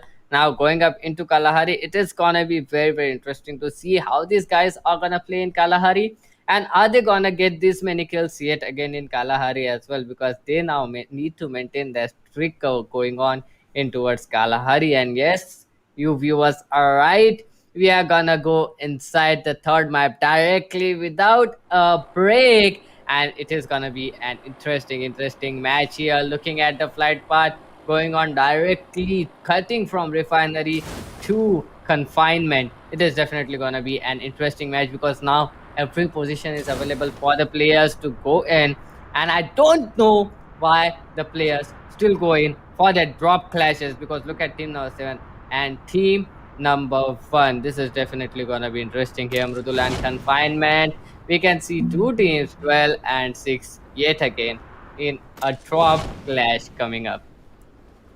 Yes, exactly. A drop clash comes up here, and with that, we saw a good flight path coming up here. So let's see if it could land up on that Bayfront area or there on the refinery area too. But right now, looking forward to team number 6 and team number 12. They look really good at their position while they are present on the confinery. Seeing this thing, we can see confinery team number 12 going forward to team number 6, and they are having a good fight coming up. Team GWP going against team Fab. Well, these teams have to go really good on their position, and with that, we see a good fight coming up here on that position. uh, here we see 1 minute 42 seconds still left over for the teams to have a good loot. But looking forward to this fight, just look at that position of Fab Akash. He's right now on a good position there. Well, he can take that first knock on the player with that 1 minute 50 seconds on the board. And we will go forward with the game 2. 12 teams, 48 players surviving in the match. First zone is right now gonna get close with that 2 minutes on the board. We can see a good set of players are his team SNB. Well, we have seen team SNB fragging out till the end, and even if the last two players were surviving, they were maintaining their breath for their teams. Right now, they have a good position on the confinery area, but if they go up against team number 12, well, that could be a great problem for team number 12. Looking forward to, okay, here come some shots, and with that, the first knock will be taken off on team number 12. Well, finally we are seeing first blood. I mean, 2 minutes 34 seconds into the game, and between so many drop clashes, we are seeing a flush first blood coming up after 2 minutes. I really didn't expect this to go on this long, Rudal.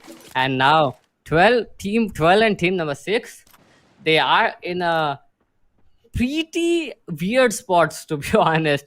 And if any of the team is gonna go down, it will be very difficult for them to carry on in towards the next map, that is gonna be more Bermuda, Mrudul.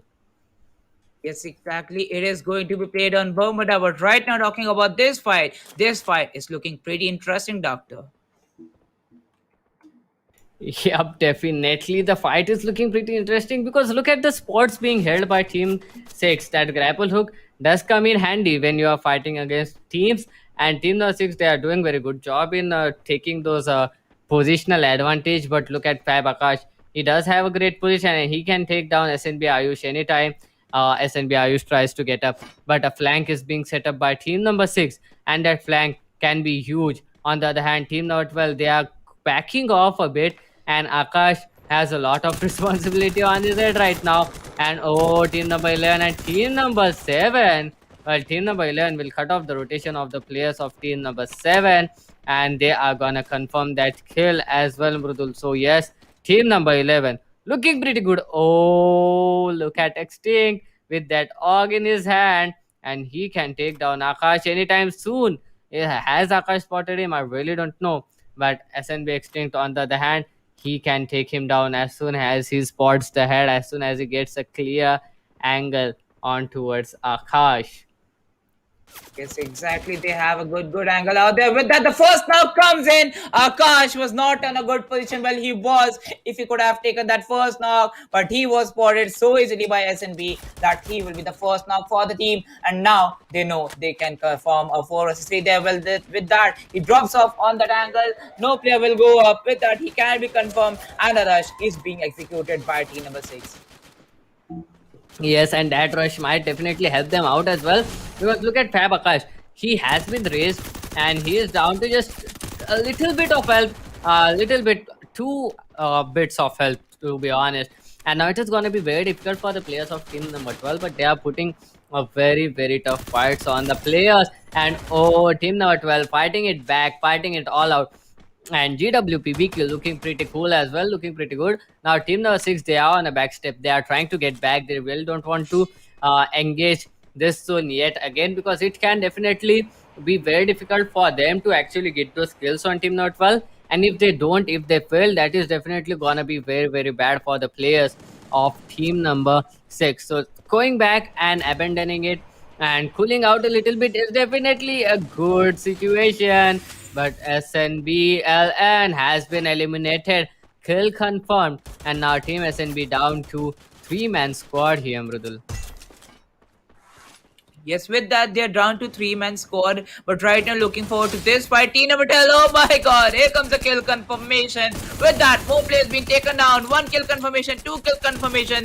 And it's not looking real good out here. With that, here goes some amazing sprays by Vicky. Shots coming in. Divyansh will confirm his kill too. Yep, Divyansh will confirm his kill too. Now team number 12, team number 6 looking quite bad now, because Fab Corona is the only player remaining out here, and team number 6 now they have a 2-man advantage. That was a revenge coming up from them to get the kill on SNBLN. But on the other hand, we can see team number 11, 9 and 4 in a 3-way battle right now. And team number 4 looking pretty good. He has got that angle. He can get those kills on the players of team number 11. And Divyansh, he doesn't miss a lot of shots, but this time he will. This time we'll let the players of team number 11 go on. But we still have the players of team number 9. They are waiting. And team number 4, I really don't think that they suspect INV Adi is there. And it might be very huge because he can get those skills of the players of team number 4 pretty easily. They have their focus completely on the players of team number 1 and team number 11 right now. So INV Adi can be a huge asset here for his team, and he can get a kill or two at least out of them. Triple kill. Yes, with that, a triple kill comes up for the players. Some more kills coming up, but with that, we see a centrical shift for the zone. And here we can see Fab Official getting eliminated at the 12th position. This will be the first team there. But yeah, just look over to those fights. The fights are beginning from the first minute and have not ended till yet. Yep, that's what I was thinking as well. They have begun from the first minute, and they are still fighting. It has been 8 minutes into the game, and the players are still fighting it all out. And finally, Starbrook will be eliminated. I think it is the first elimination coming up, if I'm not wrong. Yes, it might be the first elimination, and with that, the second elimination also come up. I think I missed out the team who got eliminated, but yeah, with that, DTX getting 5 kills for themselves, and now they are having a fight against team number 11. Well, team number 8 looking pretty good. They are the kill leaders as of now. 5 kills for them.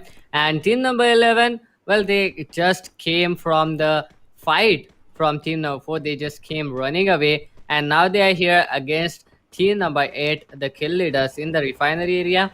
And they do have a great angle, to be honest, team number 8. They can put on a lot of pressure. They can put on a lot of damage onto the players of team number 11. But if team number 11 maintains a low profile, if team number 11 goes on a little bit passive, this is definitely gonna help them all out. And team number 11 can even survive in towards the next zone. Remember, this is just the second zone. 33 players are alive. This is a map of Kalahari. And the third zone, if I am not wrong, it is gonna be really brutal here, Mrudul. Yes, exactly. It is gonna be really brutal here. Well, looking forward to the zone, and as I predicted, it is going to be on the Bayfront area. Let's see if it lands exactly on the city, or it might go north from that too. Well, if it goes north, it will be interesting to see the players rotate in and the rotates being cut off, to be honest. And now we can see the players of team number 9 putting a pressure on the players of team number 7. This is definitely interesting because team number 9, to be honest, they were the team who were in a pretty good position against team number 4. But yet they didn't actually act on it. They didn't try to get those skills. They tried to be a little bit passive. And now we can see them getting a little bit of aggressive, trying to get those kills from that long range fights. And in a map like Kalari, it can work, to be honest. It can work in their favor. And on the refinery area, we can still see team number 8 on that refinery area, and team number 11 are still lurking around there, still roaming around there. And it can be a little bit difficult for the players of team number 11 to actually get past the players of team number 8. But over the Bayfront area, it is gonna be completely brutal because team number 10, 3, and 6 so close to each other, and the zone going on in their favor as well. So if I'm not wrong, the third zone is gonna be very brutal, just as I said, Mrudul. Yes, exactly. The third zone is going to be very brutal out there. But with that, looking forward to this fight that is going to be between team number 10, 3, and team number 6. Looking at team number 10, they have lost a player already. But to be honest, team number 10, they can raise the player pretty soon if team number 3 doesn't aggress on them. And looking at the looks of it, team number 3 doesn't want to aggress. As of now, the player has been raised quickly enough. And Skylar, oh, he does have that grapple hook. If he goes on towards the players of team number 10, if he goes on rushing onto them, team number 10 might be in a huge trouble, and they will make cry. Oh, on the other hand, they have been eliminated at hashtag 10. This is the third map. We still have one more map, that will be Bermuda. But the players of Devil May Cry getting eliminated this early, this is something which I didn't expect. But oh, level cool K9 is gonna get a kill for himself. And oh, look at that. Oh, Four Guns Gaming have been eliminated by Zed and Pratikya Mrudul. So team number 10, team number 3, they are still on the standoff. But on the other hand, 2 squads have been eliminated, and these guys still haven't come to a conclusion. Yes, with that, a conclusion comes in here. Red Hawk will confirm his kill too. And with that, we go forward with the fight of team number 3 versus team number 10. Well, with that, we see only 2 guys survive from team number 3. It is not looking good for Team Kiri. Yep, definitely. Team Nerd then putting on a lot of pressure. Oh, that nade is great. Oh, it did work. Red Hawk is gonna get that kill on CG Manthan. But oh, just Whoa! see. Oh, sorry, CMB007. He is gonna get that kill. He is gonna get a knock revenge by that nade. And he is trying to get out of here. But team number 8 is waiting for him. If he does get out of there, team number 8 will make sure to take him down. Red Hawk is gonna confirm it. And Iron Viadi has been knocked down by Playzone. I mean, team number 9, they're getting knocked down by Playzone. This is something you need to be worrying about. And oh, team now 4, 2, and 6 in a 3-way battle. As of now, Iron Veku is got knocked down by the Playzone as well. So team number 9, they are not in a good shape. They can be extinct pretty soon. And oh, team number 4 and 6, TSG Duck, he has a lot in his mind right now. And oh, SNB extinct is gonna get those kills. Team number 4 is trying to be a little bit more aggressive on the players of team number 6, but team number 6, they are confirming those kills. GWP Vicky is gonna get another kill. 5 kills coming up for team number 6 already, and team number 6 still going on with that aggression on towards the players of team number 4. They are trying to surround that player, and if they are able to do that, it is gonna be a very, very brutal massacre of that crime, Rudol. Yes, exactly. Right now, looking forward to fight between team number 2 and team number 4. Team number 4 having a great display. Here goes another grenade by Red Hawk. And with that, Dilatex getting eliminated at that 8th position. Triple kill. Well, Daylight X, they got down at hashtag 88 again in the second consecutive map. It is definitely gonna be difficult. The overall scoreboard is gonna be difficult for sure. And Ayush is gonna knock TSG Ducks out of this game. And now team number 4, HYN was trying to rotate in. Oh, he got favored by the zone. But how long will he be able to survive? On the other hand, team number 10 with all the 4 players alive and 4 kills on their name. Team number 6, 6 kills on their name, 3 players alive, and a heavy fire on Wills as well. CMD007, again the sole player of team number 3, is receiving heavy fire, and SMB Extinct is gonna get a knock on Esopolis Gamers. This is huge. They're getting too many kills in this map of Kalari. The 7th kill confirmed as well. And team SNB looking pretty good as of now. We are down to just 7 squads left, 15 players alive. This is a different trend going on right now, with a lot of squads alive, but with 2 less players. Like there's only team number 10 with all the 4 players alive in this zone. The rest others are down to a man or 2 man. And we can see ZX9 Jordan is gonna get a kill on SNB Extinct with that M249 Brudul. That M249 is working in the last circle. Team 6 down to just 2 players. Oh, and Jordan is gonna get another kill with that M249. And he's trying to double up soon. And Plastic Hero is gonna take down a player, and SA Plus Gamers has been eliminated. ZX9 Jordan very close to the players of Team SNB. Oh, and Team SNB can third party the players of team number 10 as soon as they spot it. But oh, Team Anju had other plans. 7 kills for Team Aapki, and Team SNB has been eliminated, Mrudul.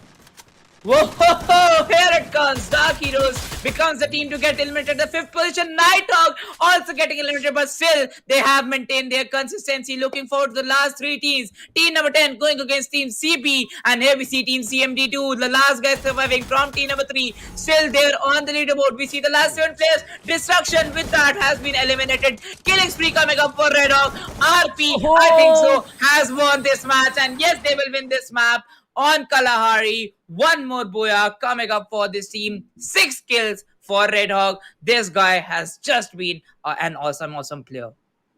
Yep, definitely an awesome player. Definitely an awesome play has come up with him as well. Because in the last zone, it was completely brutal zone. We had a total of 15 players alive. And if I'm not wrong, Red Hawk and his team, they were at a man disadvantage. Riot's play yet again getting that second Booyah. And it is definitely gonna be helping them out very much, because now we are down to just a single map remaining, and that will be Bermuda. And in the map of Right. if in the map of Bermuda they get a decent score, we don't expect a booyah coming from them. Even if they get a decent score, they are well set to qualify, Mridul. Yes, exactly. They are well set to qualify. Indeed, Riot's play getting that second booyah. They had a great consistency in the first match too. Two booyahs back to back. They have qualified for level two, round number three. Sorry for that, but yeah, they will qualify for level two for sure because two booyahs consistently with amazing amount of kills. Red Hawk being the consistent performer for the team. Well, what exactly can you ask for them after this?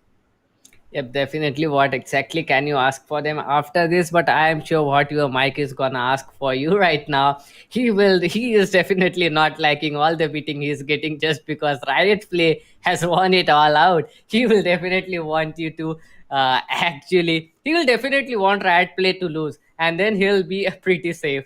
But to be honest, yes, Riot Play had a great gameplay coming up, and it was Right. definitely a great booyah as well. Two back-to-back booyahs, to be honest, the two back-to-back booyahs, and if they get a score of more than 50 in this map as well, in Yeah. the map of Kalahari, I'm sure, in the map of Bermuda, I'm sure they will not need to be too dominant. They will not need to be too aggressive as well. If they go on in a passive streak, and if they go on at hashtag 6 or 7 as well, it will definitely not bother them if they get a score line of more than 50 in this map, Riddle. Yes, exactly. If they get a more than scoreline of more than 50, and we have seen one of those teams getting around 100 points in three matches and not jinxing it, they got 100 plus points and they got no points in the fourth match. Still, I believe in Riot's play, they can perform it in the Bermuda map too. Yeah, definitely Bermuda. Well, Bermuda was the map where they didn't perform in the first place in the first map. Yeah, but this is gonna be very difficult for the players of Riot Play to come up in Bermuda yet again. And I'm not sure, to be honest. Are they gonna play Yeah. good or not?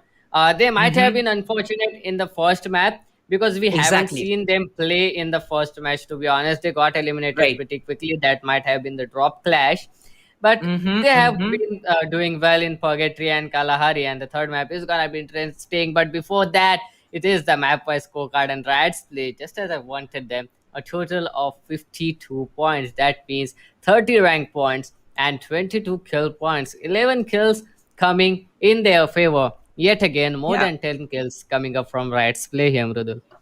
Yes, exactly. Yet again, more than 11 kills in total for Riot's play. But if I have to say, I will say one thing here. If Chota Gamers gets a single buoy there, they will qualify for sure. Yep, definitely. Chota Gamer, they have been in this top six rank consistently. And if they can go on to get that booyah in Bermuda and get like 5 kills, that will be enough for them, I think, to qualify in as well. So there is a lot of problems here. There is a lot of contenders, to be honest, because Rats play, even though they are dominating as of now, Chota Gamer, SNB Sports, and Delatics, they have been in the top six of the scoreboard for a long time. And Delatics, they have one booyah, and that too on Bermuda. So if this is gonna be a Bermuda map yet again, the match number 4, if they go on to play Bermuda, it will be definitely good, and they can definitely be getting those kills. They can definitely go on towards that Bermuda map as well. And if Delatics win that booyah maybe in Bermuda, it is definitely gonna help them out. But on the other hand, we can see Team Destruction with a total of just 17 kills, 17 points, and 0 kill points. This is something you need to worry about because 7, 8, 9, 10, 11, 12, just a single kill or 0 kills are coming up from them.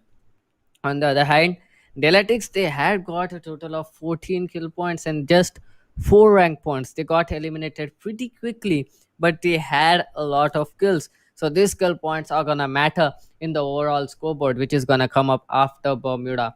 So if I am not wrong, Deletics, they still have a chance. They still have a great chance of being in the top 2 alongside Chota Gamer, SNB Sports, and Nighthawk. So I'm really interested to see what the players are gonna do in the map of Bermuda and how the players are gonna play it, because Bermuda, they need to have some variations as of now because their gameplay has been revealed once, and the players, they might try to be a little bit more aggressive. They might try to be a little bit more passive here, and that's why, if I'm not wrong, Bermuda might be the place, might be the map where the players can actually get those rank points farmed, get those kill points farmed.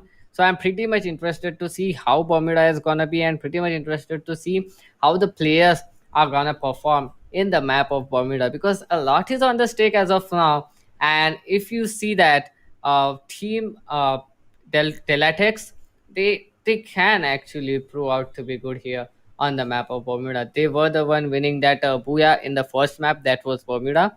And if they go on towards it, that might be great as well. But on the other hand, here comes the MVP, and the MVP is gonna be Red Hawk with a total of 6 kills from Riot Plays. Those grenade kills coming up from him are definitely good. On the other hand, Team SNB, the two players surviving were Extinct and Vicky, and three kills for both of them. Both of them were putting a lot of effort in it. Both of them were putting on a lot of pressures on the player of other teams. But yes, Extinct and Wiki, that was indeed a wonderful gameplay coming up from them. And a total of 6 kills come up from just these two players. And Red Hawk, on the other hand, he has 6 kills for himself. So Riot's play, well, they have been doing great. Two consecutive booyahs coming up for them. And if I'm not wrong, they have a total of 100 points already, considering the map of Purgatory and Kalahari. And if we add the surplus amounts of the first Bermuda map, it is definitely gonna help them qualify in.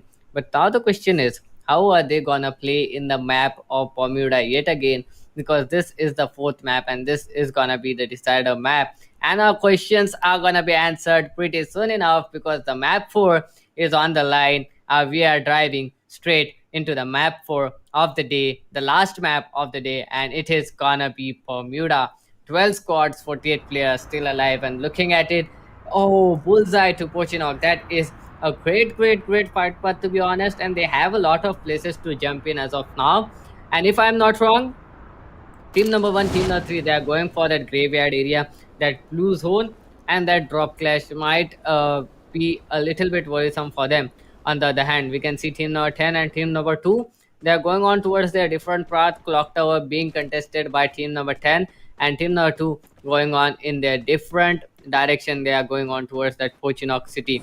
But team number 1 and team number 3 pretty close to each other, and that drop clash might bring up a huge commotion here, because we do have the blue zone here, we do have the blue zone loot available. So it is definitely gonna be very interesting to see who comes out of there alive. Is it gonna be both of these teams getting out of there alive, or are they gonna fight against each other and one of them gets knocked out? Looking at it at this point of time, to be honest, team number 1, they are looking pretty confident. They know exactly where the players of team number 3 is. But on the other hand, team number 3, they do have that upper level advantage. They do have that compound advantage, and they can deal. Oh no! Now the players have been spotted.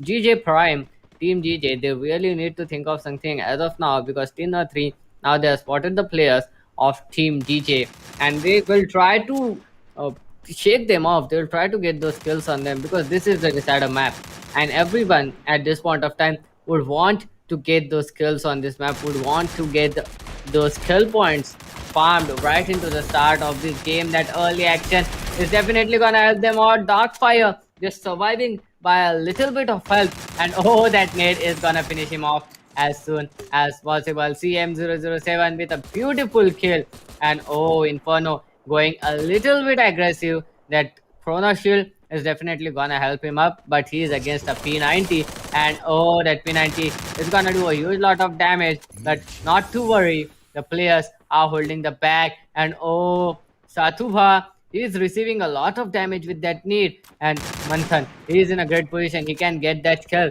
but Satuba, just he's just so close to that wall. He's not giving any angle to Manthan as of now. Manthan doesn't have any nades available with him as well. So now the players might need to set up a flank. Oh, here comes Starbrook, and oh no, it is gonna be a difficult fight coming in, and Manthan is gonna go down, and he won't even get a chance to actually use that shotgun onto the player. Starbrook with a wonderful kill, and oh, that P90 is definitely putting on a lot of pressure. Now the players are definitely trying to get that kill on Starbrook. Starbrook being a little too aggressive will get knocked out. He'll get confirmed as well, and the second kill comes in for team number 3. GJ Prime on the other hand, not looking pretty good. HY and Wells is gonna get a kill on the other side of that match. GJ Satuba now he is trying to go near his teammate, and if they try to rush in on towards the players of team number 3,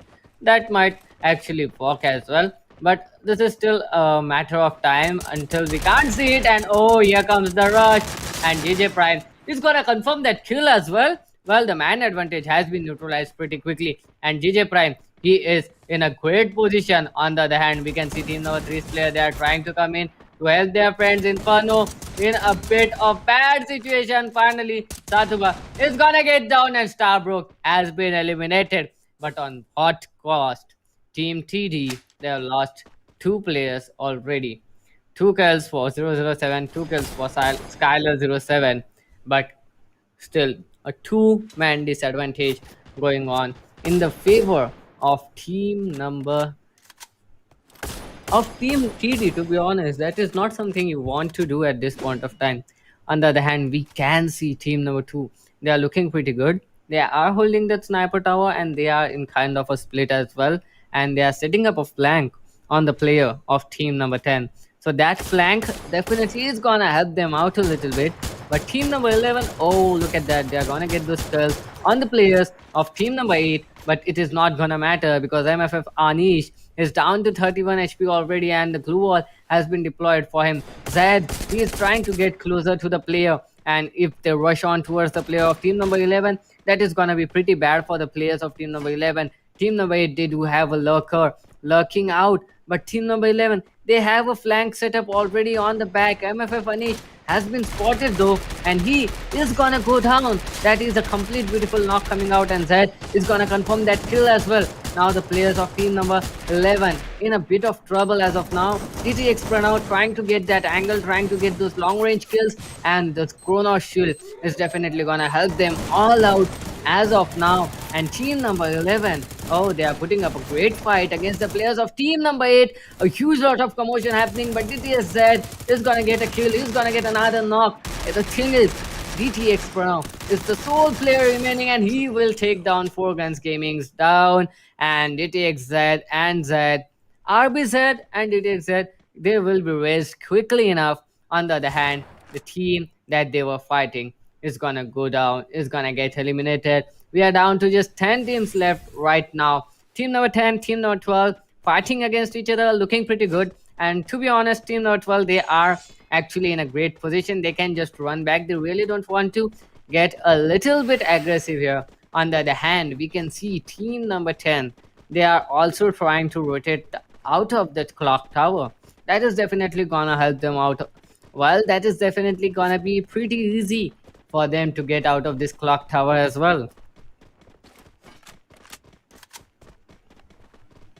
We just have to see right now what is the plan of action and how are these guys gonna rotate, to be honest, because we are down to just 10 teams, 37 players are alive, so it is gonna be a little bit difficult for the players to survive till the end, because look at the player concentration in towards the peak and Bhima Shakti strip. The players are too close to each other, and if I'm not wrong, the circle is gonna come crashing in anytime soon, and the next zone is gonna be a little bit brutal on the players. We have seen a lot of early action coming up. We have seen a lot of players fighting so early on, but yet we haven't seen too many eliminations coming up. Just 2 squads have been eliminated out of all the 6 fights which we have seen until now.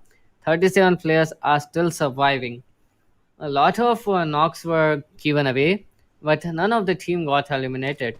And we can see team number 6 and team number 4, well, they are pretty close to each other. The peak area is good as well, but team number 6, on the other hand, they are trying to get some decent kill points. They are trying to farm those points as of now. And team number 4, on the other hand, we can see they are rendezvoused onto the peak, and team number 4, they do have their players alive. So team number 6 at this point of time, they should not.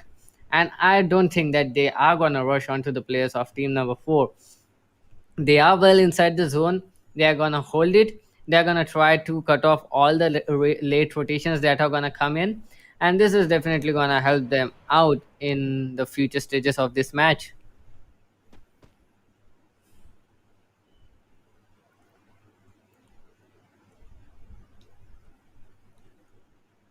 Well, team number 12 still waiting. The players are not actually going on aggressive. This is something we wanted to see. This is something that should happen in the deciders map, because now everything is on the stakes.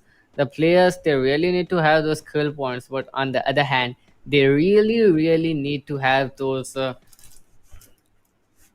ranking points as well. So if the players can get those ranking points, it is definitely gonna help them all out.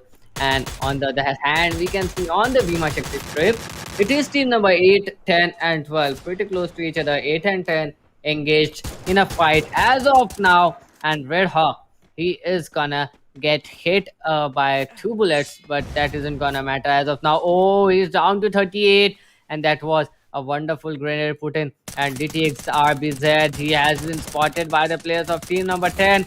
And oh, team number 3 and 5, they are fighting against each other as well. That was a great nade. It is gonna miss by just a slight chance, but oh, CG Swapnil is gonna completely shut down Chota Gamer, and Chota Gamer are out of this entire map, are out of this map of Bermuda. On the other hand, team 12 and 10, they are both rushing on to the players of team 8, so this is definitely gonna be very difficult for the players of team 8. On the other hand, it is not gonna be easy for team number 10 or 12 either. And oh, look at that, team number 8, DTX, they are gonna get third parties, and Delta X have gone down as well. On the other hand, we can see team number 12, they are trying to get rid of the players of team number 10, and they are gonna hit those points. And Anonymous is gonna take down a player. That is gonna be Plastic Hero. Will be raised soon enough, but the players of Team Not 12 are close enough, and they can rush in anytime they want. And Imanshu, on the other hand, he is in a great position. He can be a great flank as well, and I'm not sure if they are suspecting him to be there. And oh, here comes the kill. Oh, it will be Jordan to get that kill instead of Anonymous, and Anonymous is gonna fall down as well, and the kill is gonna get confirmed. Teen RP Riot Place again with a total of 5 kills, looking pretty good. On the other hand, we can see team number 12, they are still closing their distance onto the players of team number 10, and Red Hawk is gonna get spotted, and he is gonna get knocked down as well. Fab Style looking pretty confident, but Fab Corona, on the other hand, is very far away. He won't be able to provide a lot of cover to his teammates, and Jordan, he is gonna try to get that kill confirmed, and the nade confirmation is gonna come in. Plastic Hero will be the one to get that kill of Fab Sahil. Riot please, looking pretty confident coming into this map as well. They were against 2 teams, and now they wiped out a squad completely. And the next squad, that is Team Fab, is left with a single player, solo player surviving. So Team 12, this guy is gonna rush back, and Bhima Shakti Strip is gonna be in complete possession of team number 10 as of now.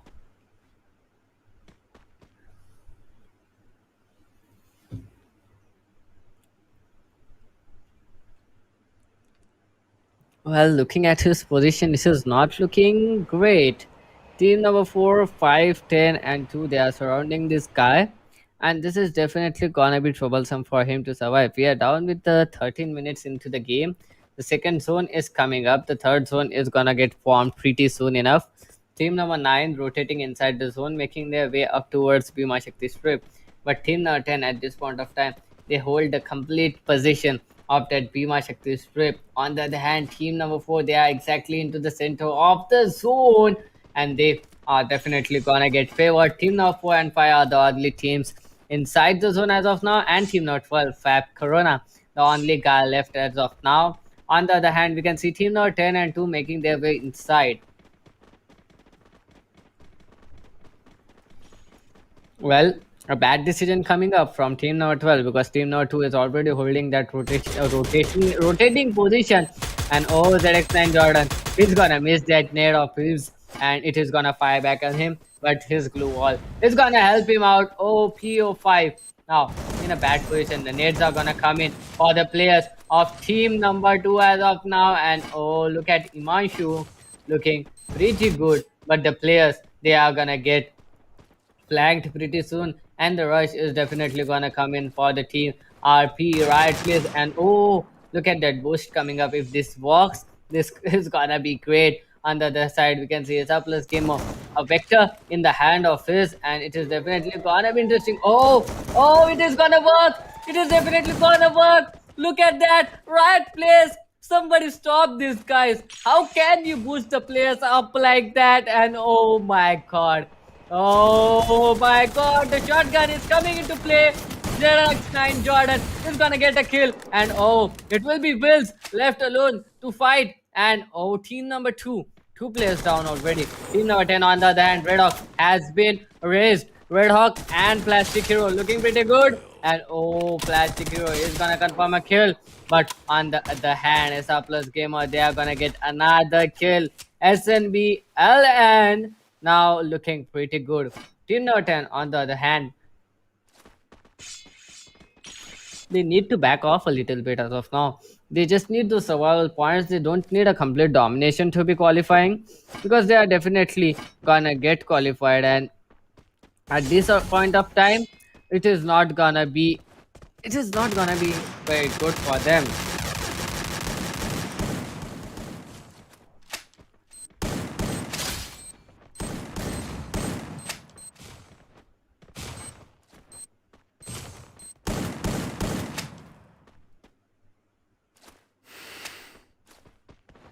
But on the other hand, team number 2 and 10, they are still fighting against each other.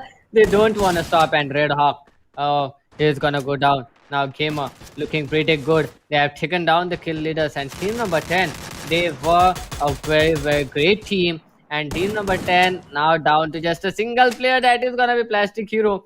8 kills going on in his favor as of now. So, well, they have got 16 points, but are they enough? We are down to just 8 squads surviving. And oh, team number 6 and team number 4 fighting against each other, and the flying shots coming in, and a complete wipeout is on its way. Team number 4 and 6, two of each squads is now remaining. Plastic Hero trying to get near the player of team number 2, the farmers in hand of PO5. TL Kasana is gonna raise his teammate quickly enough, and look at those kills coming up. Look at that SMB Extinct with a great spray transfer onto the players, and it is gonna be very, very, very interesting to see how the players of Team SNB are gonna do it. And Nighthawk has been eliminated, and Plastic Hero, he's gonna get a kill. Well, that is great. And finally, Riot's play has been eliminated at #7, but 9 kills to their name, as well as #7 as well. So this is definitely good. This is not bad.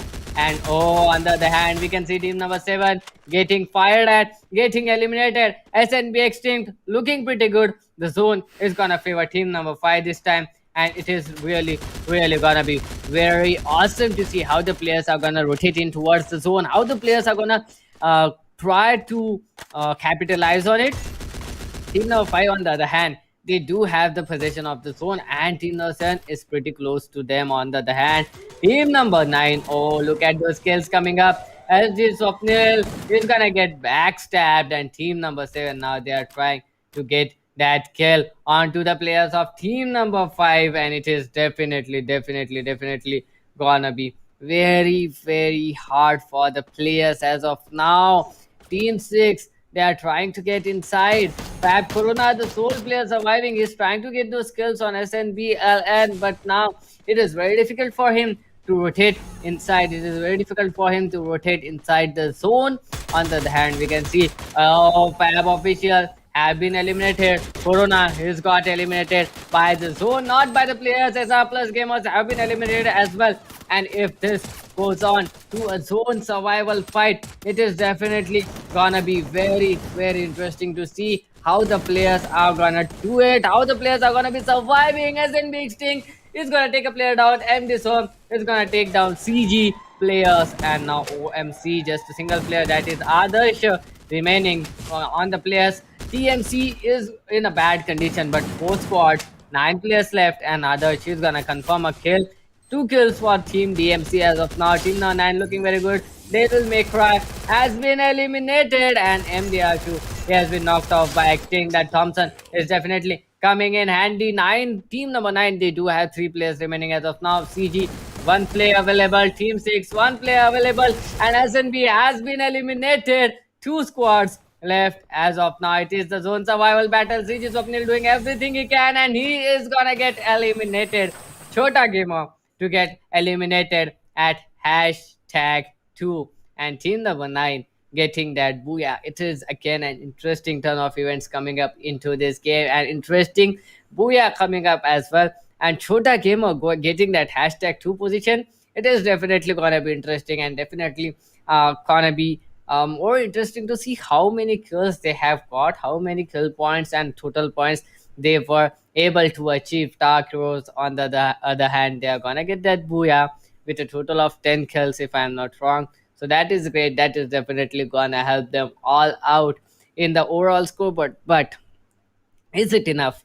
Is it enough to get this many kills, this many in this last map, in the decider map? So we'll have to see what the players are gonna do and what the overall scoreboard is gonna show us. But before that, we really need to see the map wise scoreboard and scoreboard, and what are the actual points being accumulated by the teams. And well, to be honest, I really didn't expect Delatex to get knocked out this soon. As well as Ratplay, they got eliminated at hashtag 7. They had a total of 9 kills, if I'm not wrong. So they got eliminated at hashtag 7. So that is something I am worrying about as of now. But yeah, Ratplay, they had a good gameplay. They had a good play as well. And if they have got some decent amount of points, they are definitely gonna get qualified. So the thing is, who is the second team to get qualified? Is Chota Gamers Booyah enough for them to get qualified, or will it be any team from Team Delatex or the other team? I really don't know who are the players that are gonna get qualified. But yes, that was an interesting gameplay coming up, and that was indeed a wonderful match as well. And this is the scoreboard coming up, the map-wise scoreboard right onto our screens. The Infinix Note 10 series presents ESPL map-wise scorecard, and it will be Team Dark Heroes to get a total of just 36. Okay, just 3 kill points coming up for them.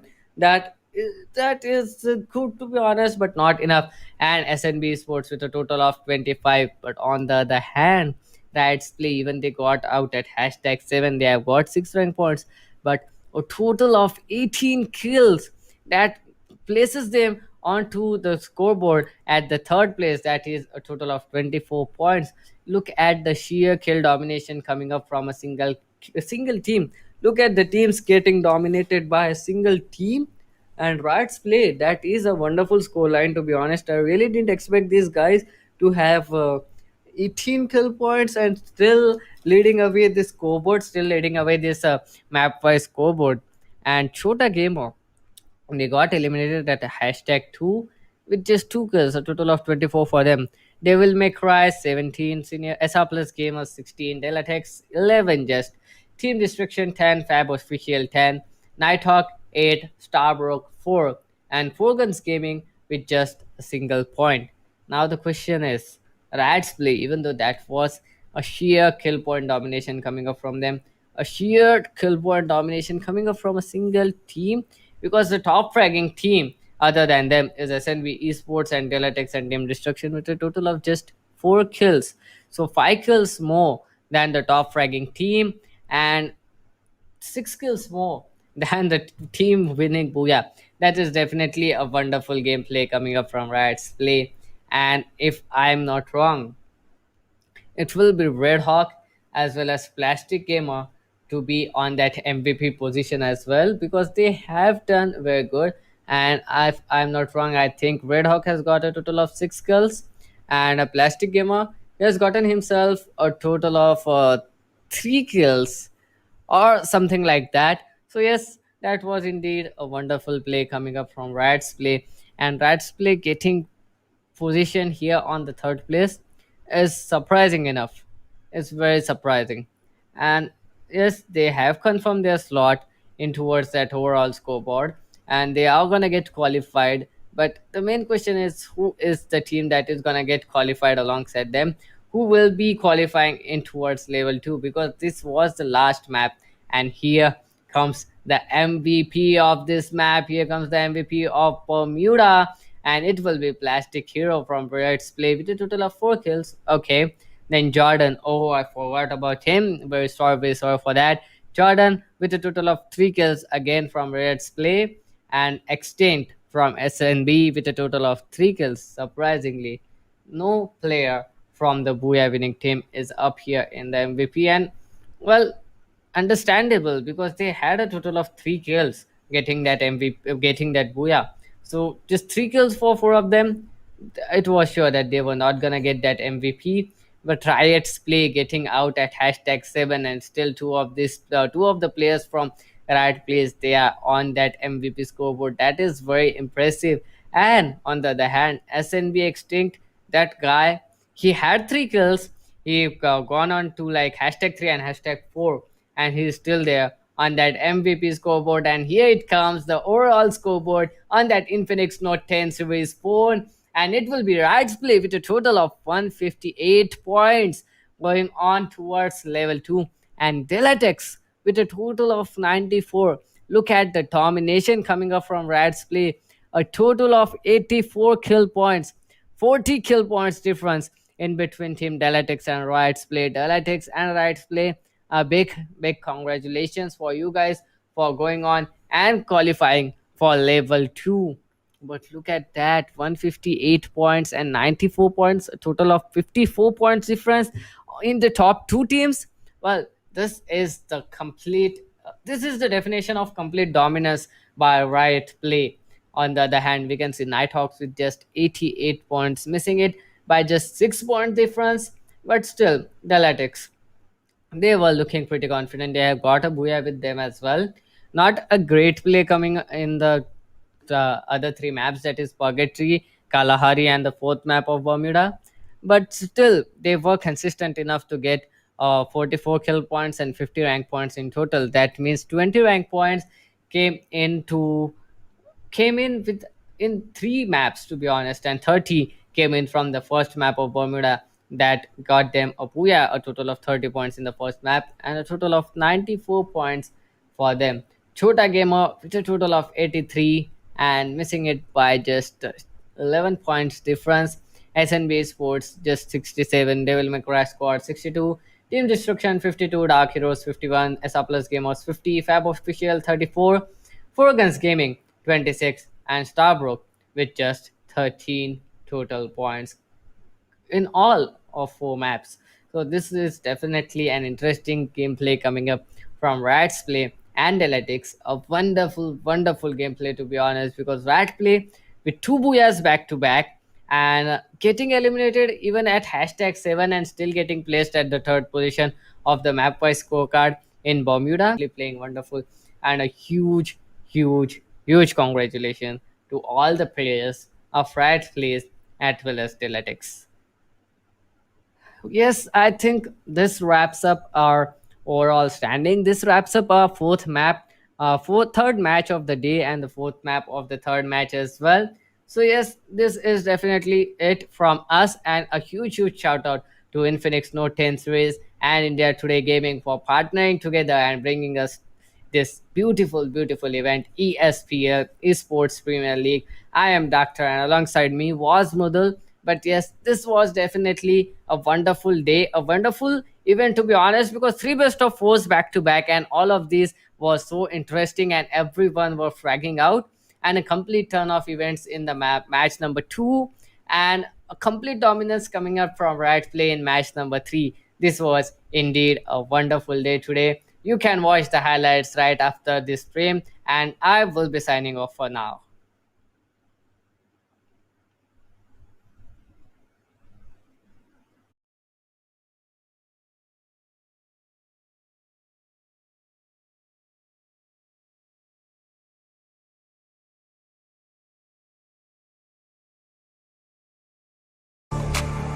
with it till they digging up my grave.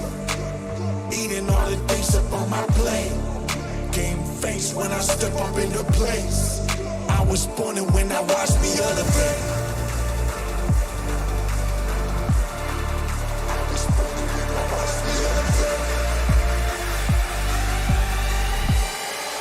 I was born and when I watch me elevate.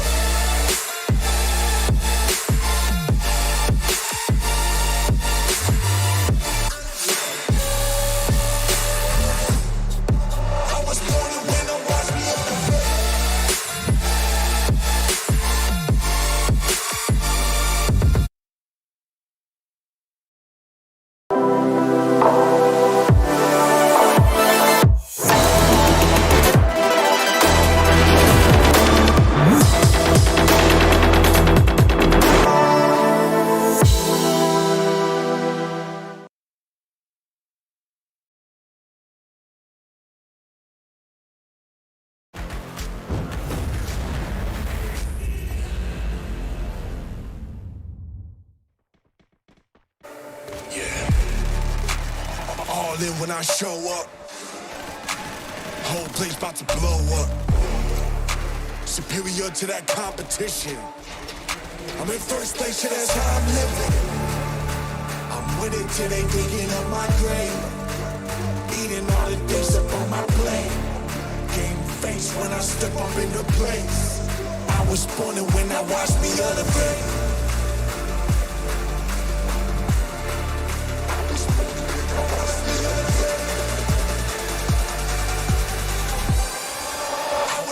When I watch me elevate.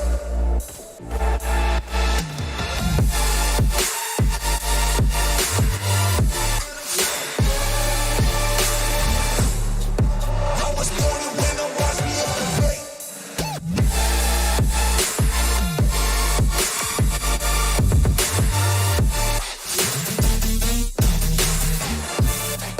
I was born and when I watch me elevate.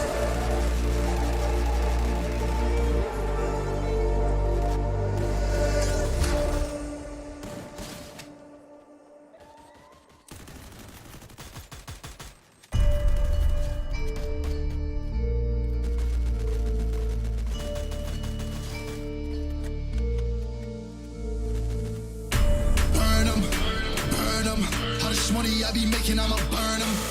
Burn them, I'ma murk them. If they playing with this fire, I'ma burn them. Triple kill.